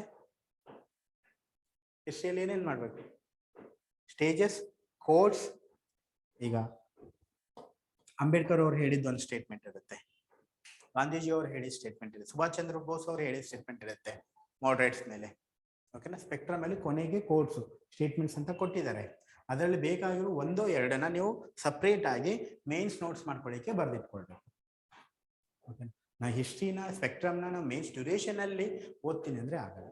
ನಿಮಗೆ ಬೇಕಾದ್ರೂ 2 ಮಗ್ಗಪ್ ಮಾಡಿಕೊಂಡು, ಓಕೆನಾ, ಇದನ್ನ ಇಲ್ಲಿ ಬರಿಬೇಕು ಅಂತ ಅನ್ಕೊಂಡು ಇಟ್ಕೊಳ್ಳಿ. ಸ್ಪೆಕ್ಟ್ರಮ್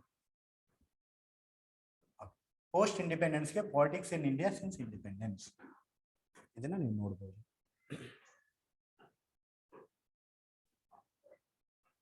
ಇದು ಬೇಡ, ವರ್ಲ್ಡ್ ಹಿಸ್ಟ್ರಿಗೆ ಯಾವುದೋ ಒಂದು ಕೋಚಿಂಗ್ ಮಟೀರಿಯಲ್ ನೋಟ್ಸ್ ಸಫಿಷಿಯಂಟ್. ಕೇಳ್ತಾ ಇರೋದು ಒಂದು ಕ್ವಶನ್ ಕೇಳ್ತಿದ್ರೆ ಇಲ್ಲ ಕ್ವಶನೇ ಕೇಳ್ತಿಲ್ಲ. ಇದೇ ಮಾತನ್ನ ನಾವು ನೆಕ್ಸ್ಟ್ ಇಯರ್ ಹೇಳ್ತೀನಿ ಅಂತಿಲ್ಲ. ಕ್ವಶನ್ ಜಾಸ್ತಿ ಬಂತು ಅಂದ್ರೆ ಟ್ರೆಂಡ್ ಚೇಂಜ್ ಆಗಿದೆ ಅಂತ ಅರ್ಥ. ಅವಾಗ ನಾನು ಈ ಮಾತನ್ನ ಹೇಳಲ್ಲ, ಯಾವುದೋ ಒಂದು ಚೆನ್ನಾಗಿರೋ ಬುಕ್ ನಾರ್ಮಲ್ ಲೆವಿ ಆ ಒಂದು ಬುಕ್ ಓದ್ಕೊಳ್ಳಿ ಅಂತ ಹೇಳ್ತೀನಿ. ಬಟ್ ಈ ವರ್ಷ ಆಸ್ ಪರ್ ದ ಟ್ರೆಂಡ್ ಯಾವುದೋ ಒಂದು ಕೋಚಿಂಗ್ ಮಟೀರಿಯಲ್ದು ವರ್ಲ್ಡ್ ಹಿಸ್ಟ್ರಿ ನೋಟ್ಸ್ ತಗೊಂಡು ಕಂಪ್ಲೀಟ್ ಮಾಡ್ಕೊಳ್ಳಿ. ಒಂದು ಕ್ವಶನ್ ಬರುತ್ತೆ ಅಥವಾ ಅದನ್ನೂ ಬರಲ್ಲ, ಹಂಗಂತ ಬಿಡು ಹಾಗಿಲ್ಲ. ಯಾವುದನ್ನೇ ಅನಲೈಸಿಸ್ ಕೊಡ್ಬೇಕಾದ್ರೆ ನಾವು ವರ್ಲ್ಡ್ ಹಿಸ್ಟ್ರಿ ಎಕ್ಸಾಂಪಲ್ ನಾವು ಕೊಡ್ಲಿಕ್ಕಾಗುತ್ತೆ. ಒಂದು ಹೊಲಿಸ್ಟಿಕ್ ಆನ್ಸರ್ ಬರಿಬೇಕಾದ್ರೆ ವರ್ಲ್ಡ್ ಹಿಸ್ಟ್ರಿ ನಮ್ಗೆ ಗೊತ್ತಿರಬೇಕಾಗುತ್ತೆ. ನೆಕ್ಸ್ಟ್ ಸೊಸೈಟಿಯಲ್ಲಿ ಇದನ್ನ ನೀವು ಓದಿ ಇಲ್ಲ ಅಂದ್ರೆ ಬಿಡಿ, ಬಟ್ ರೆಫರೆನ್ಸ್ಗೆ ನಿಮ್ಗೆ ಗೊತ್ತಿರಲಿ NCERT ಬುಕ್ ಇದೆ ಸೊಸೈಟಿಗೆ ಅಂತ. ಅದನ್ನ ಬಿಟ್ಟು ನೀವು ವಿಷನ್ ವ್ಯಾಲ್ಯೂ ಎಡಿಷನ್ ಓದ್ಬೋದು. ವಿಷನ್ ವ್ಯಾಲ್ಯೂ ಎಡಿಷನ್ ಮಟೀರಿಯಲ್ ಆದ್ರೆ ಗೊತ್ತಿರಬೇಕು ಇದಾವೆ ಸೊಸೈಟಿಗೆ ಅಂತ ಮಟೀರಿಯಲ್. ಅಥವಾ ಕ್ರೆಡೆನ್ಸ್ IAS ಕ್ಲಾಸ್ ನೋಟ್ಸ್ ನನ್ನ material. Credence IAS class notes ನೀವು ಅಟೆಂಡ್ ಮಾಡಿದ್ರೆ ಕ್ಲಾಸ್ ನೋಟ್ಸು, ಅಟೆಂಡ್ ಮಾಡಲಿಲ್ಲ ಅಂದ್ರೆ ವಿಷನ್ IAS ಮಟೀರಿಯಲ್ ಓದಿ ಸೊಸೈಟಿಗೆ.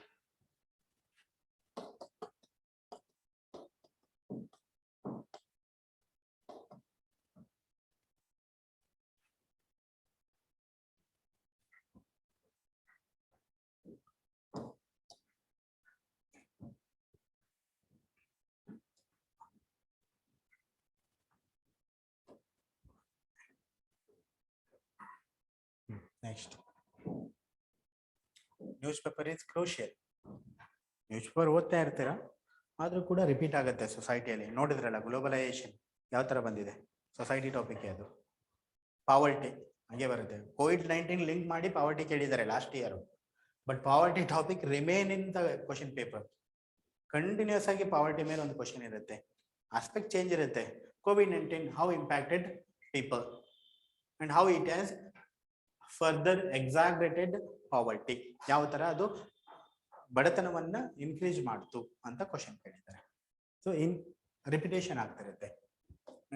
Geography class 11th and 12th ಓಕೆನಾ. ಫಾರ್ ಮೇನ್ ಅಥವಾ ನಿಮ್ಮ ಯಾವ್ದಾದ್ರು ಕೋಚಿಂಗ್ ಮೆಟೀರಿಯಲ್ ನೀವು ಅಟೆಂಡ್ ಮಾಡಿರ್ತೀರಲ್ಲ ಫಿಲಿಮ್ಸ್ಗೆ, ಅದು ಸಾಕಾಗುತ್ತೆ. ಕೋಚಿಂಗ್ ಮೆಟೀರಿಯಲ್ ನಿಮ್ ಕ್ಲಾಸ್ ನೋಟ್ಸ್ ಸಾಕು.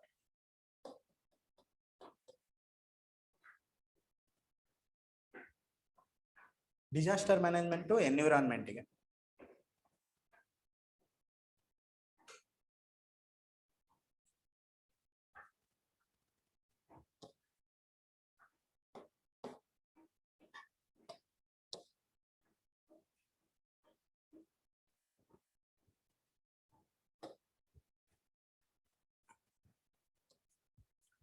ಎಷ್ಟೋ ಜನಕ್ಕೆ ಇದನ್ನ ಮಾಡ್ಲಾರ್ದೇನೂ ಕೂಡ ಮೇನ್ ಡ್ಯೂರೇಷನ್ ಅಲ್ಲಿ ಗೊತ್ತಾಗಿ ರಿಗ್ರೆಟ್ ಮಾಡ್ಕೊಂಡಿದ್ದಾರೆ. ಓಕೆನಾ, ಯಾವುದು ಸಿಂಪಲ್ ಅಲ್ಲ. ಎಷ್ಟೋ ಟಾಪರ್ಸ್ದು ಎಷ್ಟೋ ಕ್ಲಾಸ್ದು ನಾನು ಕಲಿಬೇಕಾದ್ರೆ, ನಾನು ಸ್ಟೂಡೆಂಟ್ ಆಗಿದ್ದಾಗ ವಾಚ್ ಮಾಡಿ ಫೈನಲೈಸ್ಡ್ ಮಾಡಿರೋ ಬುಕ್ ಲಿಸ್ಟ್ ಅಷ್ಟೇ ಇದೆ. Next disaster management and environment. ಇದಕ್ಕೆ ಈಗ ಇದು ಡೌನ್ ಟು ಅರ್ತ್ ಮ್ಯಾಗಝಿನ್, ಇದು ಯಾವುದು ಬೇಡ, ಗೊತ್ತಿರಲಿ ನಿಮಗೆ. They come some good articles in down to earth ಅಂತ ಗೊತ್ತಿರಲಿ. ಆದರೆ ಡಿಸಾಸ್ಟರ್ ಮ್ಯಾನೇಜ್ಮೆಂಟ್ ಮತ್ತೆ ಎನ್ವಿರಾನ್ಮೆಂಟ್ಗೆ ಮೇನ್ 365 ವಿಜಯ್ IAS ಮೇನ್ 365 ಬರುತ್ತೆ. ಅದು ಕರೆಂಟ್ ಅಫೇರ್ಸ್. ನೀವು ಕರೆಕ್ಟಾಗಿ ಓದ್ಲಾರ್ದಕ್ಕೆ ನ್ಯೂಸ್ ಪೇಪರಲ್ಲಿ ಅದನ್ನ ರೆಫರ್ ಮಾಡ್ಬೋದು. Main 365 Vijay IAS main 365. Approach ಗೊತ್ತಾಗಲ್ಲ, ಕಂಟೆಂಟ್ ಗೊತ್ತಾಗುತ್ತೆ. ಅಪ್ರೋಚ್ ಕ್ಲಾಸಲ್ಲೇ ಗೊತ್ತಾಗುತ್ತೆ, ಯಾವ ತರ ಬರೀಬೇಕು, ಯಾವ ತರ ಮ್ಯಾಪ್ ಹಾಕಬೇಕು, ಅದೆಲ್ಲ ನಾವು ಕ್ಲಾಸಲ್ಲೇ ಗೊತ್ತಾಗುತ್ತೆ. ಬಟ್ ಮಟೀರಿಯಲ್ಗೋಸ್ಕರ ಆ ವರ್ಷದ್ದು ಮೇನ್ 65 ಮಾತ್ರ ನೀವು ರೆಫರ್ ಮಾಡಬೇಕು. ಹಿಂದಿನ ವರ್ಷದ ಮಾಡಿದ್ರೆ ಆ ಕ್ವಶನ್ಗಳು ಬರಲ್ಲ. ಓಕೆನಾ, ಆ ವರ್ಷದ main 365 Vijay IAS current affairs notes, disaster management ಮತ್ತೆ ಎನ್ವಿರಾನ್ಮೆಂಟ್ಗೆ. ನೆಕ್ಸ್ಟ್ ಪಾಲಿಟಿ ಅಂಡ್ ಗವರ್ನೆನ್ಸ್ ನೋಡಿ. ಲಕ್ಷ್ಮೀಕಾಂತ್ ಅಲ್ಲಿ ನೀವು ಚಾಪ್ಟರ್ಸ್ ಓದ್ತಿರ್ಬೇಕಾದ್ರೆ ಕೆಲವೊಂದನ್ನ ಶಾರ್ಟ್ ನೋಟ್ಸ್ನ ಮಾಡ್ಕೊಳ್ಳಿ. ನೀವು ಜಡ್ಜ್ಮೆಂಟ್ಸ್ ಇದ್ರ ಆ ಜಡ್ಜ್ಮೆಂಟ್ಸ್ನ ಬರ್ಕೊಳ್ಳಿ ಕೆಲವೊಂದನ್ನ.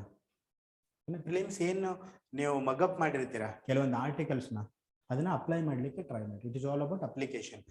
ಇದು ಪಾಲಿಟಿಕ್ಸ್ ಸಫಿಷಿಯೆಂಟ್ ಆಗುತ್ತೆ. Next second dark report administrative reform ಕಮಿಟಿದು. ಅಡ್ಮಿನಿಸ್ಟ್ರೇಟಿವ್ ರಿಫಾರ್ಮ್ ಕಮಿಟಿ ಅದರಲ್ಲಿ ಕೆಲವೊಂದು ಚಾಪ್ಟರ್ಗಳನ್ನು ನೀವು ಓದ್ಬೋದು. ಓದೇ ಇದ್ರೂ ಕೂಡ ಕೆಲವೊಂದು ಸಮರಿ ಅಂದ್ರೆ 100 ಪೇಜ್ ಇರುತ್ತಲ್ಲ, ಅದಲ್ಲ ಸಮರಿ ಅಂದ್ರೆ. ಕೆಲವೊಂದು ರೆಕಮೆಂಡೇಶನ್ಸ್ನ ನೀವು ನೋಡ್ಕೋಬಹುದು. ಓಕೆನಾ? ಯಾವುದಕ್ಕೆ? ಈಗ ನ್ಯೂಸಲ್ಲಿ ಏನಾದರೂ ಬಂತು ಅನ್ಕೊಳ್ಳಿ, ಎಕ್ಸಾಂಪಲ್ ಪ್ರೆಸಿಡೆಂಟ್ ರೂಲ್ ಬಂದಿದೆ ನ್ಯೂಸಲ್ಲಿ. ಪ್ರೆಸಿಡೆಂಟ್ ರೀಸೆಂಟ್ಲಿ ಎಲ್ಲಿ ಹಾಕಿದ್ರು ಪ್ರೆಸಿಡೆಂಟ್ ರೂಲ್? ಹೋಗ್ಲಿ, ಲಾಸ್ಟ್ ಇಯರೇ ನಾವು ಪ್ರೆಸಿಡೆಂಟ್ ರೂಲ್ನ ನೋಡ್ತೀವಿ. ಅಥವಾ ಕರ್ನಾಟಕದಲ್ಲಿನೂ ಕೂಡ ಡೆಸಲ್ಯೂಷನ್ ಆಫ್ ಗೌರ್ಮೆಂಟ್ನ ನೋಡ್ತೀವಿ. ಆ ಡೆಸಲ್ಯೂಷನ್ ಆಫ್ ಗೌರ್ಮೆಂಟ್ ಅಂದ್ರೆ ಹಂಗ ಅಸೆಂಬ್ಲಿಯಲ್ಲಿ ಪ್ರೆಸಿಡೆಂಟ್ ರೂಲಲ್ಲಿ ಯಾವ್ದು ಪುದುಚೇರಿಯಲ್ಲಿ ಹಾಕಿದ್ರಲ್ವಾ president rule earlier. President rule ಇಲ್ಲಿ ಜಮ್ಮು ಕಾಶ್ಮೀರಲ್ಲೂ ಇತ್ತು ಪ್ರೀವಿಯಸ್ ಇಯರ್. ಈ ಟೈಮಲ್ಲಿ ಪ್ರೆಸಿಡೆಂಟ್ ರೂಲ್ಗೆ ಅಪ್ಲಿಕ್ ಆಗಿರುವಂತ ರೆಕಮೆಂಡೇಶನ್ ಏನು ಸೆಕೆಂಡ್ ಆಗ್ದು ಅದನ್ನ ನೋಡ್ಕೋಬೇಕು ನೀವು. ನ್ಯೂಸಲ್ಲಿ ಬಂದಿರುತ್ತಲ್ವಾ ಸೆಕೆಂಡ್ ಆರ್ಗ್ ರೆಕಮೆಂಡೇಶನ್ಸ್ UPSC ಅಂತ ಟೈಪ್ ಮಾಡಿ, ಏನು ಬೇಕೋ ಅದು ಬಂದ್ಬಿಡುತ್ತೆ ಎಲ್ಲದರ ಮುಂದೆ. ಯಾವುದಾದ್ರೂ ಇನ್ಸ್ಟಿಟ್ಯೂಷನ್ ಅದ್ರ ಮೇಲೆ ನೋಟ್ಸ್ ಮಾಡಿಕೊಟ್ಟಿರುತ್ತೆ ಅಥವಾ ಯಾವುದಾದ್ರೂ ನ್ಯೂಸ್ ಆರ್ಟಿಕಲ್ ಕವರ್ ಮಾಡಿರುತ್ತೆ. ಆ ರೆಕಮೆಂಡೇಶನ್ಸ್ನ ನೀವು ಎಕ್ಸಾಮಲ್ಲಿ ಬರೀಬೇಕಾಗುತ್ತೆ. ಸೆಕೆಂಡ್ ಆರ್ಗ್ ರಿಪೋರ್ಟ್ ಹೀಗೆ ಹೇಳಿದ್ದು, ಸೊ ಹೀಗೆ ಮಾಡ್ಬೇಕು ನೀವು ಅಂತ ಸಜೆಷನ್ ಅಲ್ಲಿ. ನೆಕ್ಸ್ಟ್ ಇದು ಬೇಡ, ಈಗ ಆಲ್ಮೋಸ್ಟ್ ಲೆಂಗ್ದಿ ಆಗುತ್ತೆ. ಈಗ ಅದು 2020ವರೆಗೂ ಟಾಪರ್ಸ್ ಹೇಳ್ತಿದ್ರು, ಅದು ಇರೋದೇ 3 ಇಯರ್ ಏಜೆಂಡಾ. ಈಗ ಎಷ್ಟೊಂದು ಹೊಸ ಪ್ರೋಗ್ರಾಮ್ಗಳು ಬಂದಿದ್ದಾವೆ. ಸೊ ನ್ಯೂಸ್ ಪೇಪರ್ ಕವರ್ ಮಾಡಿದರೆ ಸಾಕು. ಪಾಲಿಟಿಯಲ್ಲಿ ಸೋಷಿಯಲ್ ಜಸ್ಟಿಸ್ ನೀವು ಯೋಜನಾ ಅಥವಾ ಹಿಂದೂ ನ್ಯೂಸ್ ಪೇಪರ್ ಅಲ್ಲಿ ನಿಮಗೆ ಸಫಿಷಿಯಂಟ್ ಕಂಟೆಂಟ್ ಸಿಗುತ್ತೆ. ಯೋಜನಾದಲ್ಲಿ ಕೆಲವೊಂದು ಎಸ್ಸೆಗೆ ಬೇಕಾಗಿರುವಂತ ಮಟೀರಿಯಲ್ ಇರುತ್ತೆ. ಫಸ್ಟ್ ಪೇಜ್ ಇರುತ್ತೆ ನೋಡಿ ಯೋಜನಾದ್ದು, ಓಕೆನಾ? ಫಸ್ಟ್ ಪೇಜ್ ಎಡಿಟೋರಿಯಲ್ ಪೇಜ್ ಆ ಥರ ಅದರಲ್ಲಿರೋ ಕಂಟೆಂಟ್ನ, ಅದರಲ್ಲಿರೋ ವರ್ಡ್ಸ್ನ ರೆಪ್ಲಿಕೇಟ್ ಮಾಡಲಿಕ್ಕೆ ಯೂಸ್ ಮಾಡಿ. ನೀವು ಅದೇ ಥರ ಬರೀಲಿಕ್ಕೆ ಪ್ರಾಕ್ಟೀಸ್ ಮಾಡಿ. ಉತ್ತಮವಾದ ಬರವಣಿಗೆ ಇರುತ್ತೆ, ಉತ್ತಮವಾದ ಪದಗಳು ಇರ್ತವೆ, ಉತ್ತಮವಾದ ಕಾನ್ಸೆಪ್ಟ್ ಇರುತ್ತೆ ಯೋಜನಾ ಫಸ್ಟ್ ಪೇಜಲ್ಲಿ. ಅದನ್ನ ಅದೇ ಥರ ನಿಮ್ಮ ಆನ್ಸರ್ನ ಬರೀಲಿಕ್ಕೆ ಟ್ರೈ ಮಾಡಿ. ಅದೇ ಥರ ಪದಗಳ ಬಳಕೆಯನ್ನ, ಪ್ರೆಸೆಂಟೇಷನ್ನ, ಪದಗಳ ವ್ಯಕ್ತಪಡಿಸುವ ರೀತಿಯನ್ನ ಕಲ್ಕೋಬಹುದು ಇದರಿಂದ, ಯೋಜನಾದ ಫಸ್ಟ್ ಪೇಜ್ ಇಂದ. ಓಕೆನಾ? ಯೋಜನಾ ಓದಿ ಅಂತ ಹೇಳ್ತಿಲ್ಲ, ಕಂಪ್ಲೀಟ್ ಆಗಿ ಬರ್ಡನ್ ಆಗುತ್ತೆ ನಿಮಗೆ, ಬಟ್ ಅಲ್ಲಿಂದ ಕೆಲವೊಂದು ತಗೋಬಹುದು ಅಂತ ಹೇಳ್ತಾ ಇದ್ದೀನಿ. Next international relation. Okay, international ರಿಲೇಷನ್ಗೆ ಇದು ಬೇಕಂದ್ರೆ ಕಂಟೆಂಪರರಿ ವರ್ಲ್ಡ್ ಪಾಲಿಟಿಕ್ಸ್ ಅಂತ ಇದು ಮಾಡಿ, ನ್ಯೂಸ್ ಪೇಪರ್ನ ಫಾಲೋ ಮಾಡಿ. ಇಲ್ವಾ ನನ್ನ ಕ್ರೆಡೆನ್ಸ್ IAS ಮಟೀರಿಯಲ್ ಬೇಸಿಕ್ಗೋಸ್ಕರ credence IAS material, credence IAS material for IR classes ಬೇಸಿಕ್ಗೋಸ್ಕರ. ಇದ್ರ ಮೇಲೆ ಅಪ್ಡೇಷನ್ ಕ್ಲಾಸ್ ಇರುತ್ತೆ. ಜೊತೆಗೆ ನಿಮಗೆ ಬೇಕಂದ್ರೆ ಯಾವುದಾದ್ರೂ ವಿಷನ್ ಮಂತ್ಲಿ ಮಟೀರಿಯಲ್ ಫಾಲೋ ಮಾಡ್ತಿದ್ರೆ ಅದರಿಂದ ನೀವು ನೋಡ್ಕೊಳ್ಬೋದು. ಇದು ಇಂಟರ್ನ್ಯಾಷನಲ್ ರಿಲೇಷನ್ ಬಗ್ಗೆ.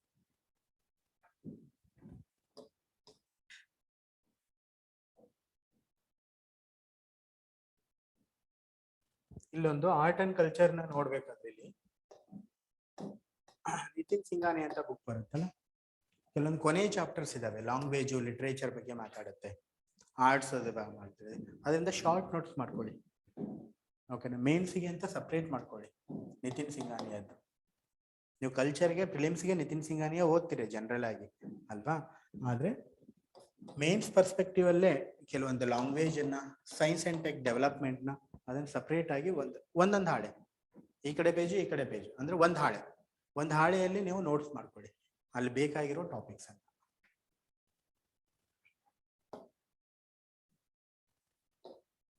Next economic. ನೀವು ಮಂತ್ಲಿ ಮ್ಯಾಗಝಿನ್ ವಿಷನ್ ಏನಾದ್ರು ರೆಫರ್ ಮಾಡ್ತಿದ್ರೆ ಬೇಡ, ಮಾಡಲಿಲ್ಲ ಅಂದ್ರೆ ಮೇನ್ 365 ಅಂತ ಬರುತ್ತೆ ವಿಷನ್ IAS. ಓಕೆನಾ? ಅದನ್ನ ರೆಫರ್ ಮಾಡ್ಕೋಬಹುದು. In addition to your basic material, key concept by Shankar Ganesh ಅಂತ ನೀವು ಪ್ರಿಲಿಮ್ಸ್ಗೆ ಓದ್ತೀರಿ, ಇದು ಮೇನ್ಸಿಗಲ್ಲ, ಅದು ಇರೋದು ಪ್ರಿಲಿಮ್ಸ್ಗೆ ಇರೋದು ಇದು. ಆ ಬುಕ್ಕನ್ನ ನೋಡ್ಬೋದು. ಆದ್ರೆ ಇಲ್ಲಿ ಇಂಪಾರ್ಟೆಂಟ್ ಆಗಿ ಬರೋದು ಎಕನಾಮಿಕ್ಸ್ಗೆ ಅಂತಂದ್ರೆ ಒಂದು ನ್ಯೂಸ್ ಪೇಪರ್, ಅದು ಬಿಟ್ರೆ economic survey and budget. Economic survey ಎಲ್ಲವನ್ನು ಓದ್ಬೇಕಾಗಿಲ್ಲ, ಸಮರಿ ಮಾತ್ರ ಓದಿ. ಎಕನಾಮಿಕ್ ಸರ್ವೆ ಬುಕ್ ತಗೊಂಡ್ ಬರ್ತೀರಾ, ತುಂಬಾ ಚೆನ್ನಾಗಿರೋ ಚಿತ್ರ ಇರುತ್ತೆ, ಬಣ್ಣ ಬಣ್ಣದಾಗಿರುತ್ತೆ. ಓದ್ಬೇಕು ಅಂತ ಕೂತ್ಕೊಂತೀರಾ, 5 ಚಾಪ್ಟರ್ ಓದ್ತೀರಾ, ಆದ್ಮೇಲೆ ಸಾಕಾಗಿ ಎತ್ತಿಡ್ತೀವಿ. ಒಂದು ನೋಟ್ಸು ಮಾಡ್ಕೊಂಡಿರಲ್ಲ, ಓದಿರ್ತೀವಿ. ಮೇನ್ ಪರ್ಸ್ಪೆಕ್ಟಿವ್ ಅಲ್ಲಿ ಪ್ಲೀಸ್ ರೆಫರ್ ಸಮರಿ. ಆದ್ರೆ ನಿಮಗೆ ಇಷ್ಟ ಆಯ್ತು, ಇಂಟ್ರೆಸ್ಟಿಂಗ್ ಅಂತ ಅನಿಸ್ತು ಎಕನಾಮಿಕ್ ಸರ್ವೆ ಅಂದ್ರೆ, ಅಲ್ಲಿರೋ ಚಿತ್ರಗಳನ್ನ ಕಾಪಿ ಮಾಡ್ಕೊಳ್ಬಹುದು. If you are attracted towards diagrams, please note on that. ಆ ಚಿತ್ರದಲ್ಲಿ ಏನಿರುತ್ತೆ, ಡೇಟಾ ಇರುತ್ತೆ. ಅವರು ಈ ತರ ಡಿಕ್ರೀಸಿಂಗ್ ಟ್ರೆಂಡ್ ಗ್ರಾಫ್ಸ್ ಕೊಟ್ಟಿರ್ತಾರೆ. ಯಾವ ತರ participation of women, labour participation in women, ಈ ತರ ಗ್ರಾಫ್ಗಳನ್ನ ಕೊಟ್ಟಿರ್ತಾರೆ, ಪೈ ಚಾರ್ಟ್ಗಳನ್ನ ಕೊಟ್ಟಿರ್ತಾರೆ. ಇದನ್ನ ನಿಮಗೆ ಯಾವ್ದು ಬೇಕು ಅನ್ಸುತ್ತೆ ವಿತ್ ರೆಸ್ಪೆಕ್ಟ್ ಟು ಸಬ್ಜೆಕ್ಟ್, ಅದನ್ನ ಬರ್ದಿಟ್ಕೋಬೇಕು. ನಿಮ್ಮ ನೋಟ್ಬುಕ್ ಅಲ್ಲಿ ಅದೇ ತರ ಡೈಗ್ರಾಮ್ ಹಾಕಿ ಬರ್ದಿಟ್ಕೋಬೇಕು. ಎಕ್ಸಾಮ್ ಅಲ್ಲಿ ಕೇಳಿದಾಗ ಒಂದು ಪೇಜ್ ಹೀಗಿರುತ್ತಲ್ಲ, ಆನ್ಸರ್ ರೈಟಿಂಗು ಇಂಟ್ರೊಡಕ್ಷನ್ ಆಯ್ತಾ, ಅದನ್ನ ಒಂದು ಬಾಕ್ಸ್ ಆಗಿ ಇಲ್ಲಿ ಆ ಡೈಗ್ರಾಮ್ ಅನ್ನ ಬರಿಬೇಕು. ಪೈ ಚಾರ್ಟು, ಗ್ರಾಫು ಅದನ್ನ ಬರಿಬೇಕು. ಈ ತರ ಮಾಡಿದ್ದಕ್ಕೆ ಒಬ್ಬರಿಗೆ ಒಂದು ಸಬ್ಜೆಕ್ಟ್ ಅಲ್ಲಿ 162 ಮಾರ್ಕ್ಸ್ ಬಂದಿದೆ. ಎಕನಾಮಿಯಲ್ಲಿ ಹೈಯೆಸ್ಟ್ ಎವರ್ ಮಾರ್ಕ್ಸ್. ಜನರಲಿ ಎಷ್ಟು ಮಾರ್ಕ್ಸ್ ಇರುತ್ತೆ 250ಗೆ? ಟಾಪರ್ ಸ್ಕೋರ್ ಮಾಡೋದು ಎಷ್ಟು ಹೇಳಿ? ಟಾಪರ್ಸ್ ನಾರ್ಮಲ್ ಅಲ್ಲ, ಕ್ಲಿಯರ್ ಆದರೂ ಸ್ಕೋರ್ ಮಾಡೋದು ಎಷ್ಟು? 120. ಅವ್ರ ಮ್ಯಾಕ್ಸಿಮಮ್ GS3 ಅಲ್ಲಿ 130. ಎಕ್ಸ್ಟ್ರಾರ್ಡಿನರಿ 139 ಒಬ್ರಿಗೆ ಬಂದಿತ್ತು. ಎಕ್ಸ್ಟ್ರಾರ್ಡಿನರಿ ಅಂತ ಫೀಲ್ ಮಾಡ್ಕೊಂತೀವಿ. ಒಬ್ರು ಟಾಪರ್ ಡಿಸ್ಕಸ್ ಮಾಡಿದ್ರು, ಅವರು GS3 ಅಲ್ಲಿ 162 ತಗೊಂಡಿದ್ದಾರೆ. ಹೇಗೆ ಅಂತ ಹೇಳ್ಬೇಕಾದ್ರೆ ಇವೆಲ್ಲವನ್ನ ಹೇಳಿದ್ರು. ಬಜೆಟ್ ಅಲ್ಲಿರೋ ಡೇಟಾನ ತಗೊಳ್ಬೇಕು, ಎಕನಾಮಿಕ್ ಸರ್ವೆಯಲ್ಲಿ ಮೆನ್ಷನ್ ಮಾಡಿರುವಂತ ಗ್ರಾಫ್ಗಳನ್ನ ಅದೇ ತರ ಜಸ್ಟಿಫಿಕೇಶನ್ ಮಾಡ್ಕೊಂಡು ಹಾಕ್ಬೇಕು ಅಂತ. ನೋಡಿ, ಯಾವುದೋ ಒಂದು ಡೈಗ್ರಾಮ್ ಬರೀತಾ ಇಲ್ಲ ಅವರು. ಎಕನಾಮಿಕ್ ಸರ್ವೆ ಅದು ಗೌರ್ಮೆಂಟ್ ರಿಲೀಸ್ ಮಾಡುವಂತದ್ದು. ಆರ್ಥಿಕ ಏನಂತೀವ್ರಿ, ಆರ್ಥಿಕ ಸಮೀಕ್ಷೆ ಗೌರ್ಮೆಂಟ್ ರಿಲೀಸ್ ಮಾಡೋದು, ಅಲ್ಲಿ ತಗೊಂಡ್ ಬರ್ದಿದ್ದಾರೆ. ಅವ್ರಿಗೆ ಎಷ್ಟು ಅಥೆಂಟಿಕೇಟ್ ಅನ್ನಿಸಲ್ಲ. ಇವ್ಯಾಲ್ಯೂಯೇಟರ್ ಮಾಡೋರು ಯಾರು ಇರ್ತಾರೆ ಹೇಳಿ? ಒಂದು ಪ್ರೊಫೆಸರ್ ಇರ್ತಾರೆ ಇಲ್ವಾ? ಗೌರ್ಮೆಂಟ್ ಅಲ್ಲಿ ಅದೇ ಇದರಲ್ಲಿ ವರ್ಕ್ ಮಾಡಿ ಬಂದಿರ್ತಾರೆ, ಅದೇ ಡೊಮೈನ್ ಅಲ್ಲಿ ವರ್ಕ್ ಮಾಡಿ ಬಂದಿರ್ತಾರೆ ಎಕನಾಮಿಕ್ಸ್ ಅಲ್ಲಿ. ಅವ್ರಿಗೆ ಎಷ್ಟು ಇಷ್ಟ ಆಗುತ್ತೆ, ಓ ನಾವು ಕೊಟ್ಟಿರುವಂತ ಗೌರ್ಮೆಂಟ್ ಬರ್ದಿದ್ದಾರೆ ಅಂತ ಜಸ್ಟಿಫಿಕೇಶನ್ಗೆ. ಎಷ್ಟು ಅಥೆಂಟಿಕೇಟ್ ಮಟೀರಿಯಲ್ ಅಲ್ವಾ? ಸೊ ನಾವು ಜಾಸ್ತಿನೇ ಯೂಸ್ ಮಾಡ್ಬೇಕು. ಡೇಟಾ ಆಗ್ಲಿ, ಗ್ರಾಫ್ ಆಗ್ಲಿ, ಮಟೀರಿಯಲ್ ಆಗ್ಲಿ, ಆರ್ಥಿಕ ಸಮೀಕ್ಷೆಯಲ್ಲಿ ಇರೋದನ್ನ ನಾವು ಜಾಸ್ತಿಯಾಗಿ ಯೂಸ್ ಮಾಡಬೇಕು. ಓಕೆ,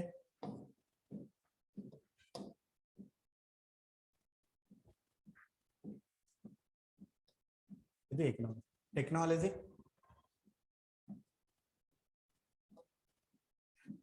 ದ ಬೇಸಿಕ್ ಮಟೀರಿಯಲ್ ಯಾವ್ದಾದ್ರು ನ್ಯೂಸ್ ಪೇಪರ್ ಕವರ್ ಮಾಡಿದ್ರೆ ಸಾಕು.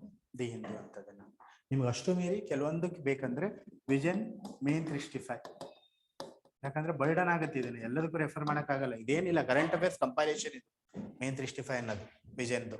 ನೀವು ನ್ಯೂಸ್ ಪೇಪರ್ ಕರೆಕ್ಟ್ ಆಗಿ ಫಾಲೋ ಮಾಡಿದ್ರೆ ಬೇಕಾಗಲ್ಲ. ಬರ್ಡನ್ ಮಾಡ್ಕೊಳ್ಬೇಡಿ. ನೀವು ರೆಫರೆನ್ಸ್ ಸಲುವಾಗಿ ಹೇಳ್ತಾ ಇದ್ದೀನಿ.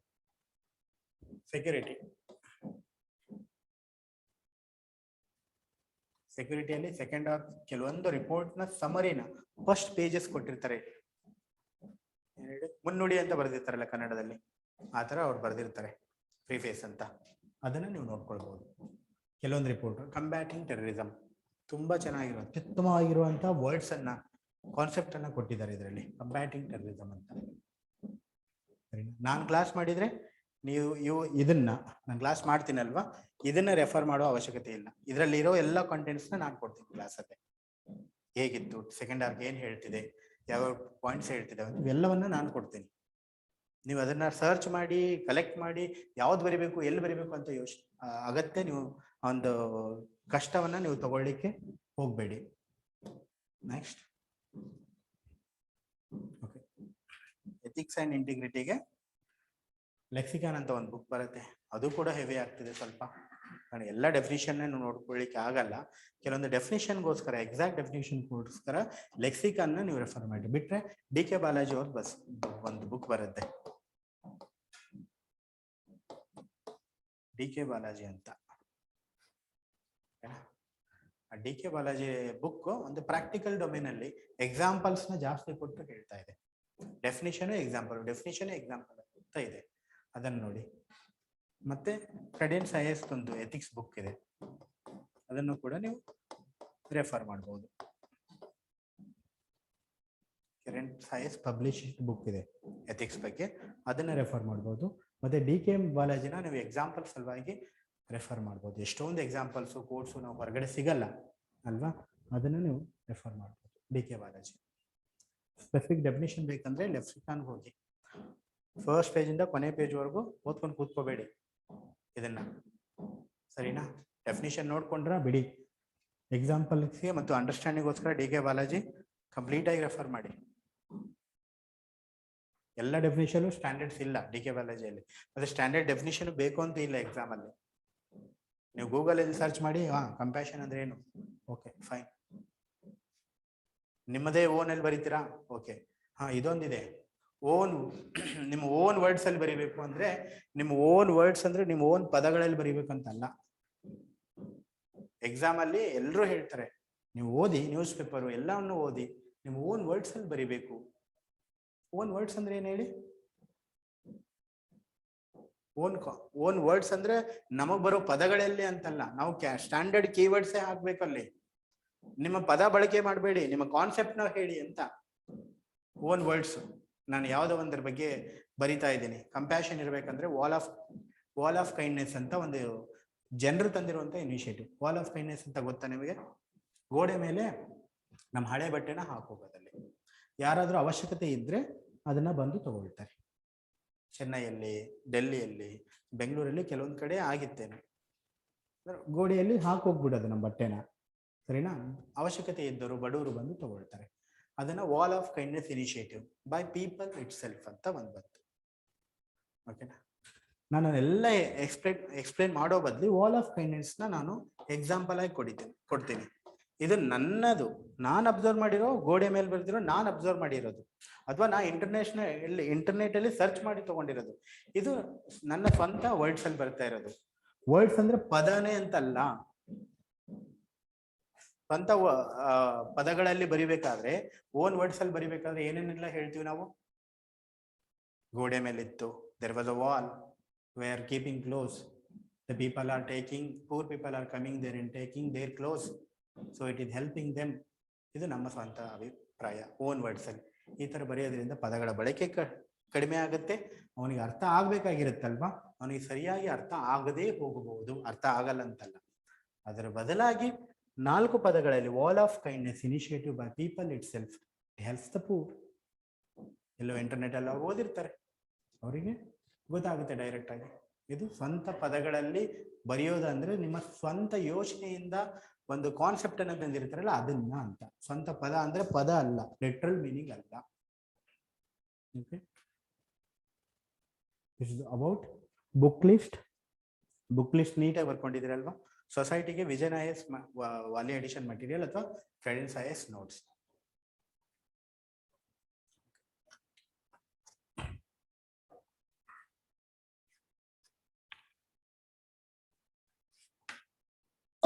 I know it is hectic for you people, but ಒಂದು ರಿಕ್ವೆಸ್ಟ್ ಮಾಡ್ಕೊಂಡಿದ್ದಾರೆ ಯಾವ ತರ ಫಿಲಿಮ್ಸ್ಗೆ ಅಂತ.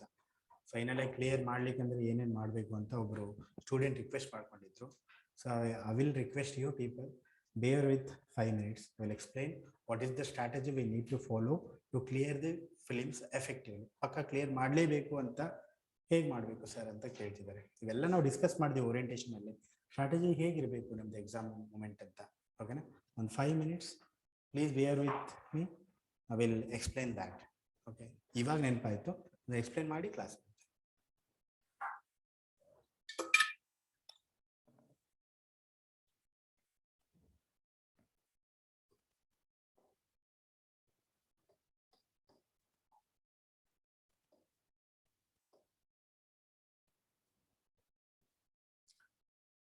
ಎಷ್ಟೋ ಜನ ಫಿಲ್ಮ್ಸ್ ಕ್ಲಿಯರ್ ಮಾಡಿ ಕಂಟಿನ್ಯೂಸ್ ಆಗಿ ಫಿಲ್ಮ್ಸ್ ಕ್ಲಿಯರ್ ಮಾಡಿರ್ತಾರಲ್ವ, ಅವರಿಂದ ತಗೊಂಡಿರುವಂಥ ಸಜೆಷನ್. ನಾನು ಓನಾಗಿ ಏನು ಹೇಳ್ತಿಲ್ಲ, ನಾನು ಅವ್ರಿಗೆ ಕೇಳಿ ಯಾವ ಥರ ಇದ್ದರೆ ಪಕ್ಕ ಕ್ಲಿಯರ್ ಆಗ್ತೀವಿ. ಮುಂಚೆ ಹೇಗಿತ್ತು, ಈಗ ಹೇಗಿತ್ತು, 2016ಗಿಂತ ಮುಂಚೆ ಹೇಗಿತ್ತು ಅಂದರೆ, ನಾವು ಲಕ್ಷ್ಮೀಕಾಂತ್ನ ಹಿಸ್ಟ್ರಿ ಸ್ಪೆಕ್ಟ್ರಮ್ ಬುಕ್ನ, geography N C R T and one more thing, ಯಾವ ಸಬ್ಜೆಕ್ಟ್ ಇದೆ ಹೇಳಿ ನೋಡ, ಎಕನಾಮಿಕ್ಸ್ ಕ್ಲಾಸ್ ನೋಟ್ಸ್ ಅಥವಾ ಒಂದು ಕಾನ್ಸೆಪ್ಟ್ ಕ್ಲಿಯರ್ ಇದ್ದರೆ ಫಿಲಿಮ್ಸ್ ಪಕ್ಕ ಕ್ಲಿಯರ್ ಆಗ್ತಿತ್ತು ಅವರಿಗೆ. ಇಷ್ಟು ಓದಿದ್ದಿದ್ರೆ, ಕಂಪ್ಲೀಟ್ ಆಗಿ ಓದಿ ಕರೆಂಟ್ ಅಫೇರ್ಸ್ನ ನೋಡ್ಕೊಂಡಿದ್ರೆ ಮುಂಚೆ. ಆದರೆ 14ರಿಂದ ಏನಾಯಿತು, 17ವರೆಗೂ ಕರೆಂಟ್ ಅಫೇರ್ಸ್ನ ತುಂಬ ಜಾಸ್ತಿ ಕೇಳಿಬಿಟ್ರು. ಈ ಡ್ಯೂರೇಷನಲ್ಲಿ ಕರೆಂಟ್ ಅಫೇರ್ಸ್ ಎಷ್ಟಾಗ್ತಿತ್ತು ಅಂದರೆ ಅರೌಂಡ್ 30 ಕ್ವಶನ್ಸು ಕರೆಂಟ್ ಅಫೇರ್ಸ್ ಬಂದಿದ್ರು. ಅಂದರೆ 60 ಮಾರ್ಕ್ಸ್ ಅಲ್ಲೇ ಬಂತು. ಇನ್ನೂ ಅರ್ಧ ಬೇರೆ ಇದರಿಂದ ತೆಗೆದ್ರು ಸಾಕಿತ್ತು. 2018ಇಂದ ಇನ್ಫ್ಯಾಕ್ಟ್ 19ಇಂದ ಪೇಪರ್ ತುಂಬ ಟಫ್ ಆಗ್ತದೆ. ಕರೆಂಟ್ ಅಫೇರ್ಸ್ ಕೇಳ್ತಾರೆ, ಅನ್ನೋನ್ ಏರಿಯಾಸ್ ಇಂದ ಕೇಳ್ತಿದ್ದಾರೆ. 2020ಯಲ್ಲಿ ಏನಾಯ್ತು, ಸ್ಟ್ಯಾಟಿಕ್ ಸಡನ್ ಆಗಿ ತಗೊಂಡು ಬಂದ್ರು. ಆನ್ಸಿಯಂಟ್ ಇಂಡಿಯಾ ಮಿಡಿವಲ್ ಹಿಸ್ಟ್ರಿ ಓದ್ತಾನೆ ಇರಲಿಲ್ಲ ಹುಡುಗರು. ಅವಾಗ ಸಡನ್ ಆಗಿ ಆನ್ಸಿಯಂಟ್ ಇಂಡಿಯಾ ಮಿಡಿವಲ್ ಇಂಡಿಯಾನ ಕೆಲವೊಂದು ಪ್ರಶ್ನೆಗಳನ್ನ 2020 ಎಲ್ಲ ಹಾಕಿದ್ರು. ಅದೇ 2021ನಲ್ಲಿ ಏನ್ ಮಾಡಿದ್ರು, ಅದರದೇ ಆದ ಕ್ವಶನ್ನ ಜಾಸ್ತಿ ಕೇಳಿದ್ರು. ಅಂದ್ರೆ ಹಿಂಟ್ ಕೊಡ್ತಾರೆ ಸ್ವಲ್ಪ, ಅವ್ರು ಕೇಳ್ತಾ ಇದ್ದೀವಿ, ನಾವು ಎನ್ಕರೇಜ್ ಮಾಡ್ತೀವಿ ಅಂತ ಹಿಂಟ್ ಕೊಡ್ತಾರೆ. ಇದು ಎಕ್ಸಾಮ್ ಈ ತರ ಪ್ಯಾಟರ್ನ್ ಆಗ್ತಿದೆ. ಆದ್ರೆ ಟಫ್ನೆಸ್ ಎಲ್ಲಿಗೆ ಬಂತು ಅಂದ್ರೆ, ಡೈರೆಕ್ಟ್ ಕ್ವಶನ್ ಇರೋದೆಲ್ಲ ಅಪ್ಲೈಡ್ ಕ್ವಶನ್ ಆಗಿ ಕನ್ವರ್ಟ್ ಆಗಿದೆ ಈಗ 2021ನಲ್ಲಿ. ಆ 30 ಈಸಿ ಕ್ವಶನ್ ಅಂತ ಹೇಳಿದ್ನಲ್ಲ ಪ್ರಿಲಿಮ್ಸ್ ಅಲ್ಲಿ, ಅದನ್ನ ಬಿಟ್ಟು ಮಾತಾಡ್ತಿದ್ದೀನಿ ಈಗ. Definitely will get direct questions of 30 direct hit. ನೋಡಿದ ತಕ್ಷಣ ಆನ್ಸರ್ ಗೊತ್ತಾಗುತ್ತೆ. ಎಷ್ಟೊಂದು ಜನ PSI ಅವರು ಬಂದು ರೈಟ್ ಟು ಪ್ರೈವಸಿ ಯಾವ ಆರ್ಟಿಕಲ್ ಅಂತ ಕೇಳಿದ್ರಲ್ಲ ಸರ್ ನಿಮ್ಮ UPSC ಅಲ್ಲಿ ಅಂತ, PSI ಪ್ರಿಪೇರ್ ಆಗೋರು ಬಂದು ಹೇಳ್ತಿದ್ರು. ಆ ಥರ ಕ್ವಶನ್ಸ್ ಇರುತ್ತೆ. ಅವ್ರಿಗೂ ಕೇಳಿದ್ರಂತೆ, PSI ಪ್ರಿಪೇರ್ ಆಗೋರ್ಗೂ ಅವ್ರಿಗೂ ಇರುತ್ತೆ, ನಮಗೂ ಇರುತ್ತೆ. ಕ್ವಶನ್ಸ್ ಈಸಿ ಒಂದು 30 ಕ್ವಶನ್ಸ್ ಇದ್ದೇ ಇರುತ್ತೆ. ಸೊ 2021ನಲ್ಲಿ ಏನಾಗಿದೆ ಅಂದ್ರೆ ಕಂಪ್ಲೀಟ್ ಅಪ್ಲೈಡ್. ನೆಕ್ಸ್ಟ್ ಬರೋ ಕ್ವಶನ್ಸ್ ಎಲ್ಲ ಅಪ್ಲೈಡ್ ನೇಚರ್. ಹಂಗಾಗಿ ನೀವು ಏನೇ ಓದಿದ್ರು, ತಿಪ್ಪರ್ಲಾಗ ಹೊಡೆದ್ರು ಏನೂ ಮಾಡೋಕ್ಕಾಗಲ್ಲ. ಎಷ್ಟೇ ಓದಿ ಅದರಲ್ಲಿ ಆನ್ಸರ್ ನೀವು ತಪ್ಪೇ ಹಾಕ್ತೀರಾ. ಡಿಸ್ ಫಾರ್ ಶೂರ್. 116 ಇತ್ತು 2016 ಕಟ್ ಆಫ್. ಇವಾಗ ಈ 2021 ಕಟ್ ಆಫ್ ಎಷ್ಟು ಹೇಳ್ತಿದ್ದಾರೆ ಅಂದ್ರೆ 88 to 90 ಹೇಳ್ತಿದ್ದಾರೆ. ನಿಯರ್ಲಿ 20 ಮಾರ್ಕ್ಸ್ ಕಡಿಮೆ ಆಗ್ತಾ ಇದೆ, ಯಾಕಂದ್ರೆ ಅದು ಟಫ್ ಆಗ್ತಾ ಇದೆ. ಸೊ ಆ ಕಾರಣಕ್ಕೆ ಏನ್ ಮಾಡ್ಬೇಕೀಗ,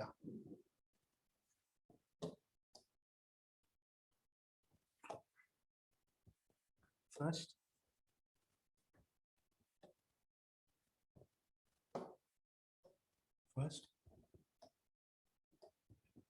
ಫಿಲಿಮ್ಸ್ ಹತ್ರ ಬಂದಾಗ, ಓಕೆ, ಇವಾಗ ನೀವು ಕಾನ್ಸೆಪ್ಟ್ಸ್ ಏನು ಓದ್ತಿರಲ್ಲ, 3 ಥಿಂಗ್ಸ್ ಅಲ್ಲಿ ಹೋಗುತ್ತೆ. ಒಂದು ಫಂಡಮೆಂಟಲ್ಸ್, ಅಂದ್ರೆ ನೀವು ಸ್ಟ್ಯಾಟಿಕಲಿ ಎಷ್ಟು ಸ್ಟ್ರಾಂಗ್ ಆಗಿದ್ದೀರಿ ಅಂತ. ಸೆಕೆಂಡ್ ಒನ್ ಕರೆಂಟ್ ಅಫೇರ್ಸ್ನ ಎಷ್ಟು ತರೋ ಆಗಿರ್ತೀರಾ ಅಂತ ಲಿಂಕ್ ಮಾಡಲಿಕ್ಕೆ. ಮತ್ತೆ ಟೆಸ್ಟ್ ಸೀರೀಸ್. ಫಿಲಿಮ್ಸ್ ಅಲ್ಲಿ ಟೆಸ್ಟ್ ಸೀರೀಸ್ 50% ಗೇಮ್ ಪ್ಲಾನ್ ನ ಪ್ಲೇ ಮಾಡ್ತಾರೆ. 50%. ಈ ಫಂಡಮೆಂಟಲ್ಸ್ ಅಂತಂದ್ರೆ ನೀವು ಕ್ಲಾಸ್ ಓದ್ತಿರ್ತೀರಲ್ಲ, ಅವಾಗ ರಿವೈಸ್ ಮಾಡಿ ನೀವು ಕ್ಲಾರಿಟಿಯನ್ನ ತಗೊಂಡಿದ್ರೆ ಒಂದು 3 months 4 months ಇದ್ದಾಗ ಟೆಸ್ಟ್ ಸೀರೀಸ್ ಅನ್ನ ಯಾವ ತರ ಫಾಲೋ ಮಾಡಬೇಕು ಅಂತ ಇದು ನೀವು ಎಕ್ಸ್ಪ್ಲೇನ್ ಮಾಡಿದ್ದೀನಿ. ಕರೆಂಟ್ ಅಫೇರ್ಸ್ ಯಾವ ತರ ಓದಬೇಕು, ನ್ಯೂಸ್ ಪೇಪರ್ ಇಂದ ಕವರ್ ಮಾಡಿ, ಓಕೆನಾ. ಅಂದ್ರೆ 4 months ಡ್ಯೂರೇಷನ್ ಇದೆ ಅಂತ ಅನ್ಕೊಳ್ಳೋಣ ಫಿಲಿಮ್ಸ್ಗೆ. ಅವಾಗ ಅಲ್ಟರ್ನೇಟಿವ್ ಡೇ ಒಂದು ಟೆಸ್ಟ್ ನ ನೀವು ಫಾಲೋ ಮಾಡಿ. ಅಲ್ಟರ್ನೇಟಿವ್ ಡೇ ಒಂದಿನ ಬಿಟ್ಟು ಒಂದು ಪ್ರಿಲಿಮ್ಸ್ ಟೆಸ್ಟ್ ನ ಸಾಲ್ವ್ ಮಾಡಿ. ನಿಮ್ಗಾಗ್ಲಿಲ್ವಾ, ಎವ್ರಿ ಡೇ 50 ಕ್ವಶನ್ಸ್ ನ ಸಾಲ್ವ್ ಮಾಡಿ. ಒಂದಿನ ಬಿಟ್ಟು ಒಂದಿನ 100 ಕ್ವಶನ್ ಸಾಲ್ವ್ ಮಾಡಿ, ಇಲ್ಲ 50 ಕ್ವಶನ್ಸ್ ನ ನೀವು ಸಾಲ್ವ್ ಮಾಡಿ. ಓಕೆ,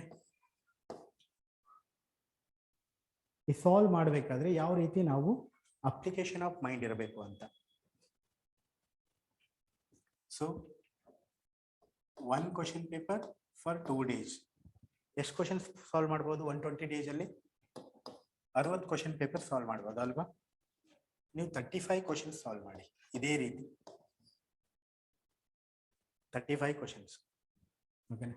ಬೇಕಂದ್ರೆ ಮಧ್ಯದಲ್ಲಿ ನೀವು ಬೇರೆ ವಿಷಯಕ್ಕೆ ಗ್ಯಾಪ್ ತಗೊಂಡ್ರೆ ಮಾಡಿದ್ರೆ. ಆದ್ರೆ ಎಕ್ಸಾಮ್ ಹತ್ರ ಬಂದಿರೋ 2 ತಿಂಗಳಲ್ಲಿ ಮಾತ್ರ 1 ತಿಂಗಳು ಬಿಫೋರ್ ಅಂಡ್ 1 ತಿಂಗಳು ನೀವು ಕರೆಕ್ಟಾಗಿ ಇದನ್ನ ಫಾಲೋ ಮಾಡಲೇಬೇಕು. 2 ದಿನಕ್ಕೊಂದು ಕ್ವಶನ್ ಪೇಪರ್ ಅಥವಾ ಎವ್ರಿ ಡೇ 50 ಕ್ವಶನ್ಸ್ ಮಾಡಬೇಕಾದ್ರೆ ಫಸ್ಟ್ ಥಿಂಗ್ ನೀವು ಮಾಡಬೇಕಾಗಿರೋದು ಯಾವ್ದಾವ್ದು ಡೈರೆಕ್ಟ್ ಆಗಿ ನೀವು ಆನ್ಸರ್ ಮಾಡಿದ್ದೀರಾ ಅಂತ ನೋಟ್ ಡೌನ್ ಮಾಡ್ಕೊಳ್ಳಿ. ನೆಕ್ಸ್ಟ್ ಥಿಂಗ್, ಯಾವುದೋ ಒಂದು ಕ್ವಶನ್ ಇದೆ, ಅದಕ್ಕೆ ನಾವು ಅಪ್ಲೈ ಮಾಡದೆ ಹೋದೆ ಅಥವಾ ಯಾವ ಕಾರಣಕ್ಕೆ ನಾವು ಅಪ್ಲೈ ಮಾಡಲಿಲ್ಲ, ಎಷ್ಟೊಂದು ಯೋಚನೆಗಳು ನಿಮ್ಗೆ ಬರ್ತಿರುತ್ತೆ. ಆ ಥರ ಏನು ಮಾಡಬೇಕು ಏನಿಲ್ಲ ಅಂತ ಫೈನಲಿ ಒಂದು ಟಿಕ್ ಮಾಡ್ತೀರಾ. ಓಕೆನಾ? ಏನು ಯೋಚನೆ ಮಾಡಿದ್ದೀರಾ ಅದ್ರ ಬಗ್ಗೆ ಯೋಚನೆ ಮಾಡಿ. ನೀವು ನಿಯರೆಸ್ಟ್ ಇದ್ದೀರಾ ಅಥವಾ ತಪ್ಪಾಗಿ ಯೋಚನೆ ಮಾಡಿದ್ದೀರಾ, ನೀವು ಓದಿದ್ದೇ ತಪ್ಪ ಅಥವಾ ಅಲ್ಲಿ ತಪ್ಪು ಮಾಡಿದ್ರಾ, ಅದನ್ನ ತಿಳ್ಕೊಳ್ಳಿ ಫಸ್ಟ್. ಆಮೇಲೆ ಯಾವುದೋ ಒಂದು ಯೋಚನೆ ಬರುತ್ತಲ್ಲ, ರೈಟ್ ಟು ಪ್ರೈವೇಸಿ, ಅಲ್ಲಿ ತಲೆಯಲ್ಲಿ ಇದ್ದಿದ್ದನ್ನ ನಾವು ಮಾರ್ಕ್ ಮಾಡ್ತೀವಿ. ಯೂಶ್ವಲಿ ಕ್ವಶನ್ ನೋಡಿದ ತಕ್ಷಣ ನಮ್ಮಲ್ಲಿ ತಲೆಯಲ್ಲಿ ಏನಿದೆ ಅದನ್ನ ಮಾಡ್ತೀವಿ, ಆದ್ರೆ ಕ್ವಶನ್ ಬೇರೆ ಕೇಳ್ತಿರುತ್ತೆ. ಓಕೆನಾ? ಅದಕ್ಕೆ ನೀವೇನ್ ಮಾಡ್ತೀರಾ ಅಂದ್ರೆ ನಿಮ್ಮ ತಲೆಯಲ್ಲಿ ಏನ್ ಬರುತ್ತೆ ಅದನ್ನ ಪೇಪರ್ ಅಲ್ಲಿ ಬರೀತಾ ಹೋಗಿ. ಕ್ವಶನ್ ಇರುತ್ತಲ್ಲ, ಕ್ವಶನ್ ಪಕ್ಕದಲ್ಲಿ ಬರೀರಿ. ನೀವು ಒಂದು ಯಾವ್ದಾದ್ರು ಒಂದು ಪ್ರೀವಿಯಸ್ ಇಯರ್ ಎಕ್ಸಾಂಪಲ್ ಕೊಡಿ. ನಿನ್ನೆ ಯಾವ್ದು ಡಿಸ್ಕಸ್ ಮಾಡಿದ್ವಿ ನಾವು? ಅಮರಸೇನ, ಅಮರಕೋಶ, ಕಾಳಿದಾಸ, ಆ ಒಂದು ಹಿಸ್ಟ್ರಿ ಕ್ವಶನ್ ಡಿಸ್ಕಸ್ ಮಾಡಿದ್ವಲ್ವಾ? ಅವಾಗ ನಮಗೆ ಏನೂ ಗೊತ್ತಾಗಲ್ಲ ಅದು ಕ್ವಶನ್ ನೋಡಿದಾಗ. ಅವಾಗ ಹಿಸ್ಟ್ರಿ ಕ್ವಶನ್ ಅಲ್ಲಿ ಏನಾದ್ರೂ ವಿಕ್ರಮಾದಿತ್ಯ, ಹರ್ಷವರ್ಧನ ಬಗ್ಗೆ ನಿಮ್ಗೆ ಗೊತ್ತು, ಬೇರೆ ಯಾರ ಬಗ್ಗೆನೂ ಗೊತ್ತಿಲ್ಲ ಆ ಕ್ವಶನ್ ಅಲ್ಲಿ. ನಿನ್ನೆ ಕ್ವಶನ್ ರೆಫರ್ ಮಾಡ್ತಿದ್ದೀನಿ, ಗೊತ್ತಾಗ್ತಿದೆಯಲ್ವಾ? ಹರ್ಷವರ್ಧನ್ ಬಿಟ್ಟು ಬೇರೆ ಯಾರು ಗೊತ್ತಿಲ್ಲ. ಆ ಹರ್ಷವರ್ಧನನ್ನ ರೆಫರ್ ಮಾಡ್ಬೇಕಾದ್ರೆ ನಿಮಗೆ 7th ಸೆಂಚುರಿ, ಅವನು ಗುಪ್ತ ಕಿಂಗ್ಡಮ್ ಆದ್ಮೇಲೆ ಬಂದಿರೋದು, ಅವನು ಬಿಲ್ಡ್ ಮಾಡಕ್ಕೆ ಟೈಮ್ ಆಯ್ತು, ಅವನೆಲ್ಲಿ ಕವಿಗಳನ್ನ ಪೋಷಿಸ್ತಾನೆ, ಇವನ್ ಟೈಮಲ್ಲಿ ಬಂದಿದ್ದು ಹುಯೆನ್ ಸಾಂಗು. ಅಮರಕೋಶ, ಅಮರಸಿಂಹ ಅದು ಕವಿಗಳು, ಹಿಂದೂ ಕವಿಗಳು ಪೋಷಿಸಿದ್ದು. ಈ ತರ ನಿಮ್ ತಲೆಯಲ್ಲಿ ಓಡ್ತಾ ಇರುತ್ತೆ. ಸರಿನಾ? ಯಾವುದು ಗೊತ್ತಿಲ್ಲ ನಿಮಗೆ, ಆದ್ರೆ ನೀವು ಅಟೆಂಡ್ ಮಾಡ್ಬೇಕು ಆ ಕ್ವಶನ್. ಈ ತರನೇ ಯೋಚನೆ ಬರುತ್ತೆ.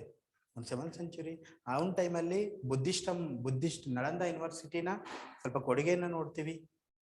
ಹುಯೆನ್ ಸಾಂಗ್ ಅಂತ ಚೈನಾ ಟ್ರಾವೆಲರ್ ಬಂದಿದ್ದಾನೆ, ಇದ್ರ ಬಗ್ಗೆ ನಿಮ್ಗೆ ಯೋಚನೆ ಬರುತ್ತೆ. ಆದ್ರೆ ಬೇರೆ ಯಾವುದು ಕ್ವಶನ್ ಗೊತ್ತಿಲ್ಲ, ಬ್ರದರ್ ಅಮರಕೋಶ ಇದಾನೋ ಇಲ್ಲೋ ಅಂತ. ಆದ್ರೆ ನಿಮ್ ಮನ್ಸು ಹೇಳ್ತಿರುತ್ತೆ ಅಮರಕೋಶ, ಅಮರಸೇನ ಅದೊಂದು ಸ್ವಲ್ಪ ಹಿಂದೂ ಓರಿಯಂಟೇಶನ್ ಇದೆ, ಆಗದೆ ಇರ್ಬೋದು ಅಂತ ಒಂದು ಡೌಟ್ ಬರುತ್ತೆ. Respect that doubt. ಯಾವುದೋ ಒಂದು ಸಬ್ಜೆಕ್ಟ್ ಮೇಲೆ ಅನಲೈಸ್ ಮಾಡಿದ ಮೇಲೆ ನೀವು ಡೌಟ್ನ ಪಡ್ತಿದ್ದೀರಾ, ಅದನ್ನ ರೆಸ್ಪೆಕ್ಟ್ ಮಾಡಿ ಅದನ್ನ ನೀವು ರಾಂಗ್ ಅಂತ ಹೇಳಿ ಆಪ್ಷನ್ ಚೂಸ್ ಮಾಡಿ ನಿಮ್ದು ರೈಟ್ ಆಗುತ್ತೆ. ಇದೇ ಡೇರಿಂಗ್ ಬೇಕಾಗಿರೋದು, ಇದೇ ಅಪ್ಲಿಕೇಶನ್ ಆಫ್ ಮೈಂಡ್ ಬೇಕಾಗಿರೋದು. ಇದನ್ನ ಎಲ್ಲಿ ಕಲಿತೀವಿ ನಾವು ಅಂದ್ರೆ ಟೆಸ್ಟ್ ಸೀರೀಸಸ್.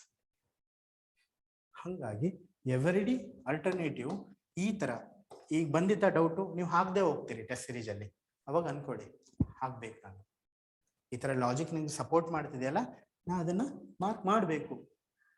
ನಿಮ್ಗೆ ಲಾಜಿಕೇ ಸಪೋರ್ಟ್ ಮಾಡ್ತಿಲ್ಲ ಅಂದ್ರೆ ಬ್ಲೈಂಡ್ ಆಗಿ ಕೆಲವೊಮ್ಮೆ ಹಾಕ್ಬಿಡ್ತೀವಿ. ಆ ಬ್ಲೈಂಡ್ ಆಗಿ ಹಾಕ್ಲಿಕ್ಕೆ ಹೋಗ್ಬೇಡಿ. Where there is a logic you support it. ಯಾವಾಗ ಲಾಜಿಕ್ ಸಪೋರ್ಟ್ ಮಾಡುತ್ತೆ ಅಂತ ಗೊತ್ತಾಗುತ್ತೆ, ಅದ್ರ ಪಕ್ಕದಲ್ಲಿ ನೀವು ಬರೀರಿ ಏನ್ ತಲೆಯಲ್ಲಿ ಬರ್ತಿರುತ್ತೆ ಅಂತ, ಅದನ್ನ ಮಾಡಿ. ಕಂಟಿನ್ಯೂಸ್ ಆಗಿ ಈ ತರ ಒಂದು 30 test plus 40 plus 10 total 40 question ಪೇಪರ್ಸ್ನ ನೀವು ನಿಯತ್ತಾಗಿ ಫಾಲೋ ಮಾಡಿ. Honestly you read and solve it. At least 30 ನೀವು ಮಾಡಿದ್ರು ಕೂಡ ವಿನ್ ಆಗ್ತೀರಾ, ಇಲ್ಲ ಅಂತಲ್ಲ. ವಿಜಯ್ ನಾಯರ್ ಫಿಲಿಮ್ಸ್ ಟೆಸ್ಟ್ ತಗೊಳ್ಳಿ, 35 ಟೆಸ್ಟ್ ಇದೆ, ಅದನ್ನ ಸಾಲ್ವ್ ಮಾಡಿ. ಆದ್ರೆ ಸಾಲ್ವ್ ಮಾಡಿದ ದಿನಾನೇ ನೀವು ಅದನ್ನ ಆನ್ಸರ್ಸ್ ಏನ್ ಕೊಟ್ಟಿರ್ತಾರಲ್ಲ ಆ ಮಾಡೆಲ್ ಆನ್ಸರ್, ಅದನ್ನ ಸಾಲ್ವ್ ಮಾಡಿದ ದಿನಾನೇ ಓದ್ಬೇಕು. ಅವಾಗಲೇ ಜಾಸ್ತಿ ನೆನ್ಪುಳಿಯುತ್ತೆ. ಒಂದು ಸಾಲ್ವ್ ಮಾಡಿದ ದಿನ ಓದ್ತೀರಾ, ಎರಡನೇದು 2 ಟೈಮ್ಸ್ ಓದಿದ್ದಾದ್ಮೇಲೆ 48 hours ಅಲ್ಲಿ 3 ಟೈಮ್ಸ್ ಕಂಪ್ಲೀಟ್ ಮಾಡಬೇಕು. 2 ಟೈಮ್ಸ್ ಓದಿದ್ದಾದ್ಮೇಲೆ ಇಂಪಾರ್ಟೆಂಟ್ ಪಾಯಿಂಟ್ಸ್ ನ ನೀವು ಶಾರ್ಟ್ ನೋಟ್ಸ್ ಮಾಡ್ಕೋಬಹುದು. ನೀವು ಎಷ್ಟೇ ಓದಿ, ಯಾವ ಇನ್ಸ್ಟಿಟ್ಯೂಷನ್ಗಾದ್ರೂ ಓಡಾಡಿ, ಓಕೆ, ಎಲ್ಲ ಆದ್ಮೇಲೆ ಇದನ್ನ ಮಾಡ್ಲಿಲ್ಲ ಅಂತಂದ್ರೆ ಫೇಲ್ ಆಗೋದು ಗ್ಯಾರಂಟಿ. ಪಾಸ್ ಆಗೋದು ಹೇಳ್ತಿಲ್ಲ ನಾನು, ಫೇಲ್ ಆಗೋದು ಗ್ಯಾರಂಟಿ. ಕ್ವಶನ್ ಪೇಪರ್ ಆ ಥರ ಟಫ್ ಬರ್ತಿದೆ, ಬಿಲೀವ್ ಮಿ. ಇಷ್ಟು ಮಾಡಿ ಫೇಲ್ ಆದ್ರೂ ಕೂಡ 0.5 ಅಲ್ಲೇ ಫೇಲ್ ಆಗಿರ್ತೀರ, ಗ್ಯಾರಂಟಿ ಯು ದ್ಯಾಟ್. ಬಟ್ ಯಾವ ಥರ ಅನಾಲಿಸಿಸ್ ಮಾಡಬೇಕು ಇಲ್ಲಿ ಇರ್ತೀರಾ ಹೇಳ್ಕೊಡ್ತೀನಿ ನಾನು. ಟೆಸ್ಟ್ ಸೀರೀಸ್ ಆದ್ಮೇಲೆ ಅನಾಲಿಸಿಸ್ ಇಂಪಾರ್ಟೆಂಟು, ಅದ್ರ ಸೊಲ್ಯೂಷನ್ ಓದೋದು ಇಂಪಾರ್ಟೆಂಟು, ಅದ್ರ ರಿವಿಷನ್ ಇಂಪಾರ್ಟೆಂಟು. ಅಲ್ಲಿ ಫೇಲ್ ಆದ್ರೆ ಈ ಮೆಥಡ್ ಅಲ್ಲಿ ಒಪ್ಕೊಂಡು ಅನ್ಕೊಂತೀನಿ ನಿಮ್ಗೇನೋ ಆ ಮೂಮೆಂಟ್ ಅಲ್ಲಿ ನಿಮ್ಗೆ ಗೊತ್ತಾಗ್ಲಾರ್ದೆ ಫೇಲ್ ಆಗಿದ್ರ, ಬಟ್ ಫೇಲ್ ಆಗಲ್ಲ ಅಂತ ನಾನು ಗ್ಯಾರಂಟಿ ಕೊಡ್ತೀನಿ. ಅಷ್ಟು ಡೌಟ್ ಇದ್ರೆ ನಂದು ಪ್ರೀವಿಯಸ್ ಇಯರ್ 2020 ನಂದು ಪ್ರಿಲಿಮ್ಸ್ ಮಾರ್ಕ್ಸ್ ತೋರಿಸ್ತೀನಿ. ಎಲ್ಲದಕ್ಕೂ ಕಟ್ ಆಫ್ 92 ಇದ್ರೆ ನಾನು 100 ಮೇಲೆ ಬರ್ತಿತ್ತು, 110 ಎಲ್ಲ ಬರ್ತಿತ್ತು. ಇದು ಆಪ್ಷನ್. ನಾನು ಟೀಚರ್ ಆಗಿ ಹೇಳ್ತಿಲ್ಲ, ಸ್ಟೂಡೆಂಟ್ ಆಗಿ ಹೇಳ್ತಿದ್ದೀನಿ, ಫ್ರೆಂಡ್ಸ್ ಆಗಿ ಹೇಳ್ತಿದ್ದೀನಿ. ಇದನ್ನ ಮಾಡಿದ್ರೆ ಪಾಸ್ ಆಗುತ್ತೆ ಆರಾಮಾಗಿ. ನಾನು ಕೇಳಿ ಮಾಡಿ ಎಷ್ಟೋ ಜನ ಕೇಳ್ತಾರಲ್ವಾ, ಅವ್ರಿಗೆ ಹೇಳಿದಾಗ ಅವ್ರಿಗೆ ವರ್ಕ್ ಆಗಿತ್ತು, ನಾನು ಹೇಳ್ಕೊಟ್ಟಿದ್ದು. For everyone, you all can clear with this method. However fundamentals ಓದ್ಬೇಕಾದ್ರೆ ಕರೆಕ್ಟಾಗಿ ಓದ್ಕೊಳ್ಳಿ, ಓಕೆನಾ. ಕರೆಂಟ್ ಟೈಪ್ಸ್ ಓದ್ಬೇಕಾದ್ರೆ ಎಲ್ಲವನ್ನು ಓದ್ಕೋಬೇಡಿ. ಬುಕ್ಲೆಟ್ನ ಕಂಪ್ಲೀಟ್ ಮಾಡಲಿಕ್ಕೆ ಬೆನ್ ಹತ್ಬೇಡಿ. ಮಂತ್ಲಿ ಬುಕ್ಲೆಟ್ನ ಓದಿದ್ದನ್ನ ರಿವೈಸ್ ಮಾಡಿ 48 hours ಅಲ್ಲಿ. ಕಡಿಮೆ ಓದಿದ್ರು ಪರವಾಗಿಲ್ಲ, ಒಂದು ಸಬ್ಜೆಕ್ಟ್ ಬಿಟ್ಟರು ಪರವಾಗಿಲ್ಲ. ಫಂಡಮೆಂಟಲ್ಸ್ ಬಗ್ಗೆ ಹೇಳ್ತಿಲ್ಲ, ಕರೆಂಟ್ ಅಫೇರ್ಸ್ ಅಲ್ಲಿ. ಕರೆಂಟ್ ಅಫೇರ್ಸ್ ಎಷ್ಟೋ ಬುಕ್ಲೆಟ್ ಇರ್ತಾವಲ್ವಾ, ಒಂದು ಬುಕ್ಲೆಟ್ ಬಿಟ್ಟರು ಚಿಂತೆ ಇಲ್ಲ, ನೀವು ಅದನ್ನ ಓದ್ಕೊಳ್ಳಿ, ಓಕೆನಾ. ಈ ಸ್ಟ್ರಾಟಜಿನ ಫಾಲೋ ಮಾಡಿ. ಕ್ವಶನ್ ಅನಾಲಿಸಿಸ್ಗೆ ನಾನು ಹೆಲ್ಪ್ ಮಾಡ್ತೀನಿ. ಮತ್ತೆ ನೀವು ಕ್ಲಾಸಲ್ಲಿ ಇರ್ತೀರಲ್ಲ, ಕೇಳಿ, ಕ್ವಶನ್ ಸಾಲ್ವ್ ಮಾಡಿ ಕೇಳಿ, ಮಂಜು ಹೇಳಿ, ನಾನು ಬಂದು ನಿಮ್ಗೆ ಸೊಲ್ಯೂಷನ್ ಹೇಳ್ತೀನಿ. ಅದಕ್ಕೆ ಯಾವುದೇ ಎಕ್ಸ್ಟ್ರಾ ಏನು ತಲೆನೂ ಕೆಡ್ಸ್ಕೋಬೇಡಿ. ಇಷ್ಟು ಮಾಡಿ ಎಲ್ಲರೂ ಕ್ಲಿಯರ್ ಆಗ್ಬಹುದು. ಯಾಕೆ ಎಲ್ಲರೂ ಕ್ಲಿಯರ್ ಆಗ್ತಿಲ್ಲ ಅಂದ್ರೆ ಇದೇ ಕಾರಣಕ್ಕೆ, ಟೆಸ್ಟ್ ಸಿರೀಸ್ನ ಯಾವ ಮಟ್ಟಿಗೆ ಯಾವ ರೀತಿ ಸಾಲ್ವ್ ಮಾಡ್ಬೇಕಂತ ಗೊತ್ತಿಲ್ಲ, ಓಕೆನಾ. ಹೆಂಗೆ ಸಾಲ್ವ್ ಮಾಡ್ತೀರಾ ನೀವು? 4 months ಇದ್ದಾಗ, ಓಕೆನಾ, ಟೆಸ್ಟ್ ಸಿರೀಸ್ ಸಾಲ್ವ್ ಮಾಡಿ 3 ದಿನಕ್ಕೊಮ್ಮೆ 2 ದಿನಕ್ಕೊಮ್ಮೆ. ಆದರೆ ಎಕ್ಸಾಮ್ ಹತ್ರ ಬಂದಾಗ almost every day 50 question solve ಮಾಡಬೇಕು. 60 days ಇದ್ದಾಗ almost every day 50 question solve ಮಾಡಬೇಕು. ಎಷ್ಟು ಹೆಕ್ಟಿಕ್ ಆಗುತ್ತೆ ಗೊತ್ತಾ ಇದು? 50 ಕ್ವಶನ್ ಸಾಲ್ವ್ ಮಾಡಿ ಆನ್ಸರ್ ಓದ್ಲಿಕ್ಕೆ ಎವ್ರಿ ಡೇ ಎಕ್ಸಾಮ್ ಹತ್ರ ಇರಬೇಕಾದ್ರೆ ಇಷ್ಟೊಂದು ಸಿಲೆಬಸ್ ಇರುತ್ತೆ. ಏನ್ ಸರ್ ಏನು ಹೇಳ್ತಿದ್ದಾರೆ ಅಂತ ಅನ್ಸುತ್ತೆ ನಿಮಗೆ. ರಿವಿಷನ್ ಮಾಡಿಲ್ಲ, ಏನ್ ಅಟೆಂಡ್ ಮಾಡೋದು? ಏನ್ ಹೇಳ್ತಿದ್ದಾರೆ ಇವರು? ಅರ್ಧ ದಿನ ಅಲ್ಲೇ ಹೋಗ್ತಾ ಇದೆ, ಎಕ್ಸಾಮ್ ಹತ್ರ ಇದೆ, ಏನ್ ಮಾಡೋದು? ಎಕ್ಸಾಮ್ ಅಲ್ಲಿ ಹೋಗಿ ರಿವಿಷನ್ ಮಾಡ್ತೀರಾ ನೀವು? ಇಲ್ಲ ಅಲ್ವಾ? ಕ್ವಶನ್ ಸಾಲ್ವ್ ಮಾಡ್ತೀರಾ? ಅದನ್ನೇ ನಾನು ಪ್ರಾಕ್ಟೀಸ್ ಮಾಡಿಸ್ತಾ ಇದ್ದೀನಿ. ಎಕ್ಸಾಮ್ ಅಲ್ಲಿ ಟಫ್ ಅಲ್ಲಿ ಬಂದಾಗ ನೀವೇನು ರಿವಿಷನ್ ಮಾಡಿದ್ದ ಬರುತ್ತಾ ಅಲ್ಲಿ ಕ್ವಶನ್? ಇಲ್ಲ, ಟಫ್ ಕ್ವಶನ್ ಬಂದಿದೆ, ಅದಕ್ಕೆ ನೀವು ಆನ್ಸರ್ ಮಾಡಲೇಬೇಕು. ಅಮರ ಕೋಶ ಆಮೇಲೆ ಅದೇ ನನ್ಗೆ ಗೊತ್ತೇ ಇರಲಿಲ್ಲ ಆನ್ಸರ್, ಬಟ್ ಟ್ರೈ ಮಾಡಿದ್ದೀನಿ. ಕಾರಣ ಏನು? ಹರ್ಷವರ್ಧನ್ ಬಗ್ಗೆ ಗೊತ್ತಲ್ವಾ ನಿಮಗೆ? ಬೇಡ, ನಿಮಗೆ ಕಾಳಿದಾಸನ್ ಗೊತ್ತಾ? ಕಾಳಿದಾಸನ್ ಜೊತೆಯಲ್ಲಿರೋನು ಯಾವನು? ಅಮರ ಸಿಂಹ. ಅದು ಗೊತ್ತಿದ್ರೆ ಸಾಕು, ನೀವು ಆನ್ಸರ್ ಮಾಡ್ಬೋದು. ರಿವಿಷನ್ ಅಲ್ಲ, ಆ ಮೂಮೆಂಟ್ ಅಲ್ಲಿ ರಿವಿಷನ್ ನ ಫಂಡಮೆಂಟಲ್ ರಿವಿಷನ್ ಮಾಡಬೇಕು, ಹೊಸದು ಓದಲ್ಲ. ಆದ್ರೆ ಅರ್ಧ ದಿನ ಅಲ್ಲಿ ಕೊಡ್ತಿದ್ರೆ ನಿಮಗೆ ಯಾವುದೇ ತೊಂದರೆ ಇಲ್ಲ, but guarantee that you will clear the prelims. Okay. Thank you for your time. Okay. All the best to you all. Please refer whatever applicable. Please take some input from orientation class. Okay. All the best. I hope you all clear UPSC journey in this year only. Yeah. All the best. Best of luck. Thank you.